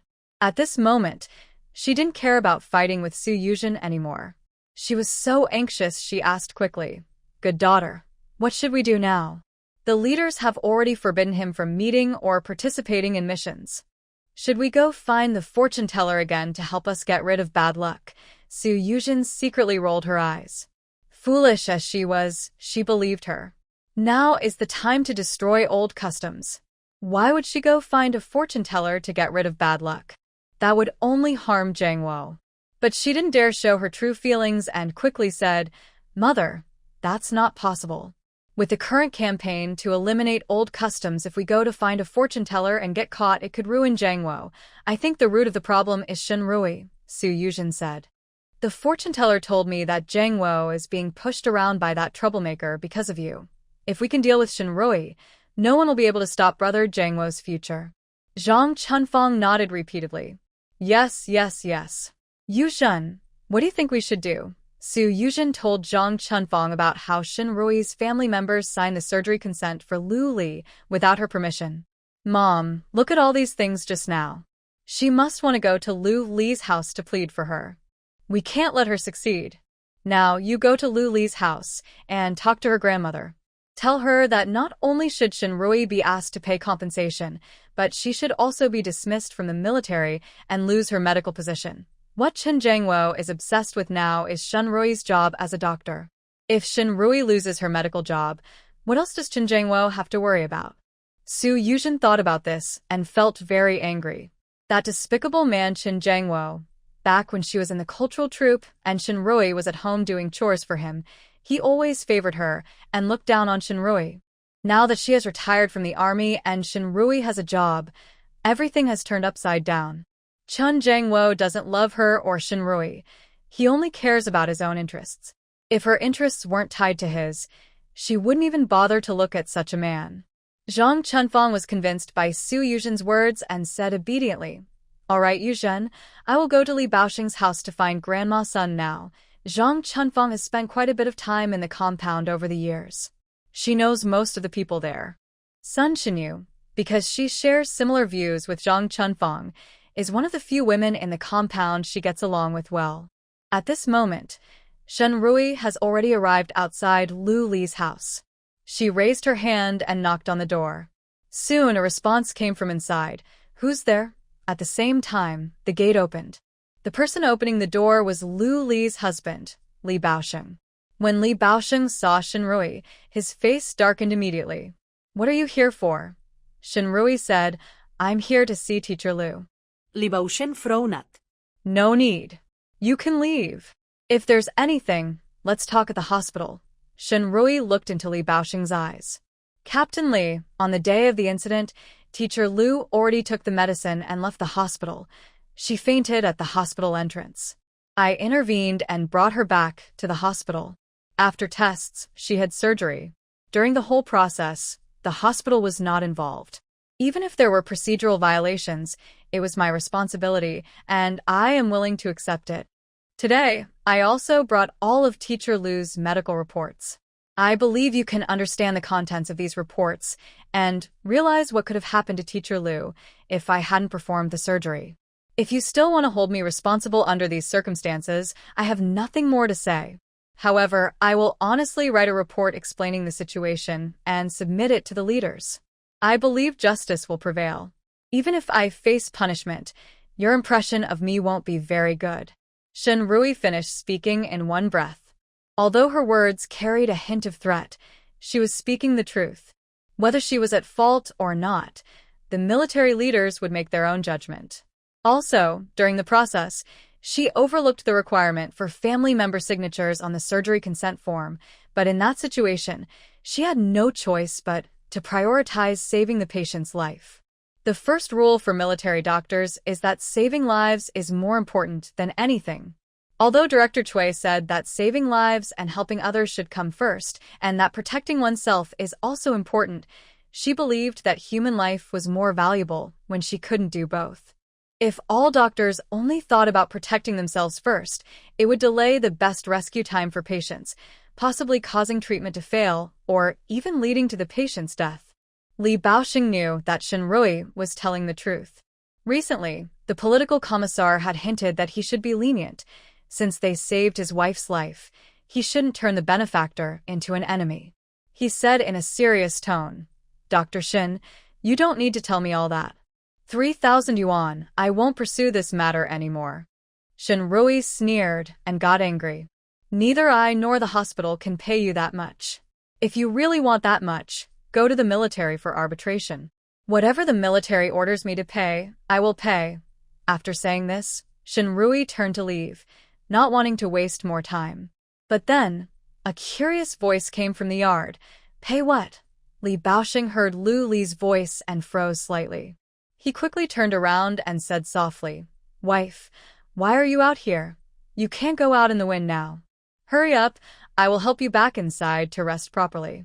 Lu Li glared at him and said, "It's just a little confinement period. I'm not that delicate." As she spoke, she looked toward the door and saw Shen Rui. Her eyes lit up immediately, and she stepped forward to hold Shen Rui's hand, grateful. "Dr. Shen, thank you. If it weren't for you, I might not be alive now." Although she fainted that day, she still had some awareness in her hazy state. She knew Shen Rui was the first to check on her and sent her to the operating room. She had been wanting to thank Shen Rui face-to-face all these days. But she never had the chance to see Shen Rui. Even during her hospital stay, when she asked other doctors and nurses why they hadn't seen Shen Rui, they looked at her with strange eyes. She wanted to ask more, but Li Baoxing said that since Shen Doctor didn't want to see them, bothering her would be rude. He told her to focus on recovering first. So she gave up her idea. Shen Rui looked at Lu Li's sincere eyes, and a flicker of doubt crossed her mind. Could it be that Sun Shenyu and Li Baoxing's mother and son are involved in a medical dispute, and Lu Li still doesn't know? Just as this thought flashed through her mind, Li Baoxing suddenly placed his hands on Lu Li's shoulders and forcibly led her into the house. "Wife, you can't be out in the wind. Go back inside. I will take care of Dr. Shin." Even if Lu Li was slow to notice, she sensed something was wrong now. He broke free from Li Baoxing's grip. "Li Baoxing, are you hiding something from me?" Li Baoxing's eyes flickered, and he hesitated for a moment. Lu Li didn't wait for his answer. She took what Shen Rui was holding and pulled Shen Rui into the house. After Shen Rui sat down, Lu Li asked, "Dr. Shen, did performing that surgery cause you trouble?" Shen Rui was unsure whether Lu Li truly didn't know or was pretending not to. But regardless of her reason, she planned to tell her everything again. Did they really do such ungrateful things? After Shen Rui finished speaking, Lu Li's eyes turned red, and she trembled with anger. Li Baoxing saw this scene and quickly stepped forward to hold her shoulder. "Lily, listen to my explanation." Before he could finish, Lu Li angrily questioned him. "What explanation do I need?" "Explain why Dr. Shin saved my life, yet you and your mother repay kindness with evil, demanding compensation and almost causing Dr. Shin to lose his job." Lu Li couldn't help but cry. "Li Baoxing, have you ever thought about it? We finally have a child, but we can't keep him. It's because you and your family haven't done good deeds. The child doesn't want to stay with people like us. Boo-hoo. At this moment, Li Baosheng also ignored Shinrui. He hurriedly wiped Lu Li's tears. Wife, I know I was wrong. I don't want compensation anymore. I'll go to the hospital and apologize to Dr. Shin. Don't cry anymore. You just had a miscarriage. You can't cry now. Shinrui watched Li Baosheng's flustered actions and his nervousness for Lu Li, feeling a bit confused. When Li Baosheng arrived at the hospital earlier, she noticed that he was actually very kind to Lu Li, and he didn't seem like the unreasonable type his mother was. So later, when Li Baosheng and his mother demanded compensation, Shinrui was quite surprised. Now she was even more confused. Li Baosheng clearly cared a lot about Lu Li. He knew that his actions were not justified and could affect his reputation and future, yet he still did it. Why? Could it really be just for 3,000 yuan? While Shinrui was pondering, Sun Shinyu, who had gone out to chat with people in the courtyard, rushed in. You're talking nonsense. She performed surgery without permission and caused my grandson to be gone. I not only want her to pay 3,000 yuan, but I also want the hospital to fire her. Leaving a doctor like her in the hospital will only harm more patients. I am doing this for the public, Sun Shinyu said with righteous anger. Mom, Li Baosheng was also a bit angry. Didn't we agree that just 3,000 yuan in compensation was enough? Sun Shinyu crossed her arms and said confidently, it was only about 3,000 yuan before. Now she's come to our house. If we still let her go cheaply, others will think we're easy to bully, Shinrui. Lu Li at this moment broke free from Li Baosheng's hand, looking at him with disappointment. You want to listen to your mother and ask Dr. Shin for 3,000 yuan in compensation, and you want to get rid of Dr. Shin's job, right? Li Baosheng didn't answer Lu Li's words. Instead, he painfully grabbed his hair. Lu Li's face showed even more disappointment, but she became calmer. Fine, then let's get a divorce. Hearing Lu Li's words, Li Baosheng quickly grabbed her arm. Lily, no, I won't divorce. He turned to look at Sun Shinyu with a pained expression and shouted painfully, Mother. Sun Shinyu looked proud. All right. You said you want to divorce my son, so don't regret it. Baosheng, divorce her. After the divorce, I can find you a new girl who would still care about her. This unproductive hen, Sun Shinyu said stubbornly. Lu Li's pregnancy had just ended. Although she was grateful for Shinrui's help, she still felt sad inside. Hearing Sun Shinyu's words, she staggered a few steps, her face pale and bloodless. Okay, Li Baosheng, report it now. We are divorcing right away. Li Baosheng quickly held Lu Li's trembling body and, with red eyes, shouted at Sun Shinyu, Mother, stop messing around. I won't divorce. At the same time, he promised Lu Li, Lily, I promise you, I will thank Dr. Shin properly. I won't cause trouble anymore.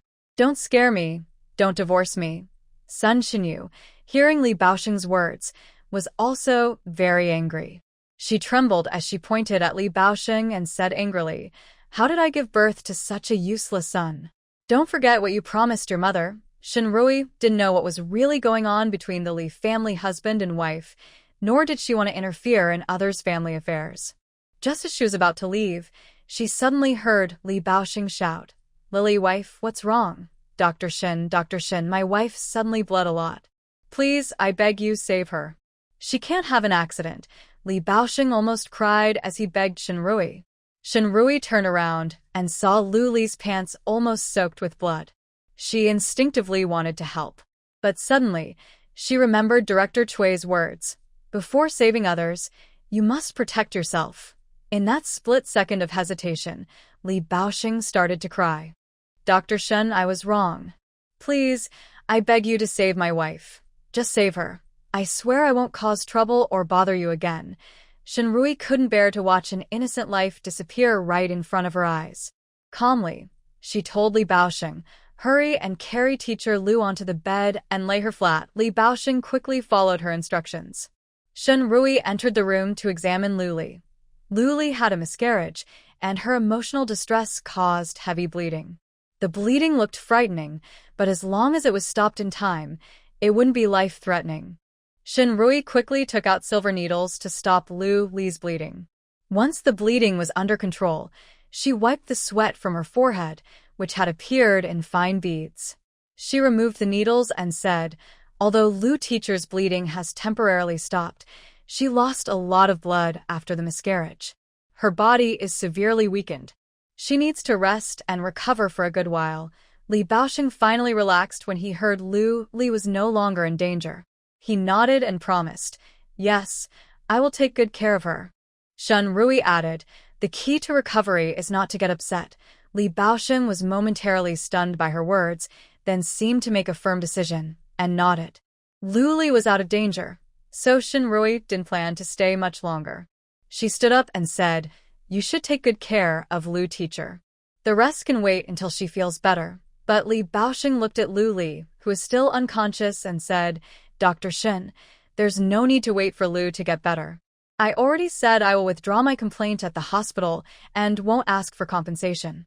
I won't let this affect your work. He hesitated before continuing. I'm sorry, Dr. Shin. I was blinded by anger. Please forgive me. Shinrui didn't say anything and left the Li family directly. As she was leaving, Sun Xinyu looked at her with resentment, even wanting to step forward and stop her. But Li Baosheng stopped him. She had just stepped out of the Li family courtyard when she saw a sneaky figure peeking around outside. In the moment their eyes briefly met, Zhang Chunfang quickly looked away and ran off. Suddenly, Shinrui remembered that Sun Xinyu and Li Baosheng had been asking for 3,000 yuan. Just now, Sun Xinyu came back and said she wanted the hospital to dismiss her from work. It seemed Sun Xinyu was being influenced by Zhang Chunfang. Zhang Chunfang probably came to stir trouble with Sun Xinyu because she had already reached some kind of agreement with Su Yuzhen, the mother-in-law. But it doesn't matter. Her goal has likely been achieved. Seeing how lost and distracted Chen Jiangwo looked today, he probably lost an important opportunity. Also, she didn't think the mother-in-law and daughter-in-law, Zhang Chunfang and Su Yuzhen, could stay harmonious for long. When Shinrui left the family compound, she happened to meet Aunt Wang, who lives next door to Chen Jiangwo. She politely greeted Aunt Wang. Aunt Wang saw Shinrui and immediately understood why she was there. Xiao Yi, you went to Captain Li's house, right? That old lady in the Li family isn't a good person. You saved Teacher Lu's life, and they didn't thank you. Instead, they boldly asked the hospital for compensation. My advice is, next time you see someone from that family get sick, stay far away. Who cares about their life or death? Shinrui smiled, knowing that Aunt Wang's advice came from kindness. She didn't argue. After speaking, Aunt Wang leaned in mysteriously and said, Xiao Yi, do you know why Captain Li is causing trouble with his old mother and asking the hospital for compensation? Shinrui shook her head. She was also curious about this, but didn't dare to ask Li Baosheng directly. Aunt Wang lowered her voice and said, Lu Li hasn't been able to have children for many years. This time, she finally got pregnant, but she lost the baby in less than 2 months. The hospital doctors said it would be very difficult for her to get pregnant again. Coincidentally, Captain Li's older sister-in-law has already had 5 sons, and now she's pregnant again. His wife suggested that he adopt the baby in his sister-in-law's belly and raise it.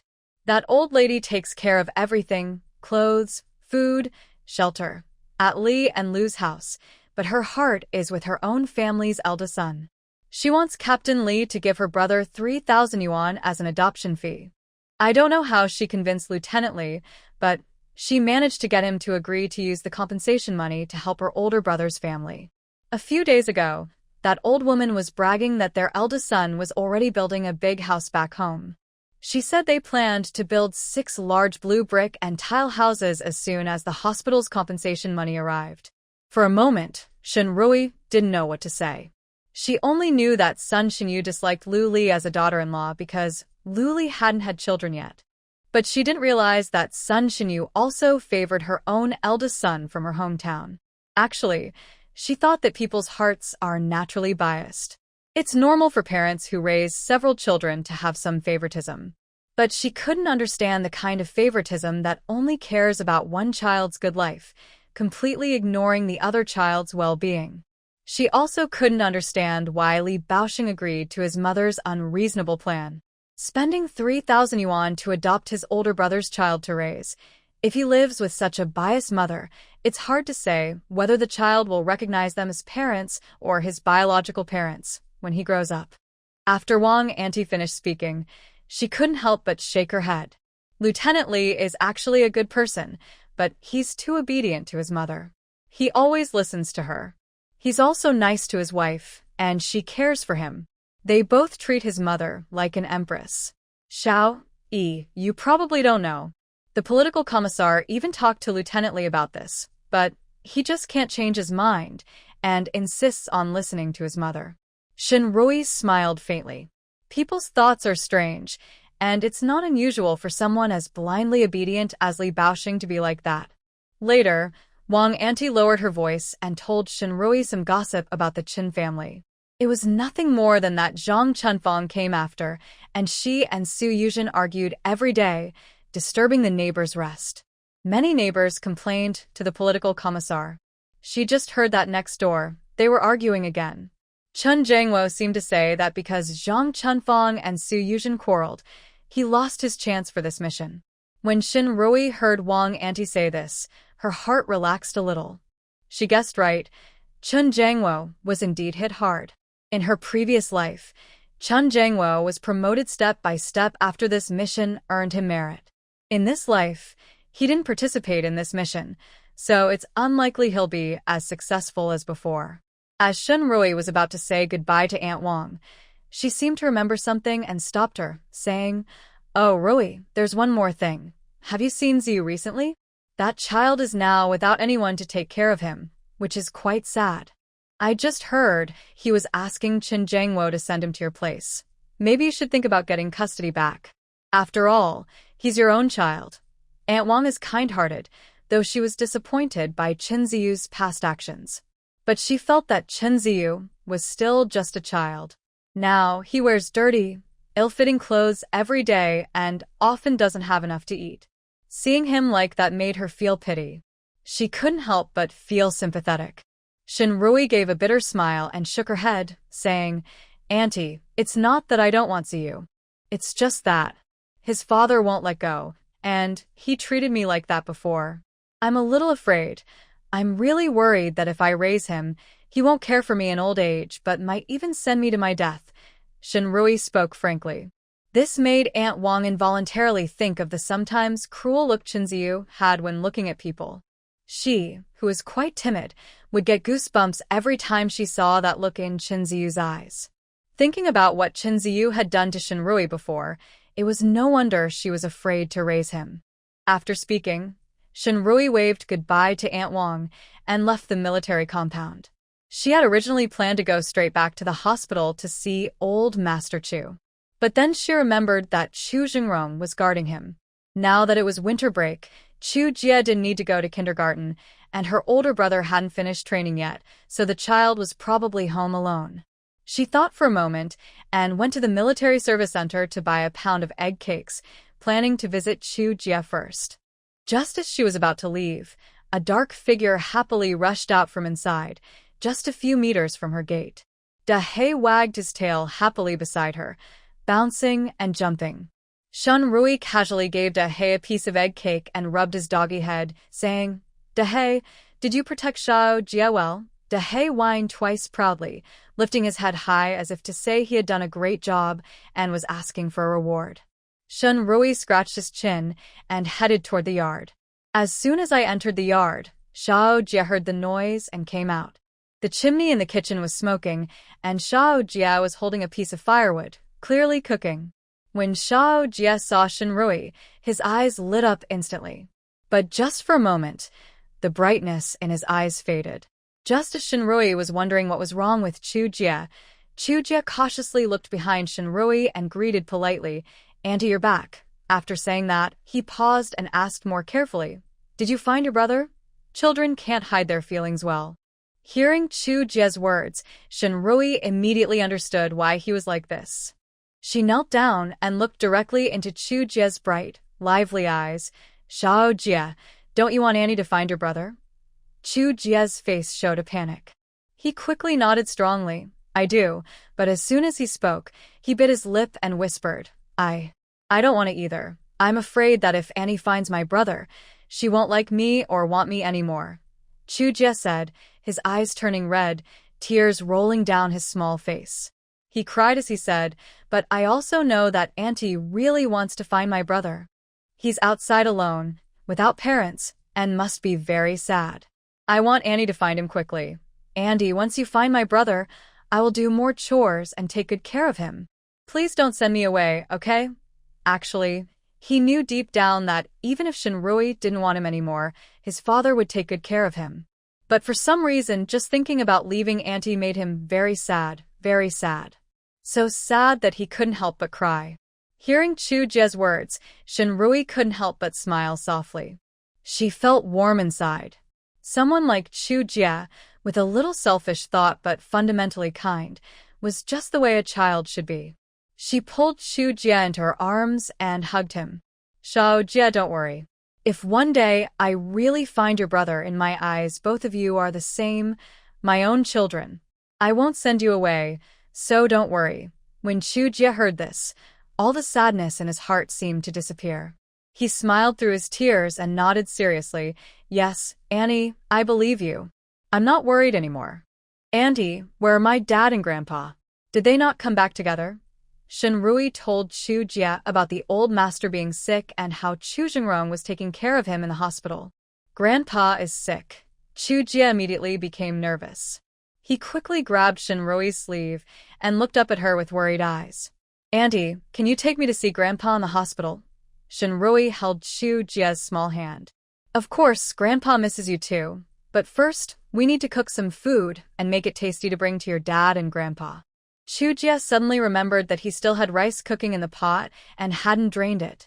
His face changed, and he hurriedly kicked off his little feet and ran into the kitchen. He clumsily grabbed a basin and a scoop to drain the rice. Shinrui watched the busy but orderly little boy, feeling both happy and nervous, worried he might get burned. But Chujie was much more capable than she expected. He quickly drained the semi-cooked rice, then placed the already cut sweet potatoes at the bottom of the steamer. He spread the drained rice over the sweet potatoes, poked small holes in the rice with chopsticks, and then moved the rice back into the pot to steam again. His quick and skillful actions made her feel both proud and heartache. Shinrui couldn't help but think of her own child. She wondered what kind of family had adopted her child. If her child was adopted by a less fortunate family, would he be as sensible and heartwarming as little Jie now? She only hoped that her child wouldn't suffer as much as Jie did in that previous family, being bullied and mistreated. While Chujie was busy steaming the rice, Shinrui prepared the vegetables. Just then, the sound of Shun Guiqing's voice came from the yard. Xiaojie, you've cooked again? It smells so good. Shun Guiqing entered the kitchen praising. When he stepped inside, he noticed there was someone else in the kitchen today. His serious gaze fell on Shinrui, giving her a look of disapproval. He cleared his throat and said, You went back to your hometown and caused a lot of trouble for the family, and now you're just coming back? Shinrui. She quickly hugged her older brother's arm and smiled sweetly. Big brother, how can you say that? I've lost quite a few brain cells helping our family cut ties with those troublesome relatives. Shun Guiqing looked at her with both affection and helplessness. You. Even if Auntie and third aunt aren't the best, they are still your father's and second uncle's sisters. Do you know how sad Dad and second uncle are about this? That day, when he received the call and rushed home, he saw Dad and second uncle, both grown men with eyes red like rabbits. At first, he didn't know the full truth. When he learned that Auntie and third aunt had taken the 4 siblings from the Zhou family to report on their family everywhere, and that Auntie even wanted to use her status to take all their jobs and houses for third aunt's family, he was furious. He was so angry, he almost exploded. And Dad was even more upset. Later, it was second brother who told him that all of this was Shinrui's plan to make Dad and second uncle see clearly the true nature of Auntie and third aunt's family, so they would cut ties completely. Shinrui sighed. Did she not know? That day, after signing the formal separation papers, Old Lady Shin and Shin Sanni looked as if nothing had happened. But second uncle seemed to age 10 years in an instant. She guessed her father wasn't much better. But this kind of pain was something they would have to face sooner or later. Rather than waiting until dad and second uncle were older and weaker to go through this pain again, it was better to cut ties now. Shen Guoqing listened to her sigh and didn't say much. He patted her shoulder and said, "But you didn't do anything wrong. It's good for us to cut ties early with third aunt's family, given their nature." After finishing this topic, Shen Guoqing suddenly realized that old Master Chu and Chu Jingrong hadn't come back. That's when he learned that old Master Chu had fallen ill and, after returning home, had gone straight to the hospital. He was so worried he immediately planned to take Xiao Jie and go to the hospital. It was Shen Rui who told him that although old Master Chu's illness was serious, it wasn't life-threatening, which calmed him down. Then she mentioned the dispute over Lu Li's surgery. Shen Rui explained what happened when she went to Lu Li's house today. Shen Guoqing didn't have any objections to Li Baosheng and Lu Li's family, but he was upset when he heard that Su Yuzhen and Zhang Chunfang were also involved. His face instantly darkened. "Chun Jiangwo, that scoundrel, has been divorced from you for so long, but he still won't leave us alone. I'll go and give him a good beating later." Shen Rui glared at Shen Guoqing. "Are you planning to put a bag over his head again?" "Enough. Zhang Chunfang and Su Yuzhen are not people he can control. Beating him won't help. Also, putting a bag over someone's head is something you do once. Others won't bother to investigate. They won't suspect you. But if you do it repeatedly, someone will notice and you'll get into trouble. You might even get punished for writing a report about a worthless person. That's not worth it." Shen Guoqing thought for a moment and held back his anger. "Fine, I won't bother him for now. When I get a chance, I will teach him a serious lesson." He had already missed the military competition this year. After the new year, during next year's big military contest, he planned to settle the score properly. Meanwhile, old Master Chu was lying in bed, stretching his neck to look outside the hospital room door. "Why hasn't he come yet?" Chu Jingrong looked at the old man with a helpless expression. "Old Master, maybe we should tell Shen Xiaoyi the truth. Your illness has already healed. Stop causing trouble." Old Master Chu glared at Chu Jingrong. "Nonsense. Who do you think I faked this illness for? If it weren't for you, you useless kid, I wouldn't have gone through all this trouble to marry my daughter-in-law. Do I need to pretend to be sick?" Thinking about his grandfather's plans, Chu Jingrong felt a headache coming on. "Old Master, the organization has given me a task. I have to leave tonight, whether Shen Xiaoyi agrees to your fake will or not. Even if she does, I don't have time to get married right now." When old Master Chu heard this, he suddenly looked as if he'd been hit hard. He sat up abruptly. What? "You're going on a mission again? Why didn't you tell me earlier?" He pounded the bed in anger. "You ungrateful kid. I'm an old man now, risking everything to marry my daughter-in-law, even pretending to be sick. And now you tell me you don't even have time to get a marriage certificate and are going on a mission again." Chu Jingrong looked helpless too. The organization arranged it last minute. I didn't know earlier. In fact, he had initially wanted to go along with his grandfather's plan, to trick Shen Xiaoyi into getting the marriage certificate first. I can tell that Shen Xiaoyi hates being lied to the most. He is afraid that Shen Xiaoyi will dislike him if he finds out. As Chu Jingrong finished speaking, old Master Chu, with a stern face, got out of bed and put on his shoes, heading toward the hospital door. Chu Jingrong quickly called out to him, "Old man, where are you going?" Old Master Chu turned his head and glared at him. "Where am I going?" "Home, you ungrateful kid. You won't let me marry my granddaughter-in-law, and now I'm just lying here in this hospital smelling disinfectant. What's the point?" Chu Jingrong. Shen Rui and Shen Guoqing, carrying lunch boxes, had just arrived at the hospital entrance when they ran into old Master Chu and Chu Jingrong coming out. Seeing old Master Chu walking briskly with a cane, Shen Rui was a bit stunned. "Grandpa Chu, are you feeling better?" Cough, cough. Old Master Chu saw Shen Rui and quickly coughed twice, waving his hand. "I'm almost fine. The smell of disinfectant in this hospital is too strong. I can't stand it.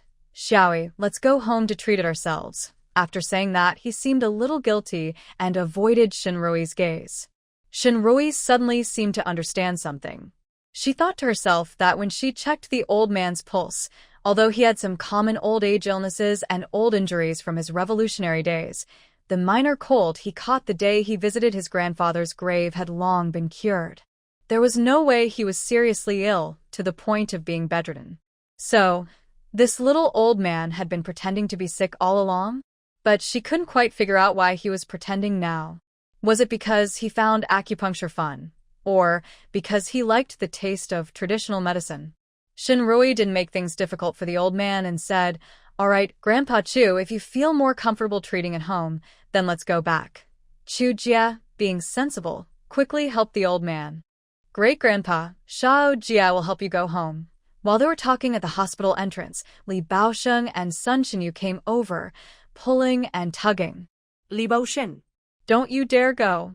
If you go, I won't recognize you as my son." Sun Xinyu shouted desperately, unable to hold Li Baosheng back.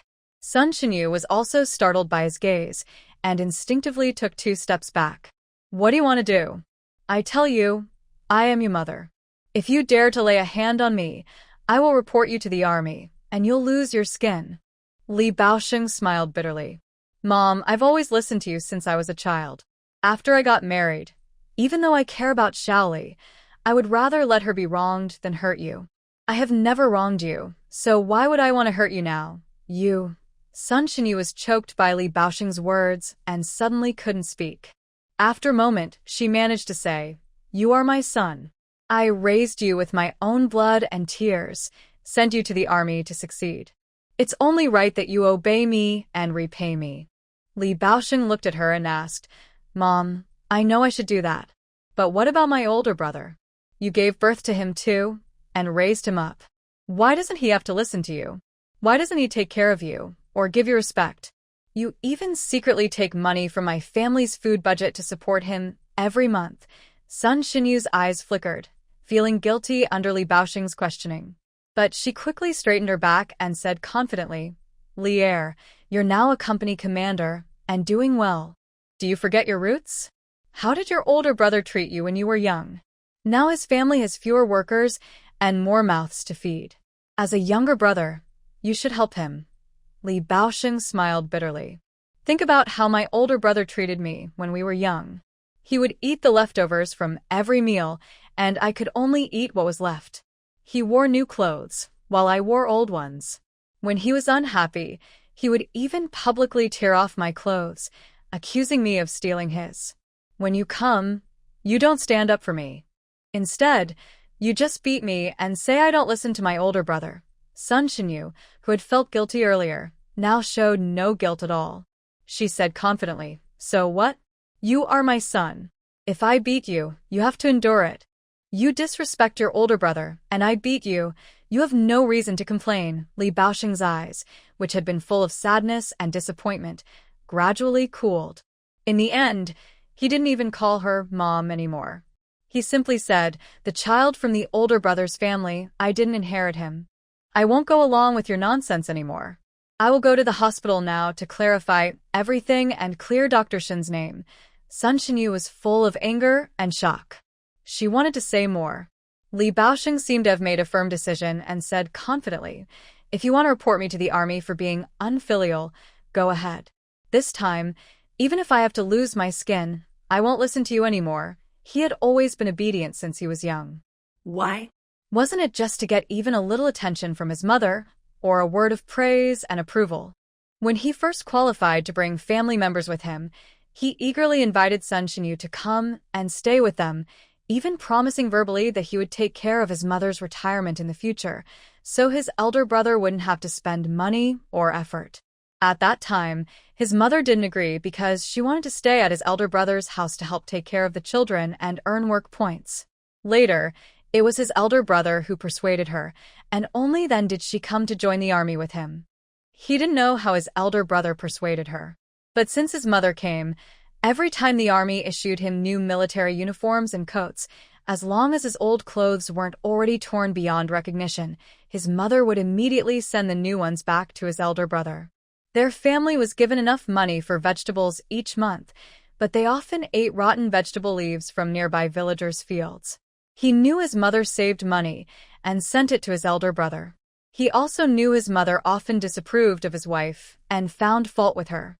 But he always thought that as long as he and his wife were more filial to his mother, her heart would eventually lean toward him.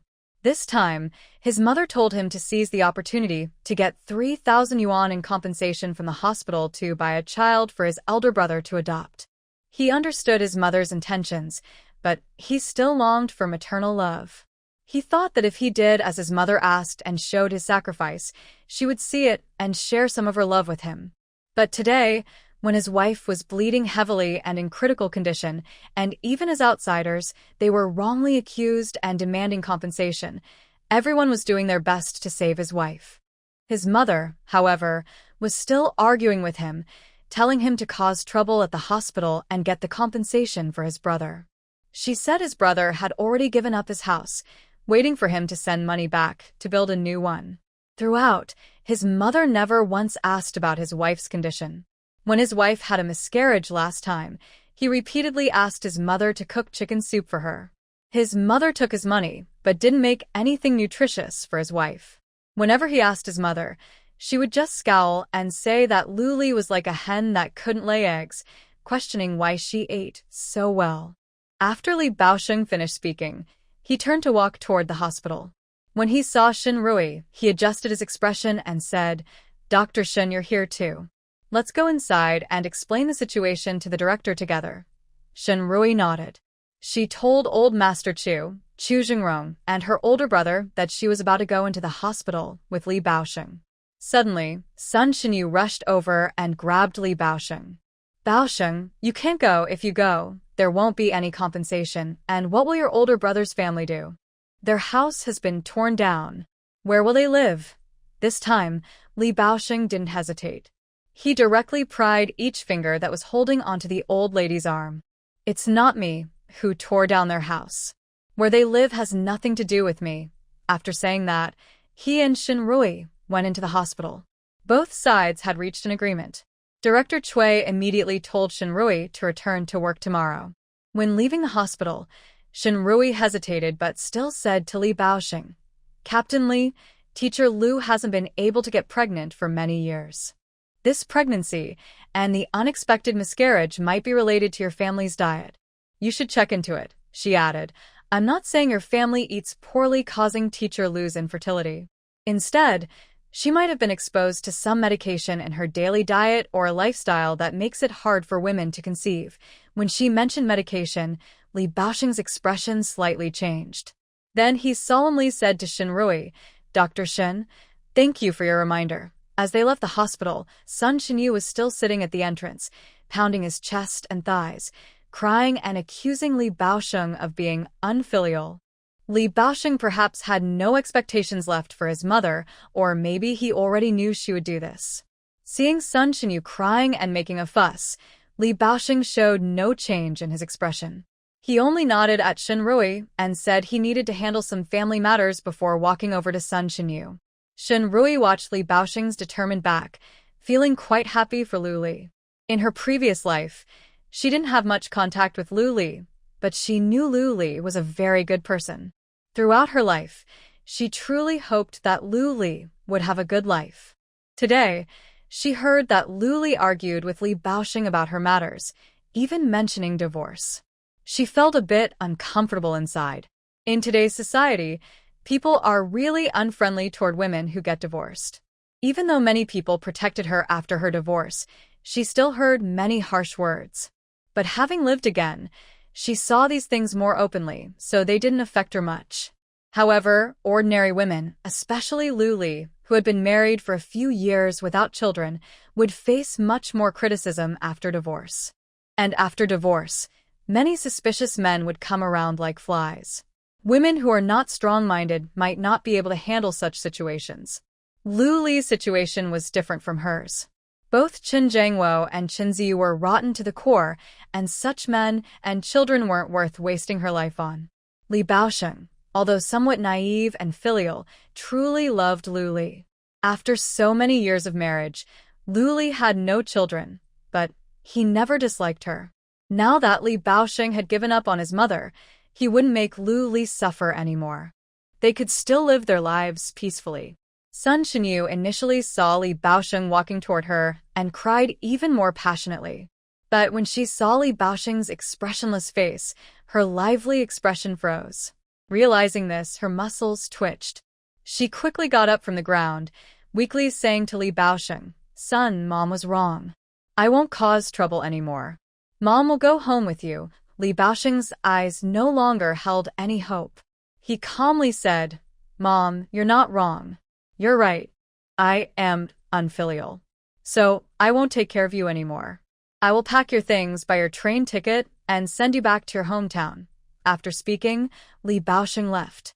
Sun Shinyu was stunned, unable to believe her ears, standing there in shock. By the time she reacted, Li Baosheng had already walked far away. She hurriedly chased after him. Shin Rui only learned about Chu Jingrong's upcoming mission after she arrived home. When she heard the news, she was momentarily stunned, because she had a very clear memory of this mission. In her previous life, Chen Jiangwo gained credit for this mission. After returning, the position of Deputy Battalion Commander, which had been vacant since Chu Jingrong's sacrifice, was filled by him. Chen Jiangwo was promoted quickly because of his experience, moving up immediately. When he became a division commander, he was the youngest in the entire army. This time, Chen Jiangwo was disqualified from going on the mission and replaced by Chu Jingrong. Does this mean Chu Jingrong might be the one to make a great achievement? Will Chu Jingrong also have a bright future in official career? Although Shun Rui held this hope, she was not careless at all. Will Chu Jingrong also have a bright future in official career? Although Shun Rui held this hope, she was not careless at all. She was afraid that Chu Jingrong going on the mission would not only fail to bring good luck like Chen Jiangwo in her past life, but might also. After all, this mission was full of twists and turns, with high danger. In her previous life, completing this mission perfectly was a proud. "I'll prepare some emergency medicines for you." Hearing this, a smile appeared in Chu Jingrong's eyes. His lips curved upward, full of happiness. He raised an eyebrow. "Shin Xiaoyi, only in such moments are you the most considerate." Shin Rui rolled her eyes at him in annoyance. "Stop joking. Hurry up and tell me. I might still have time to prepare something for you." Chu Jingrong put away his mischievous look, looked at his watch, and said, 3 hours left." Shin Rui breathed a sigh of relief. "That should be enough time. When you're done packing, come find me." After saying this, she hurried into her room. Since her rebirth, she had been worried about Chu Jingrong dying early in her previous life. She had made it her top priority to change Chu Jingrong's fate of early death. So, she was used to preparing some common medicines for Chu Jingrong at any time, all made into easy-to-take pills. Just then, Yuan Yi had given her a piece of old ginseng. She cut it into slices without hesitation, sealed it with cowhide paper, and packed it together with other emergency pills. After packing everything, Chu Jingrong also finished packing and returned. She handed him a packet of medicine, her bright eyes shining as she looked at him. She said seriously, "Stay alive and come back safely." Chu Jingrong smiled and nodded. "Okay, I'll listen to you." Then he suddenly opened his arms, his dark eyes smiling as he looked at her. "Shun Xiaoyi, can I have a hug?" Shin Rui was momentarily stunned. She didn't expect Chu Jingrong to suddenly ask for that. She looked at his mischievous smile and instinctively took a few steps back. A flicker of hurt crossed Chu Jingrong's dark eyes. His smile remained playful as he raised an eyebrow. "Shin Xiaoyi, if you don't want a hug, that's fine. But running away hurts my pride a little." Shin Rui. She wasn't unwilling to give Chu Jingrong a hug. It was just that she felt it wasn't a good idea to get so emotional and dramatic right now. She straightened her expression and said, "I won't hug you now. When you come back, I'll give you a big hug to welcome you." The gloom in Chu Jingrong's eyes disappeared, and his deep eyes brightened. "Good, Shin Xiaoyi, it's a deal." Shin Rui clenched her fist and bumped it against his. "Deal." But Chu Jingrong's gaze stayed fixed on her face, never blinking. She asked instinctively, "Is there something else?" Chu Jingrong smiled and raised his lips. "Shin Xiaoyi, if I succeed in this mission, can you give me a reward when I return?" Shinrui was confused. What do you want? I can give you a reward, but I can't afford anything too expensive. A sparkle appeared in Chu Jingrong's eyes as he gently ruffled her hair, full of tenderness. It's not about money. When I come back, I'll ask you for it. I'm leaving now. After saying that, Chu Jingrong grabbed his luggage and strode away. Dahe immediately followed him, walking all the way to the village entrance to see him off. Shinrui just watched him leave. She didn't think much about what reward Chu Jingrong wanted. He said he'd ask her when he returned. When the time comes, she'll see what he wants. If she can buy it, she'll buy it for him. If she can't, she'll just refuse. Refusing Chu Jingrong didn't bother her at all. In the military compound, the sound of the troops' assembly horn could be heard. Su Yuzhen listened to that sound, tossing and turning, unable to sleep at all. This time was supposed to be a turning point in Chen Zhengwo's life. Now that he missed it, does Chen Zhengwo still have a chance in the future? If Chen Zhengwo has no more opportunities, all her efforts to marry him would be pointless. The more Su Yuzhen thought about it, the more restless she became. Finally, she couldn't hold back anymore. She got up and went to Chen Zhengwo's room. At this moment, Chen Zhengwo also couldn't sleep, hearing faint sounds of horns from the army base. He was supposed to go on a mission and make achievements, but now everything was gone. He knew very well what it meant for a soldier if he lost the chance to go on missions. A wave of frustration rose in his heart. He even felt some resentment. Resentment that he had a mother like Zhang Chunfang, who was uneducated and only knew how to cause trouble. Resentment that he was born into a poor rural family with no background. If only one of his elders had been promising, like the Chu family, with a veteran revolutionary in the family, his path would be much easier. At least in the army, he wouldn't be deprived of mission opportunities over small family disputes. Or if there was someone as powerful as old Master Shinrui. Thinking of Shinrui, he felt even more regret. If his wife were still Shinrui, she wouldn't argue with her mother every day, causing chaos in the whole family. And with Shinrui's influence, many senior officers in the army would remember her father and wouldn't make things difficult for him. Since he divorced Shinrui, he lost all support, and Su Yuzhen only held him back. He even couldn't understand how the girl who was so understanding and gentle before marriage could change so much after. Every day, she only caused trouble and cried, with no trace of her previous warmth and kindness. While he was lost in thought, there was a knock on the door. Chen Zhengwo, feeling annoyed, pulled the quilt over his head, not wanting to respond. But the knocking continued steadily, not urgent, just slow and plaintive. Chen Zhengwo could imagine that Su Yuzhen outside the door looked very wronged and pitiful. A wave of compassion flickered in his heart, and he finally got up to open the door. I'm sorry, but I can't assist with that request. Later, he only felt Su Yuzhen loosen his belt, and his mind instantly went numb. All his reason was thrown far away in that moment. That night, Chen Zhengwo fully understood a phrase, tasting the sweetness. The next morning, Chen Zhengwo woke up while Su Yuzhen was still sleeping soundly. Thinking about what happened last night, he felt a wave of regret.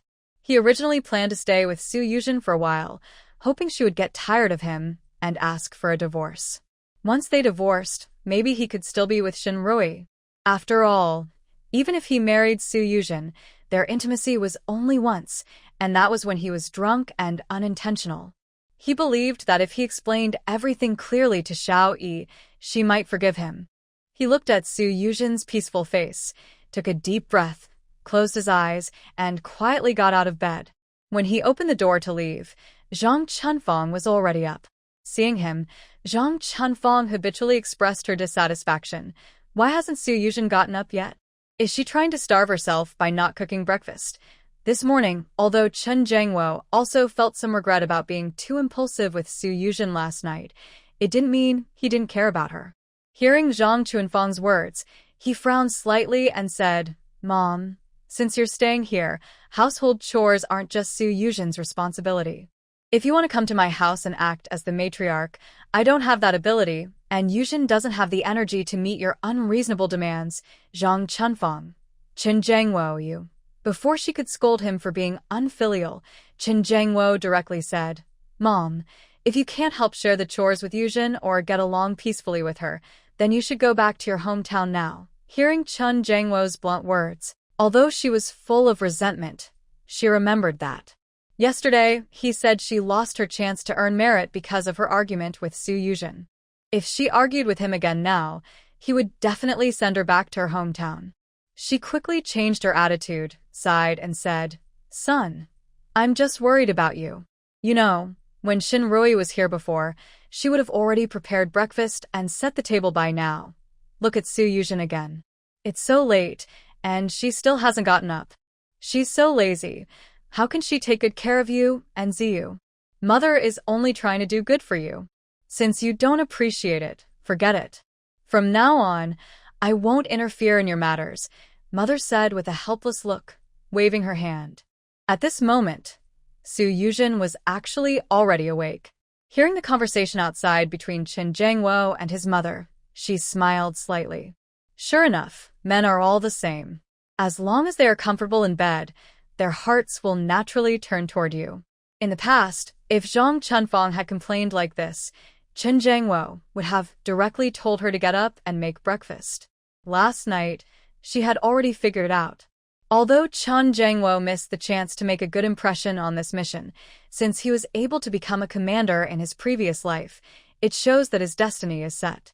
This life, he will rise to great heights. Becoming a commander is only a matter of time. Su Yuzhen stretched comfortably, ready to sleep a little longer. Qin Jiangwo also didn't bother arguing with Zhang Chunfang. He put on his military cap, tidied himself up, and was about to leave. Suddenly, the door of the Qin family's courtyard was slammed loudly with a bang. "Suji. Old lady Zhang, you two get out here." Qin Jiangwo's face changed. Was his mother and Su Yuzhen causing trouble outside again? Zhang Chunfang recognized the voice and muttered with displeasure, "What is Grandma's son's problem? Coming early in the morning to break our door? Does she think we should pay for it?" While speaking, Zhang Chunfang went out to open the door. As soon as she opened the courtyard gate, before she could see clearly outside, Sun Xinyu suddenly pounced on her. She was thrown to the ground and was roughly pulled by her hair, shouting fiercely, "You old hag! It's you and your daughter-in-law who stirred up trouble, demanding to go to the hospital for compensation, trying to harm Dr. Shin. It's all your fault that my son and I are no longer close. I'll beat you to death." Before Zhang Chunfang could react, a large chunk of her hair was pulled out, causing her to scream in pain. At this moment, the men in the big courtyard were heading to the army. Every household had their doors open. The men didn't have time to watch the commotion, but when passing by the Qin family's gate, they couldn't help but glance a few more times, satisfying their curiosity. Qin Jiangwo walked out with a dark face, but before he could step in to stop the fight, Sun Xinyu let go of Zhang Chunfang first. She sat heavily on the ground and started crying loudly. "Everyone, please help me judge. Dr. Shin performed surgery on my daughter-in-law and saved her life." But Commander Chen's wife said Dr. Shin didn't have us sign papers before performing the abortion, which caused my grandson's death. I am just a rural old lady who can't read or write. How could I understand all this? I believe her words and went to the hospital to ask for compensation. The old woman then added, "She persuaded me to demand that the hospital fire Dr. Shin, so she wouldn't harm others with her half-trained skills." I believed her. She and her daughter-in-law are ungrateful and revengeful. Now my son doesn't recognize me anymore and wants to send me back to my hometown. Boo-hoo. Sun Xinyu cried heartbreakingly. But no one in the courtyard stepped forward to speak for her. After all, just a few days ago, Sun Xinyu was bragging about how her eldest son had torn down their old house and was waiting for the hospital to pay compensation so they could build 5 new brick houses. Her son even said he would leave the sunniest east room for her to live in. Although Sun Xinyu was making a big fuss this time, it was clear that Su Yuzhen and Zhang Chunfang had stirred her up. But Sun Xinyu herself was not a good person either. Let them fight among themselves. Everyone listened to Sun Xinyu's story and, losing interest, quickly went back to their own homes, afraid that getting involved might bring trouble to themselves. Sun Xinyu originally wanted to use public opinion to help herself. Even if everyone ignored her and Zhang Chuanfang's family issues, and even if Li Baoxing wanted to send her back to her hometown, she thought someone would speak up for her. Seeing everyone leave, she suddenly became anxious. "Hey, don't go. Come back and help me judge." But no one paid attention to her. Everyone was afraid of being entangled and quickly closed the courtyard gate. Chun Jangwo also felt relieved when he saw this. He restrained himself and said to Sun Xinyu, "Aunt Sun, I don't know what your family's dispute with the hospital and Dr. Shun has to do with my family. But now your son wants to send you back to your hometown. This is a family matter and we shouldn't interfere. You should go and talk to your son and daughter-in-law properly. Causing trouble here won't help." Zhang Chunhua stomps her foot and says, "Surnamed Sun, today I'm letting you go because I feel sorry for you being driven away by your son. I won't argue with you. Otherwise, I take you to the police right now." Sun Xinyu habitually tries to argue back and cause trouble. Before she can get loud, Chen Zhengwo calmly says, "Aunt Sun, if you keep causing trouble at my house, I will have the security guard you out." Sun Xinyu's prepared tantrum immediately stops. Last night, Li Baoxing had packed all her belongings and early this morning, he pushed her out along with her bags. If Chen Zhengwo now asks the security guard to throw her out of the compound, she probably won't be able to come back in. If she doesn't cause trouble, she can wait until Li Baoxing joins the army to return. Anyway, Luli has been trained by her for so many years. She's like a soft dough that can be kneaded and shaped as she pleases. She doesn't believe that Luli, as a daughter-in-law, can still chase her out as an old woman. Sun Xinyu makes up her mind and points at Zhang Chunfang, saying, "You old hag, just wait. When I get the chance, I'll deal with you." Zhang Chunfang straightens her chest and says confidently, "I'm waiting." "Come on, try it." Chen Zhengwo frowns and glances at Zhang Chunfang, who immediately stops. She forces a smile and says to Chen Zhengwo, "Mom just can't stand her threatening people like that." Chen Zhengwo doesn't want to argue with Zhang Chunfang anymore. He says, "I'm going to the army now. You stay at home and behave. Don't always pick fights with Yuzhen or argue with her, or it will affect my work." Zhang Chunfang nods repeatedly. "Son, don't worry. I won't argue with her." After Chen Zhengwo leaves, Zhang Chunfang returns home and finds Su Yuzhen still not up. She's furious and about to knock on the door. But when she raises her hand at the door, she hesitates. Su Yuzhen is different from Shunrui. Shunrui wouldn't complain or report. As long as Chen Zhengwo isn't home, she can torment Shunrui as she pleases, and Chen Zhengwo wouldn't know. But Su Yuzhen often has tears in her eyes and drops tears like gold beans. Now she's knocking on the door, calling her to breakfast. When Chen Zhengwo comes back, she'll definitely cry and complain. She married Chen Zhengwo, and he wouldn't just kick her out. In the end, he'd only send her back to her hometown. She endures her feelings and goes to the kitchen to make breakfast. But she was not foolish. She definitely wouldn't serve her daughter-in-law. So, she didn't make breakfast for Su Yuzhen. Zhang Chunfang happily cooked a small pot of porridge. To add more nutrition, she specially added egg drops when she finished cooking. The porridge was enough for 2 bowls. After placing it on the table, she called out, "Chenziyu, come eat breakfast," then went back to the kitchen to get some side dishes. When she came out again, Su Yuzhen was already sitting at the table, drinking her bowl of egg drop porridge.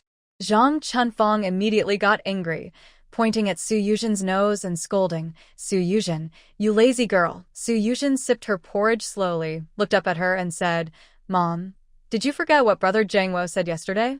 Maybe you should wait until I finish eating, then we can argue outside." Zhang Chunfang's shouting stopped suddenly. Next to them, Chen Ziyu was drinking her porridge as if she didn't see the conflict between them. She quickly finished her meal, packed her school bag, and left. Seeing Chen Ziyu leave without even saying goodbye, Su Yuzhen rolled her eyes in disgust. Untrainable little brat. Meanwhile, Shenrui thought that Li Baoxing would definitely come to see her again. But she didn't expect him to come so soon. When she took the things Li Baoxing handed her, her face slightly changed. She asked him, Captain Li, did you find this at home? Li Baoxing nodded. Yes, I found it in my wife's pillow. Shenrui said, this is musk. Teacher Lu hasn't been able to have children all these years because of this. Since my wife had a miscarriage, Li Baoxing hesitated and asked. Shenrui nodded and gave him a firm answer. It's also because of this. Li Baoxing smiled sadly. Dr. Shen, I understand now. Thank you. Seeing his disappointed look, Shenrui guessed who had put the musk there. After thinking for a moment, she said to Li Baoxing, Captain Li, once Teacher Lu's health improves, have her come see me. I'll try to help her recover. Maybe you still have a chance to have children. Her words brought a little light to Li Baoxing's dim eyes. He was so grateful he didn't know what to do, and he saluted her. Dr. Shen, thank you. Shenrui smiled quietly and said nothing more. She was willing to help Lu Li with her health, not because she pitied Li Baoxing, but because of Lu Li herself. As a woman, she knew how hard it was for a married woman without children in this era, especially in a family like Li Baoxing's.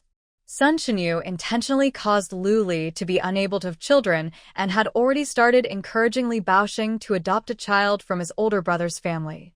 It was clear that Sun Chenyu and Li Baoxing's older brother's family were planning to take Li Baoxing and Lu Li's property. Although things are complicated now, Li Baoxing probably wouldn't adopt a nephew and raise him under his name, nor give him everything he owns. But who knows what he might think after 10 or 20 years when he gets old. Lu Li's best chance was to have her own children, to protect her interests as much as possible.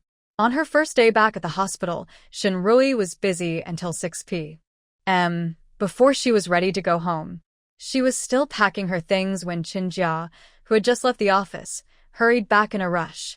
Dr. Shen, you should go see quickly. Your child is kneeling at the hospital entrance. Shenrui. She was startled. Could her child be Xiaojie? Why is Xiaojie kneeling at the hospital entrance? Thinking of this, she hurried outside. As soon as she stepped out of the hospital, she saw Chen Ziyu holding a sign and kneeling there. The sign had crooked writing that said, Mom, I miss you so much. Please don't leave me. Seeing this scene, Shenrui couldn't help but laugh with anger. Sure enough, children of talented parents tend to be talented themselves. The son of Su Yuzhen was really good at emotional blackmail. By then, many people had gathered around Chen Ziyu. Looking at his dirty, ill-fitting clothes, some people couldn't help but feel sympathetic. Whose kid is this? He looks so pitiful. Don't you know him? He's the son of Commander Chen Jiangwo from our military district. His mother is Dr. Shen from the military hospital. Hearing this, others nearby suddenly understood. His parents are divorced. He's living with his father, and now his father has remarried, right? There is a stepmother and a stepfather. No wonder no one cares about her when she dresses like that. It's really sad. Her mother is also quite ruthless. The child is so pitiful with his father, but the mother didn't even say she would take him back to raise. Her mother is busy helping others raise children. Someone in the crowd sneered and said, Shenrui did not leave the hospital gates. To be honest, Chen Ziyu's move was quite cruel. At this moment, if she appeared, she would be the target of everyone's blame. If she ignored Chen Ziyu, the gossiper's spit could drown her. And these onlookers wouldn't care about what Chen Ziyu had done to her before. Because Chen Ziyu is just a 5-year-old child now, no matter how naughty he is, people will justify him because he's still a kid. She looked at him and then turned back to the hospital. She went to the hospital's call center and called the military. When Chen Jiangwo returned her call, she coldly said, Chen Jiangwo, please come to the hospital entrance and take your son away immediately, or don't blame me for being harsh. After saying that, she hung up. Then she stood by the office window, just in time to see the hospital entrance. Chen Jiangwo didn't delay either. Soon he arrived. Seeing Chen Ziyu kneeling at the hospital entrance, holding a sign at that moment, his whole body felt like it was turning upside down. If Shenrui still didn't know Chen Ziyu's identity, he might think Chen Ziyu was clever for doing this. If Chen Ziyu could really use this trick to make Shenrui change her mind, he could become a link between him and Shenrui. But now, Shenrui already knew Chen Ziyu's identity. Maybe every time Shinrui sees Chinziyu, she will think of their child. This is like adding salt to her wounds and will make their already fragile relationship even worse. Chun Jang-wo held back his temper, stepped forward, and without saying a word, directly lifted Chinziyu up and headed home. At first, Chinziyu didn't react. When he did, he was hanging in the air and desperately punched and kicked Chun Jang-wo. "Let me go! Let me go!" Chinziyu shouted angrily. "Chun Jang-wo, you are a beast. You have wronged my mother. You don't care about me and let Su Yuzhen bully me. You are not worthy to be my father. Let me go. Get out of here." In his anger, he kicked randomly with his toes, hitting exactly between Chun Jang-wo's legs. Immediately, Chun Jang-wo's face turned red with pain. After a moment, Chun Jang-wo's face darkened completely. He ignored the onlookers and grabbed him. He suddenly slapped Chinziyu the buttocks. "Shut up. I tell you, Shinrui is not your mother. She doesn't want you." At that moment, Chun Jang-wo felt not only exhausted but also regretful. He regretted so much he felt sick inside. His child, who was so well-behaved, was replaced just because Su Yuzhen said the child looked like his uncle. He swapped his own biological son with Chinziyu. To completely cut off his hopes, he even threw his own child onto the street, watching him be taken away without leaving any information about the other person. If he and Shinrui had raised their own biological son, the child wouldn't have treated Shinrui like Chinziyu did. Shinrui wouldn't have been so disappointed in the child and divorced him. He wouldn't have been scolded in front of everyone by his own adopted child. Chinziyu was stunned for a moment after being yelled at by Chun Jang-wo. He asked instinctively, "Shinrui is not my mom, then who is my mom?" For a second, Chun Jang-wo almost blurted out that Su Yuzhen was his mother. But reason still won over impulse. This secret must not be known by anyone anymore. He coldly replied to Chinziyu, "I am divorced from her. You are legally mine now, and she has nothing to do with you. Your current mother is Su Yuzhen." Just as Chinziyu stopped crying and fussing, he immediately started crying again when he heard this. He not only cried and shouted that he didn't want Su Yuzhen to be his mother, but also cursed her as a wicked woman and a sly fox. Chun Jang-wo, furious, slapped him hard again in front of everyone. Finally, Chinziyu, probably truly scared, didn't dare to make trouble anymore. He drooped his head quietly and followed Chun Jang-wo back to the residential area. Shinrui saw this scene and didn't feel happy, but she knew that without her acting as a mediator, the conflicts between Chinziyu, Chun Jang-wo, and Su Yuzhen would not lessen in this lifetime. Having such a good son, Chun Jang-wo and Su Yuzhen are truly lucky. Time passed quickly, and soon it was the 12th lunar month. It had been a month since Chu Jingrong went on his mission, but there was still no news. Shinrui was not very worried. She remembered that in her previous life, Chun Jang-wo had gone on this mission even earlier, but he still didn't return before the new year. Now, no news is the best news. Shinrui went to work and came home every day on a routine. Today, as she entered the house, she heard a knock at the door. Dahae, the dog, stood alert and looked toward the door. This was his reaction when he sensed a stranger. "Who is it?" Shinrui asked as she walked toward the door. "Dr. Shen, I am Li Baosheng," came the voice from outside. Shinrui was a bit surprised. Why was Li Baosheng coming to her house? She opened the door and saw Lu Li standing with Li Baosheng. "Dr. Shen." Lu Li greeted her with a shy smile. After a month apart, she had clearly gained some weight and looked much healthier, with a rosy complexion. Her spirit was much better. Li Baosheng was holding a mesh bag filled with things. Lu Li took it and handed it to Shinrui, saying, "Dr. Shen, sorry for the trouble. We came today because..." Before Lu Li finished, Shinrui confidently took the bag and said, "Lu Laosher, I understand why you're here. Please come inside and sit." "Yes, yes." Lu Li nodded repeatedly and went inside with Li Baosheng. The couple was here because they wanted to have children. They didn't go to the hospital because they were worried about being seen, as hospitals are crowded and private matters might be exposed, leading to gossip. Even if no one saw them, their lack of children could still be talked about behind their backs. Over time, people would get used to it. But if others found out they had gone to the hospital for this issue and it still wasn't resolved, the rumors would change and become more negative. Shinrui took Lu Li's pulse and said, "Teacher Lu, you have recovered very well recently. I will prescribe some medicine for you. Take it for a while, then come back for a checkup." When Shinrui was prescribing medicine, Lu Li sincerely said to her, "Dr. Shin, thank you." As soon as Lu Li spoke, she couldn't help but tear up. "Dr. Shin, if you hadn't reminded Baosheng, we might never have known how mean my mother-in-law really is. I would have lived in guilt forever," Lu Li said, wiping her tears. Actually, a month ago, when Li Baosheng went to the hospital with Musk to see Shinrui, Sun Shinyu had already packed her bags and left.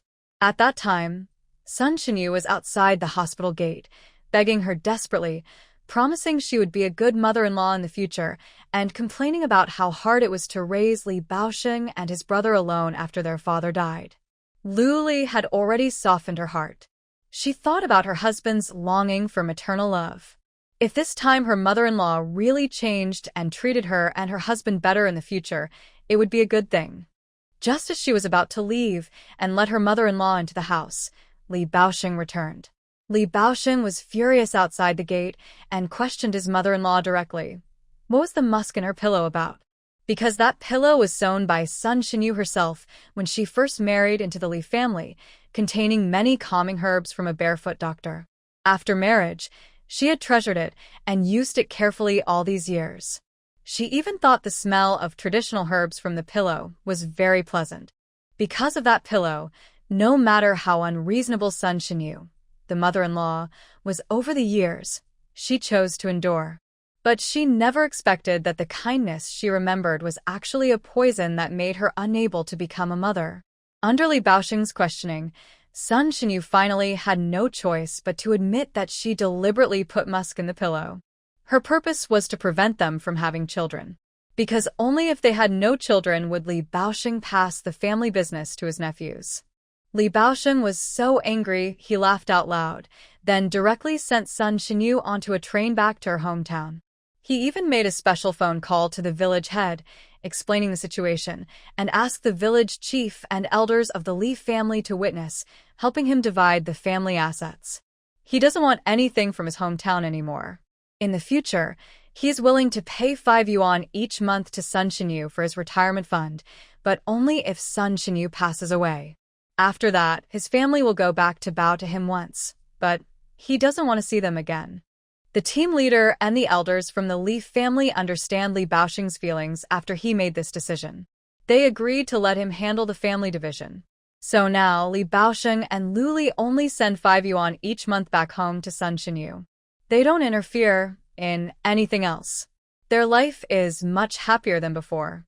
While Lu Li was talking about this, Shinrui had already prepared the medicine and handed it to her. She smiled and said, "Teacher Lu, pregnancy is also related to mood. Your health is good now and your mood is happy, so you'll definitely have a good pregnancy." Lu Li nodded seriously. Yes. When they left Li Baosheng and Lu Li's house, Shinrui returned the net bag they brought, exactly as it was.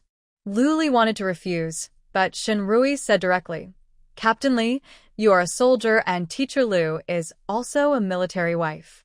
We serve the people and we can't accept gifts that are against the rules. You both understand that clearly. If you give me these things now, it's not a thank you, but it might cause me to break the rules." Hearing Shinrui's words, Li Baosheng and Lu Li had nothing to say. Li Baosheng took the things and said, "Dr. Shin, sorry, we didn't think it through. It's okay." Shinrui smiled. "Next time, just come directly to me. If it's inconvenient to go to the hospital, just come to my house. You don't need these fancy things. Life is hard for everyone now, so don't waste money." After hearing Shinrui, Lu Li couldn't help but give her husband a sharp look when she left her yard. She was a bit annoyed and pinched him again, saying, "You fool. Dr. Shun is such a good person. If she had really lost her job because of you, wouldn't that be wrong?" Li Baosheng thought about that incident and couldn't help but think of his mother. A trace of sadness appeared in his eyes. He squeezed Lu Li's hand and said, "Wife, I was stupid before. I won't do that again." When she was discovered, he hugged her and cried, saying he would only have her from now on. Luli couldn't help feeling a little sad and said, "It's okay. Recognizing mistakes and trying to improve is the most important thing." After the beginning of December, the hospital became very busy. When it gets cold, the old injuries of the veterans tend to flare up, and the elderly in the surrounding villages also suffer from back and leg pain during winter. These people only come to the hospital when the pain becomes unbearable. Besides giving them painkillers, the only treatment options are traditional Chinese medicine methods like acupuncture and massage to relieve symptoms. There aren't many doctors skilled in acupuncture and massage at the hospital, and Shinrui is the most proficient. Naturally, she works tirelessly to serve the people. She hasn't had a day off in the past month. At the end of January, when things slowed down a bit, she applied for a day off. After getting the time off, she started preparing to visit her parents, brother, sister-in-law, and brothers at Shun's house. To be precise, she was planning to go home and apologize sincerely. After all, she still hadn't explained to her father about the broken relationship with Shen Sani. During this month, her mother visited her twice during her rest time, but her father never came. They all knew that, although her father didn't say it openly, he understood that he couldn't accept Shen Sani's family. Still, he couldn't get past that hurdle, so he didn't come to see her. Originally, Shinrui planned to buy 2 bottles of Shifeng wine to apologize, but when she went to buy the wine, she found Maotai at the supply store. She decided to exchange her original plan and buy Maotai instead. She also used all her cigarette coupons from her colleagues at the hospital to buy a pack of top-grade cigarettes. She even took Old Master Chu and Chu Jia with her to act as mediators. Shenrui's return was arranged in advance with Lan Guiying and other family members, but only Shindafu didn't know. When Shenrui appeared in the yard carrying her things, Shindafu, who was killing a chicken, saw her. He quickly put the half-plucked chicken into a basin, then turned and walked straight into the house with a stern face.